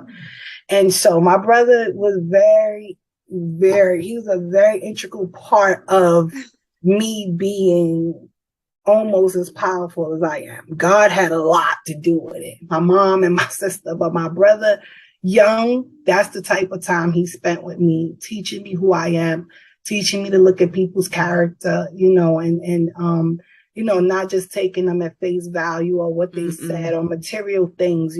People had to show me who they were, not just, So I didn't really like this guy, which makes matters a lot for me, because I didn't really like him at first. I didn't like him. He was not a good person. He messed around with a lot of girls, different stuff. So we ended up getting to know each other, and I gave him, I let my guards down and gave him a break or whatever. And by the time I turned around, I was in a serious situation of peer pressure. And yeah, no, really, it was peer pressure because I knew better. Yeah. I knew better, you know, and you know how hard it is years later to look at you, look at your life and know you've made these mistakes or gone down this path, knowing that you knew better. I'm working on that with my son who's about to be 12 this year. Yes. Now. Absolutely. You know what I mean? You have to tell him that, because my husband, my new husband, he has a saying, decisions, decisions, decisions. And your decisions can change the whole trajectory of your life. Like it really, one small, you could think it's minute, you could think it's small, one little decision could just change your whole path. So we have to be, because life is life. Yeah. And life is not playing with people. There's no redos. It does not care that you're 12. It does not care that you're 13. It does not care. It doesn't care that this is your first time. The sperm met the egg, and guess what? You're having a baby. See what I mean? Life is for real. One time. That's all it takes. And it was my first time. No. Even more traumatic. Let me tell you something. I was just like, I was like, what is happening to me? Like, why? Wow. You know? And it's so many years later that I can say that it's okay. You know what I mean? Because now that life has given me so much lessons and so much experience that I can help other people. You know what I mean? So they say that God gives his the toughest battles, you know, to the strongest soldiers. So if he saw fit to say, like, you know what, she can handle it. She's gonna make it through it. You know, she's gonna come through and she's gonna glorify me and let people know that I do exist because I brought her through. Then it's okay. But in the process of it, it's not. In the process, it wasn't okay. I know you were just wanting to throw in the towel so many times. What's going on? I was like, what is going on? What is happening? You know, why is this happening? All of these things just keep happening. And I'm in the center of it all, you know. What a testimony. Yeah. And we haven't even got to the end yet. We're only at 14 years old. Oh my goodness. I have to ask. Yes, ma'am. I won't get into so many because you do have this in your book, right? Yes. Some of this. So I won't ask too many questions. But I am so curious to know, when Mama Baby came in and said, Mama, I'm pregnant, what was Mama's response? Because you the baby. We got to remember. Yes, absolutely. Oh, I'm glad you realized that. I can't wait for you to read this book because I'm glad I can't wait to read realize that I'm 13 and pregnant. And as a woman, you can say, you know, she's still a baby. Because some people didn't treat me that nice. Yeah. Some people didn't care that I was 13. But you'll read about that. So my mom, my sister, the person that didn't treat me well, was on the warpath against me, and I had to get to my sister. I couldn't think. I couldn't take time to think about anything, so I had to call my sister. My sister is my rider. She does not have children. Okay. I am. And I don't care about her godchildren. I don't care about my children. That's her nieces and nephews. I am the closest thing she has to her own daughter. You claiming that right now? Absolutely. And you can ask her. She'll tell you. She has always treated me well. She has always taken care of me. She has always, you know, she's never, in all of my ups, downs, back and forth, mistakes, you know, my sister has never treated me like, what's wrong with you? Are you dumb or something? Like, what's happening? But she's always That's all we want to hear. She's always just like, little niece, what's up? What we going to do? What you want to do? You know? So I got to my sister, and once my sister was on my side, that was all she wrote. That was really all she wrote. You know, she was like, she had just moved into a really nice area of the Bronx. She had 2 bedrooms, and she was like, if you want to come and live with me, you know, with the baby, she's like, you're more than welcome to that room. She was like, I know you might be a little embarrassed. Like, I don't know what you want to do. You know, she was like, well, I don't care. But all I know is you're finishing school. I'll pay for daycare. I'll do you're finishing school. You understand? And I was like, all right, you know. So when we went, she went with me to tell my mom. She actually told my mom for me. Oh, so good. Buffer. She wasn't one of those people like, you have to say it. You're gonna say it. It was like, Mom, this is what's going on. This is what's happening. This is the part I'm playing. Like, so what? And my mother was like, what? My mother was like, like, wait a minute. Wait, that ain't a part of the plan. You know, we talk about college in this house. We talk about finishing school and education. That's not a part of the plan.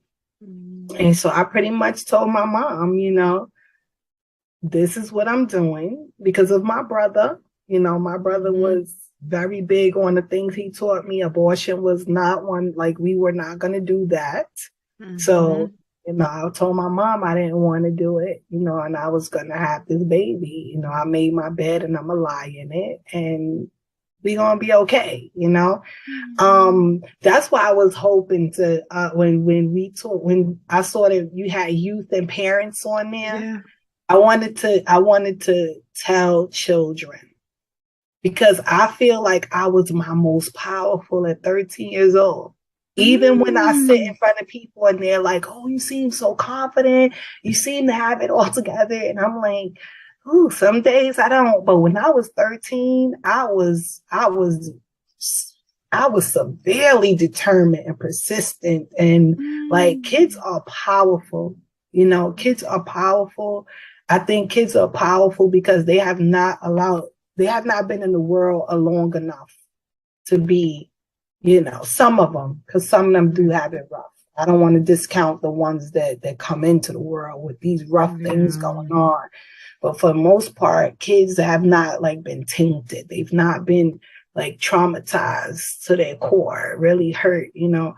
And so they still have a lot of strength and resilience in them. They know how to bounce back quick. And so I always want kids to believe in themselves and know how powerful they are, you know. And so so at 13 I was like dynamic. I was just like, I was like, let me tell you something. I did this. This is my responsibility. I'm taking ownership of it, and I'm having this baby. I'm not gonna do it. Like I just wasn't willing to do it, you know. And you had to advocate for yourself. Yeah, and you are a really good advocate. It sounds like. Thank you. And you know what? I don't only advocate for me. Even when I was a kid, I advocated for others. You know, my mom, she used to work, she was a para for the New York City Department of Education, and she worked in the special ed department. And you would not want to make fun of those kids. You would not want to be on the side of, you know, talking down to people, or, you know, my mom, she was that person. She was not, she wouldn't allow it. And so if we did it as her kids, we would have something to pay once we got home. So, you know, we grew up looking at other people, you know, as equal to us, you know, not beneath us in no way, education wise, financially, anything of that nature. We had to respect people, you know, whatever station in life they were in. And so, I think that's what made me a big advocate for kids even when I was younger. I don't like bullies. Yeah, I don't like clique mentality. I have a zero tolerance for it. And so I've always been willing to stand up for those that are like less fortunate and things like that. in my book, my mission, I have a mission in my book. And so for a Let's get to certain the amount, mission. yes. So for a certain amount of books sold, I do fully loaded backpacks for the homeless. I love it. It's like so cute, right? So New York has this thing called the Midnight Run, and what they do is they go out at night, and I guess some of the homeless people might know where they can go to meet up with the Midnight Run, or they go around the city and they give out different stuff. And so I used to give out blankets like during the winter and things like that. COVID came, so it kind of threw me off my game, but I'm definitely gonna get back into it. Now I like to do little backpacks, right? Make them a survival kit. Put some blanket in there, socks, a hat, some gloves, because it gets cold out there in the wintertime. Some soup, some hot chocolate, some toiletries and stuff, toothbrush and different things. Let's give out some back. Me and my husband did it a couple of times. It was awesome. It was really, really good. It was really good. Keep me updated. When you guys are doing it, let me know if there's a way we can donate some items or funds. Maybe if we have some extra funds, we don't mind helping out for Definitely. the cause.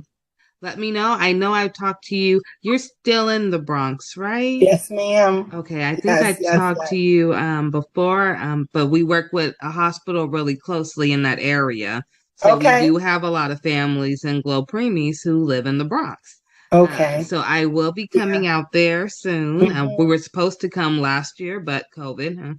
So we'll probably be there next year to take a little tour of the Bronx area.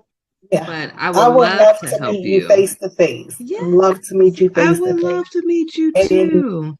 I got want one more to say, question. Hold on. But wait, I want to Okay, say go this ahead. to you. I want to thank you for doing that for people in the Bronx. The Bronx is a very low socioeconomic territory, and we don't have the greatest health care. We don't get, the Bronx in New York City, to me, gets treated like the little redheaded stepchild. And so we don't, And so there's not a lot of programs for our families here. And so I take my hat off for you for coming from somewhere else to help the people here. I really appreciate that. I will tell you, thank you so much. Let me start with that. I appreciate it. I'll tell you this much. My family is not involved at all with what I do.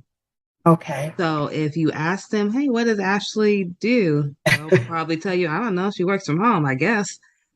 They have no idea what Glo Preemies is. They have no idea what the Alliance is. They have no idea how many policies I have single-handedly helped change. For your area alone, I believe we have already sent maybe 6 breast pumps to new NICU moms, Black NICU moms. We are working on sending more right now as we speak.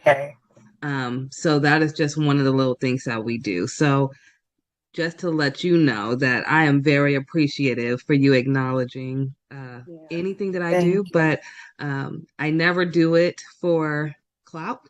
That's what they say. I do it more because I was a NICU mom who had no family who came to see me when I was in the NICU with my baby. I'm a mom that never had a baby shower because I had preemies. I'm a mom who's been let go by a doctor because I was too sick.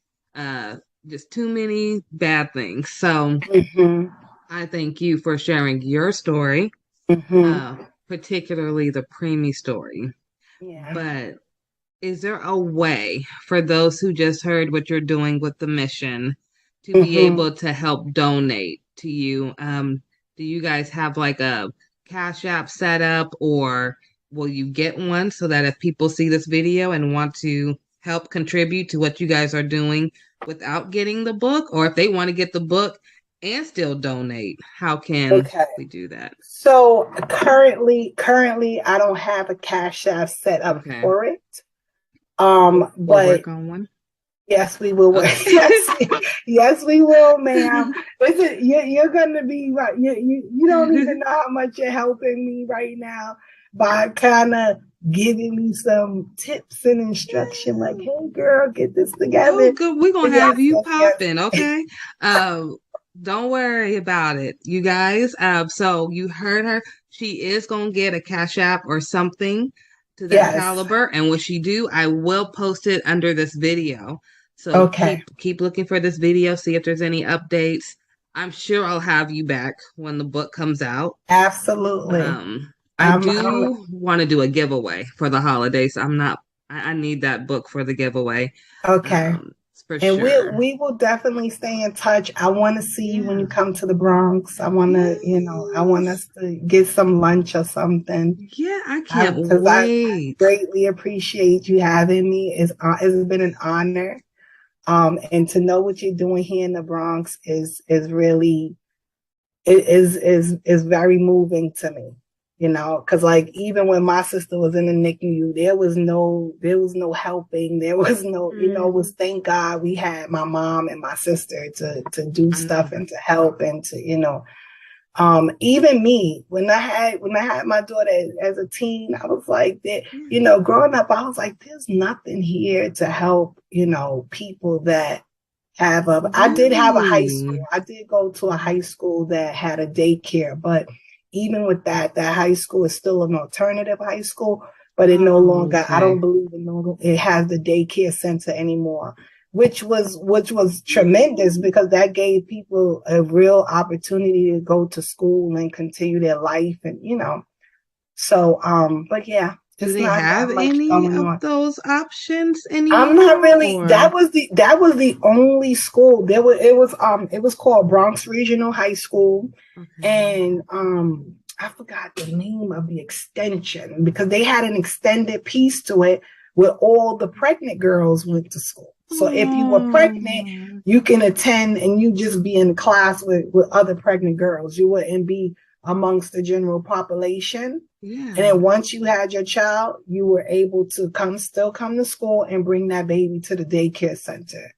But they don't have, it was beautiful. New York used to be a really awesome place to live, and it had a lot of resources, but not much is going on here anymore, so for you to still be in the place of trying to help out here, it's wonderful.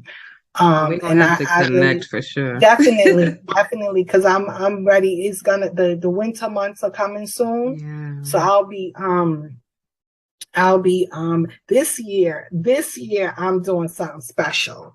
This year, all of the blankets that I buy, probably in the blankets and maybe in the hats, I'm gonna have my daughter sew in patches that says Jesus loves you. Because I want them to know that it comes from him, not from me. Yes, look at you. So, I love that. I want them to know that he is thinking about them. He's not forgotten. He's not forgotten. Yeah, because I would not have gotten to this moment without him. Absolutely. I feel the same way. Yeah. I don't. Yep. That's why I said earlier. I believe everything happens in divine timing. God little ones is what GLO stands for. So GLO stands for God's little ones. And I truly believe because, quick backstory, when I first got pregnant with Aiden, my oldest child, it was in 2010. I was going to Xavier in New Orleans and Tulane at the same time. Going to be an OBGYN, wanted to be a doctor. That was my main goal. I wanted to be a baby doctor. And I went to Tulane because I wanted to do public health, because I wanted to work in the World Health Organization. Ended up having Aiden with 2 semesters left. And here we are 12 years later. I have GLO Preemies. It incorporates both of them. So I'm still dealing with babies. I train doctors now. I educate doctors through what I do at CPQCC based at Stanford. Not only that, that was my college that I really wanted to go to.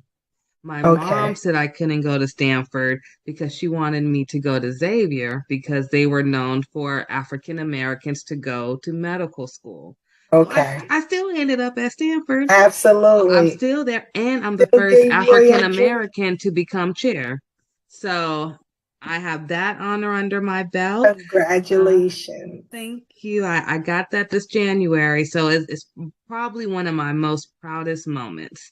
Mm-hmm. But just like you said, your trauma makes you who you are. I only got that honor this year because of my 3 preemies, because I came in as a preemie parent who became advisory board member, who then became chair of everything within the NICU. So Yes. everything's divine timing. Your book Yes. is divine timing. Amen. Thank you. We're not going to go into your divorce because you guys, I want you to get this book. Help her with the book as well as help the mission. So if anybody do want to donate before she has it, you can donate to Glo Preemies. Please put the mission in the description so we know where to send the money to. If you're sending it to Glo Preemies, just put donation to Glo Preemies. If not, put the mission so we can send it directly to her. Thank you. Thank you. And then, yeah, we'll get that going. I'll put everything in the description. To everyone, we are now on iHeartRadio now. So we are on iHeartRadio, Anchor.fm, YouTube, as well as Roku TV and Spotify. So you can look up Glo Preemies or the Ashley Randolph podcast. If you have a question that you would like to give to Miss Marie to have her answer for you, maybe by email, you can do so at anchor.fm/Glo Preemies/message. And we will make sure she gets it. And we are just so grateful. Now, before I let you go, because it's amazing, and I am going to bring you back for part 2. Before I let you go, where can people find you? Because that's the most important thing. Is where can they find you? I am on Instagram at marie.d.mosley, Mosley. And I'm also on Facebook at Marie Mosley. And like you said, they can email the pretty divorce at gmail.com.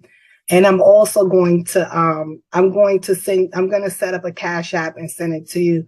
So if anybody wants to donate, I would greatly appreciate it. I will share photos so you can see that your money is going to good use, because I would like to do at least 50 backpacks this coming winter. I want to do more, but I'm saying my minimum is going to be 50 to give out to the homeless. Yeah, so there's a lot going on out there right now. And people need our help, And let's not forget that it does snow, so it's very, very cold. So this would be going to a good cause. If everyone helps, even $5 adds up. I do hat, glove, scarf, and socks, and a blanket. And the blanket. So, yeah, I think it's wonderful. You have such a good heart to say everything you've been through. Your family sounds amazing. Thank you. So we know that you came from some kind of good background. We may not know them personally, but we know that they're tough, they're strong, and you're the baby. So you're gonna just take everything that you've seen from them. So you have to be a tough cookie. So we are so appreciative of you and thank your you, my work. dear. And I appreciate you. On behalf of all the millions of women who may be going through a divorce right now, thank you for writing this book on behalf of them, so that they can move forward like the women in my family. Hopefully I'll never have to go through that. I don't think I will, but you don't want to go through it, but it's those that have been through it, or those that feel like they're stuck, I definitely feel like my book would help them. Because I have a little bit in there about us divorcing ourselves, not only from men, but some other toxic behaviors. See what I'm saying? So Yeah. it's, it runs, it's a pretty, I'm proud of it. I'm very proud of it.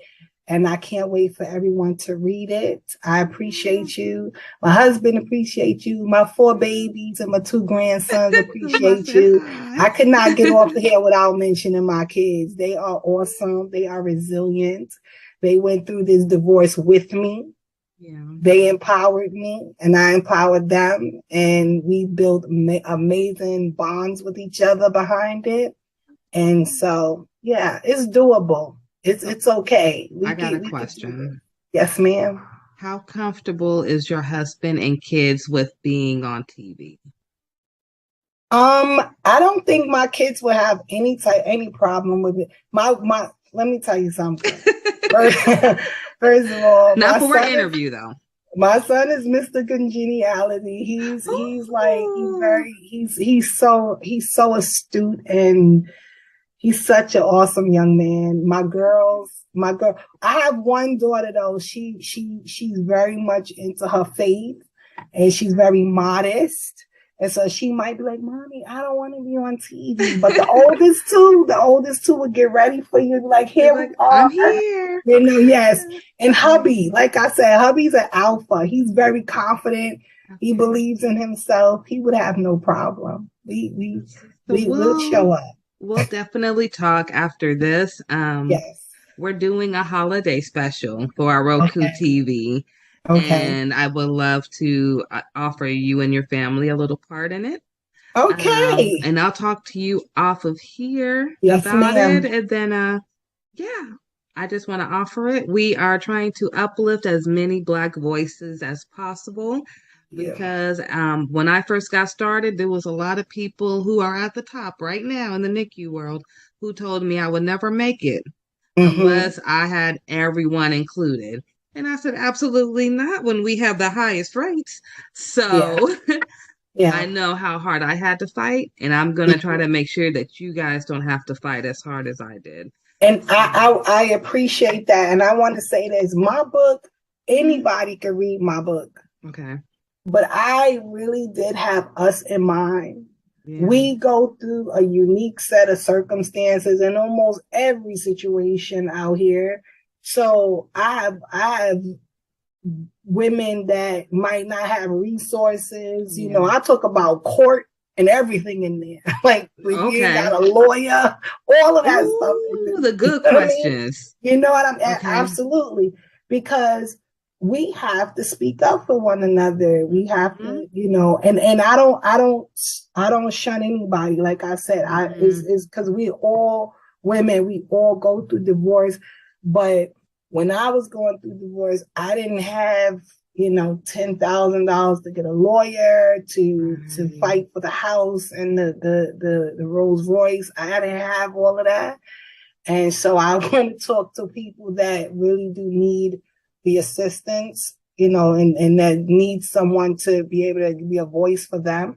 And so I appreciate you for that, and just know that I am following in those footsteps as well. I'm so happy for you. This time next year, you're going to be like, ooh, I'm on book number 2. It's like, good. When is it coming out? Oh, you already have it out? No, I don't have it out, but it'll be done in the next few weeks. Like, I'll be ready to send it off for editing. Ooh, all right. Okay, so when book number 3 coming? So it was. I think the Lord was like, I want you to do 3 this year, but I didn't. I've been going through a lot of because my mom passed away. Okay. And so I've been finally coming up from that, from that. She passed this year? Stuff. No, she passed in 2020. Girl, it's so much stuff. Let me tell you something. It is so much stuff.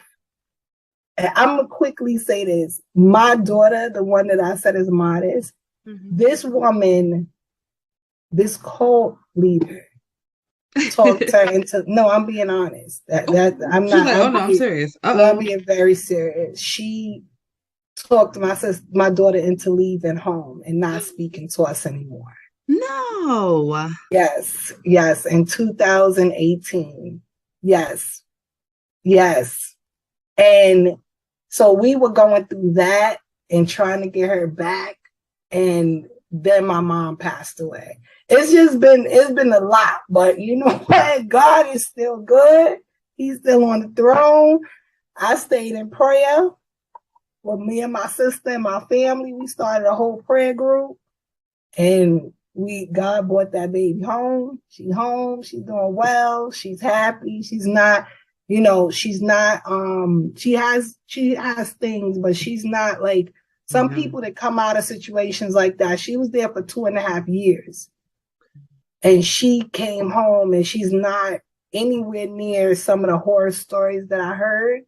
So I'm grateful. It's been a battle. A journey. It's been a journey, girl. I'll tell you really quickly. Too. Oh my goodness. See, I told you we could talk forever.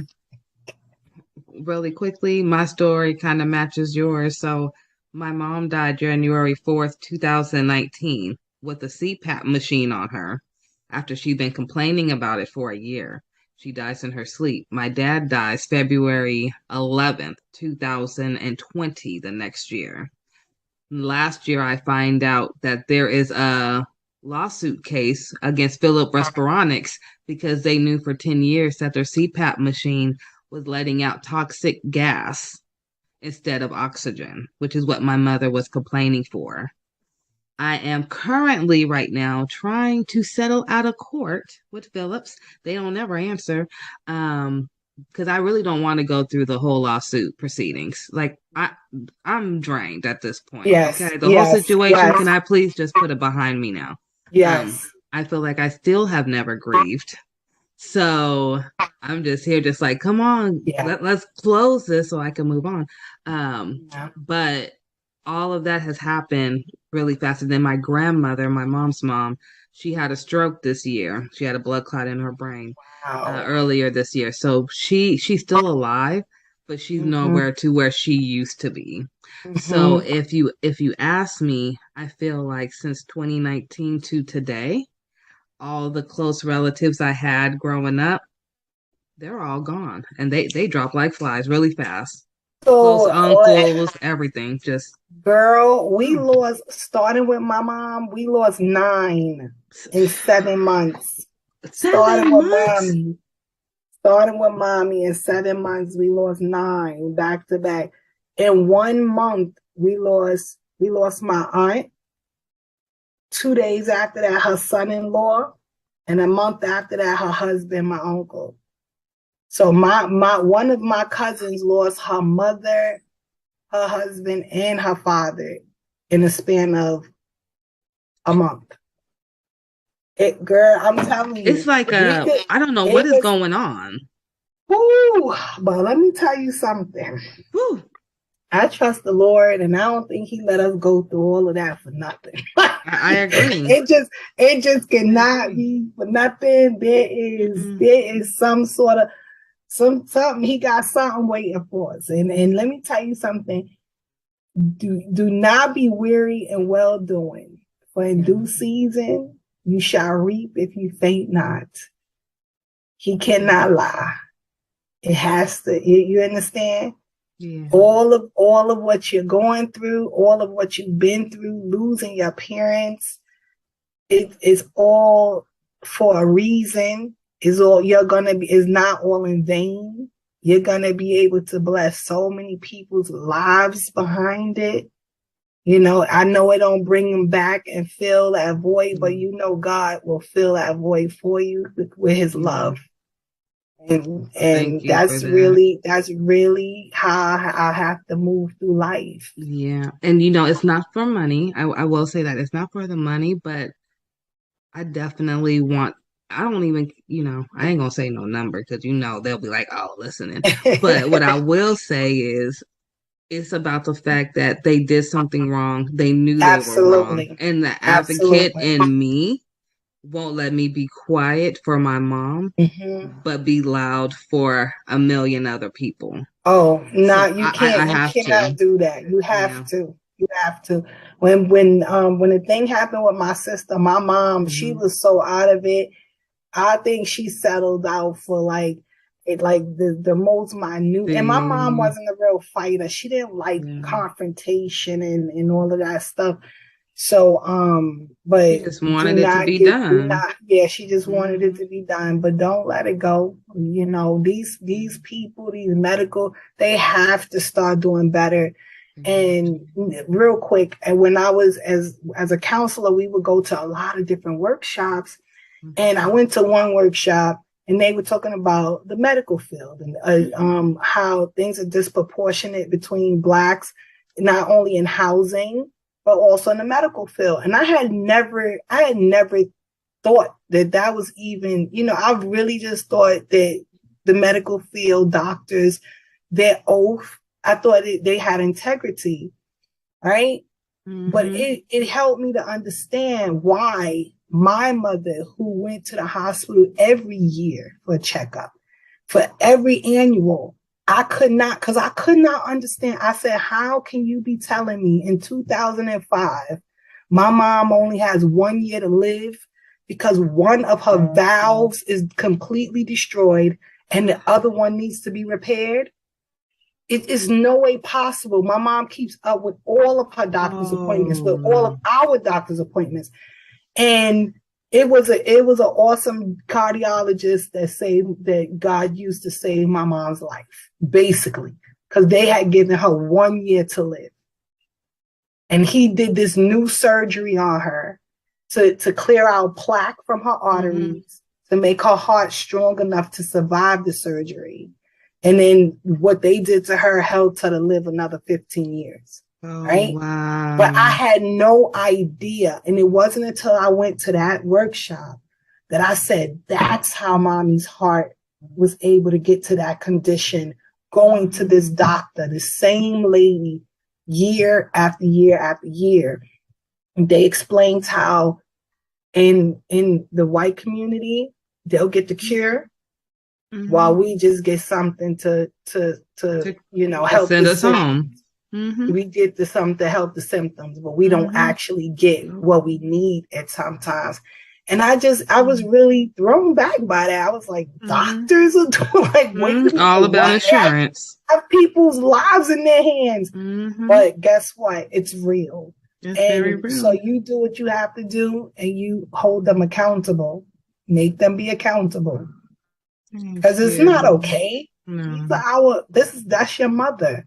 You know what I mean? It's touch your life, and no. And she was only 50, just made 50 in 6 months. It was January because our birthday's in June. Absolutely. And I will tell you, you were telling me about your baby and how she was with your mom, and then you just got her home. So that night, my son was actually staying with my mom. And they actually were with my grandmother. And so my grandmother is the one who found my mom. And my son didn't know that she had passed. By the time he woke up, they had already came and took my mom out and everything. Wow. But to this day, I still think that's when everything, like for your backstory, that's when everything for Aiden, he's a top 10% in the state for state testing. But his grades started going down right after that. And he started to get into fights at school. So we had to switch him schools. And it was like I had to almost rewire Aiden. So when you're talking about rewiring your daughter, I'm like, I'm going through that now with Aiden and trying to put him back to where he was before he had all these losses at one time. Because he never lost nobody. And then all of a sudden, it's like boom, boom, boom. And he's like, I can't go to grandma's house no more to babysit. I can't go by grandpa at all. I mean, he sounds like my son. My son was very close to my mother. Very close. See, how's your son doing now? I know it's been about 2 years. She passed away 2 days after I dropped him off at college. No. Yep.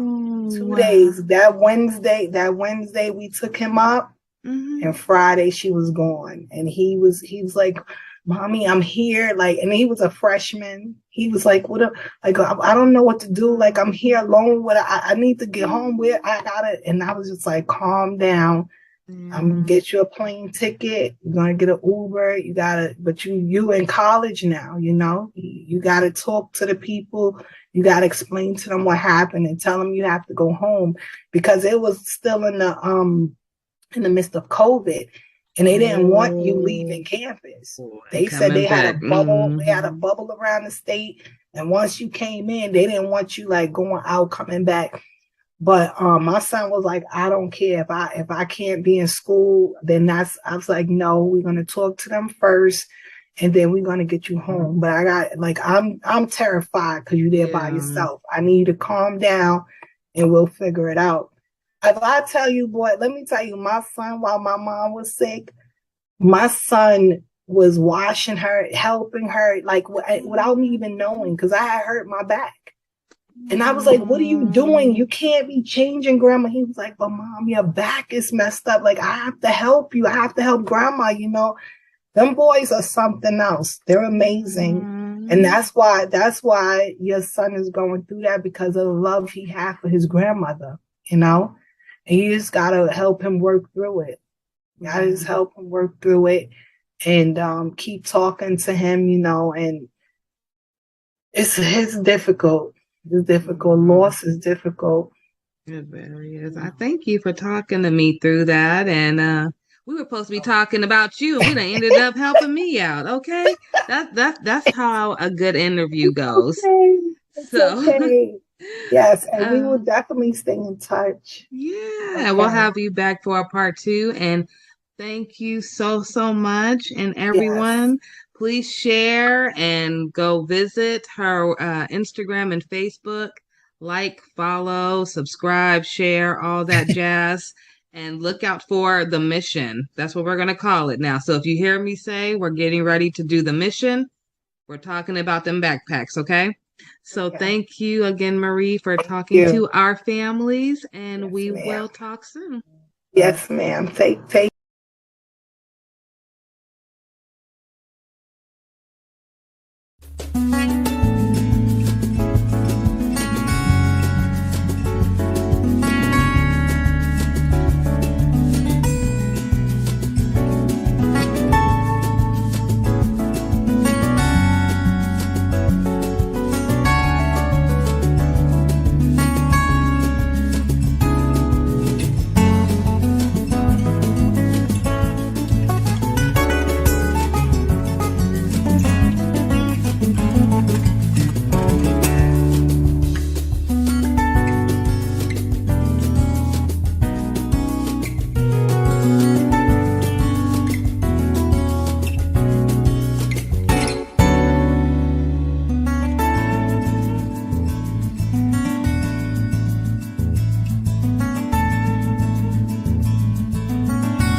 Hi there. Have you ever wanted to publish your own story but didn't know where to start? In this video, we'll show you a step-by-step guide to self-publishing your own story. Step 1. Write your story. Whether it's a novel, a memoir, or a collection of short stories, make sure your work is completed and polished before moving on to the next step. Step 2. Choose a platform. There are several self-publishing platforms available such as Amazon Kindle Direct Publishing, Barnes & Noble Press, and Kobo Writing Life. Do your research and choose the platform that best fits your needs. Step 3. Format your book. Each platform has its own formatting guidelines, so be sure to read them carefully. You can hire a professional book formatter or use free templates to format your book. Step 4. Design a book cover. A book cover is the first thing that catches a reader's attention. You can design a cover yourself or hire a professional designer. Step 5. Publish your book. Upload your formatted book and book cover to your chosen platform, set your price, and hit publish.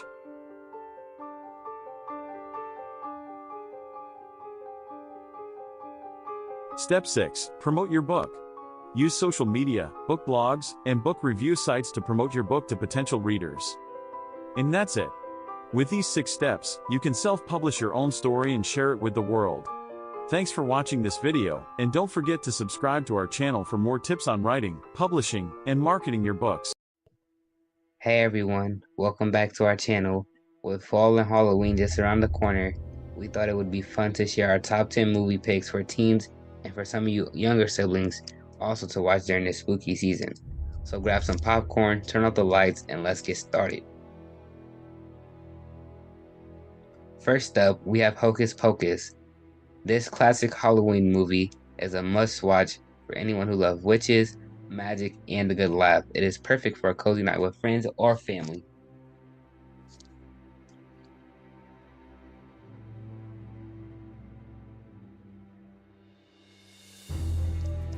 Next on our list is A Nightmare Before Christmas. This Tim Burton classic is a great choice for those who love a mix of Halloween and Christmas. The music is catchy, the animation is stunning, and the story is heartwarming.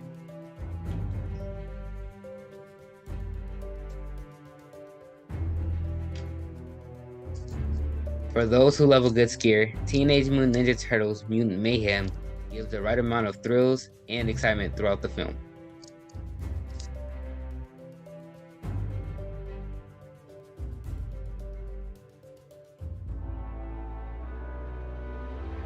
If you're in the mood for a classic horror movie, The Monkey King: The Legend Begins is the reimagined version by Hollywood of the film The Monkey King: Havoc in Heavens,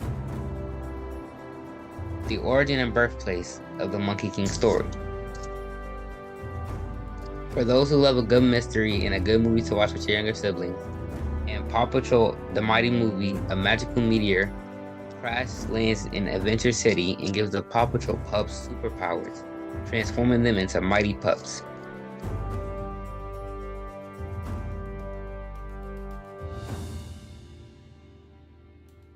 If you're in the mood for a comedy, Leo is a great film. A 74-year-old lizard named Leo and his turtle friend decide to escape from the terrarium of a Florida school classroom where they have been living for decades. For those who love a good coming-of-age story, The Witch is a great choice, and you can watch it with your sisters. Witch follows a young girl named Asha who wishes on a star and gets a more direct answer than she bargained for when a troublemaking star comes down from sky to. If you're in the mood for excitement, watch Wonka with your parents. They had Willy Wonka and We Got Wonka. The story will focus specifically on a young Willy Wonka and how he met the Oompa Loompas on one of his earliest adventures. For those who love a good film, Ghostbusters Afterlife is one everybody loves. Set 31 years after the events of Ghostbusters 2, it follows a single mother and her children who move to an Oklahoma farm they inherited from their estranged father, Egon Spengler, a member of the original Ghostbusters. The sequel will come out in December 2023. For the last film, but not my least favorite, we have Migration. Migration is a film about a family of ducks trying to convince their overprotective father to go on the vacation of a lifetime. A film for not just you, but for the entire family.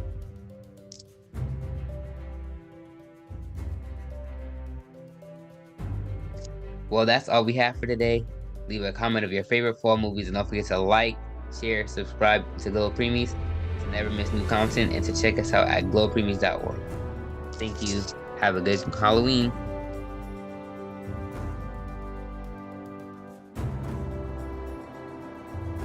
Host, welcome back to our channel. With Christmas just around the corner, it's time to spread some holiday cheer. And what better way to do that than with festive wreaths? Today, we'll show you some amazing DIY ideas to create your very own wreaths. The first step is to gather your materials.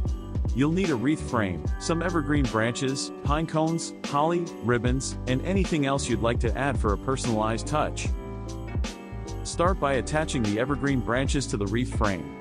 Use floral wire or hot glue to secure them in place. Now, let's add some pine cones and holly. You can arrange them in clusters or evenly spread them out. Get creative and make each wreath unique. To give your wreath that finishing touch, tie a beautiful bow with a festive ribbon. You can choose traditional colors like red and green, or go for a more modern look with silver or gold. And there you have it, a stunning DIY wreath, ready to spread Christmas cheer. Don't forget, wreaths can be made in different shapes and sizes. Hang them on your front door, over the fireplace, or use them as centerpieces for your Christmas table. Deck the halls, top 3 Christmas wreath designs. Let's get started. Design number 1, the classic wreath. This timeless design features a lush green base adorned with vibrant red bows, golden baubles, and pine cones. It's a traditional choice that never goes out of style and will bring that festive spirit to your front door. Next up, design number 2, the whimsical wreath. This whimsical design takes a playful approach to holiday decor. It's filled with colorful ornaments, sparkling ribbons, and jingle bells. Hanging this wreath will surely bring joy and smiles to all who see it. And finally, design number 3, the rustic wreath. If you prefer a more natural and cozy look, this is the one for you. With its combination of fresh pine branches, pine cones, and burlap bows, it provides that warm and inviting touch to your home. There you have it, our top 3 Christmas wreath designs. Which one is your favorite? Let us know in the comments below. Don't forget to give this video a thumbs up and hit that subscribe button for more festive inspiration. Thanks for watching, and remember to have a joyful and magical holiday season.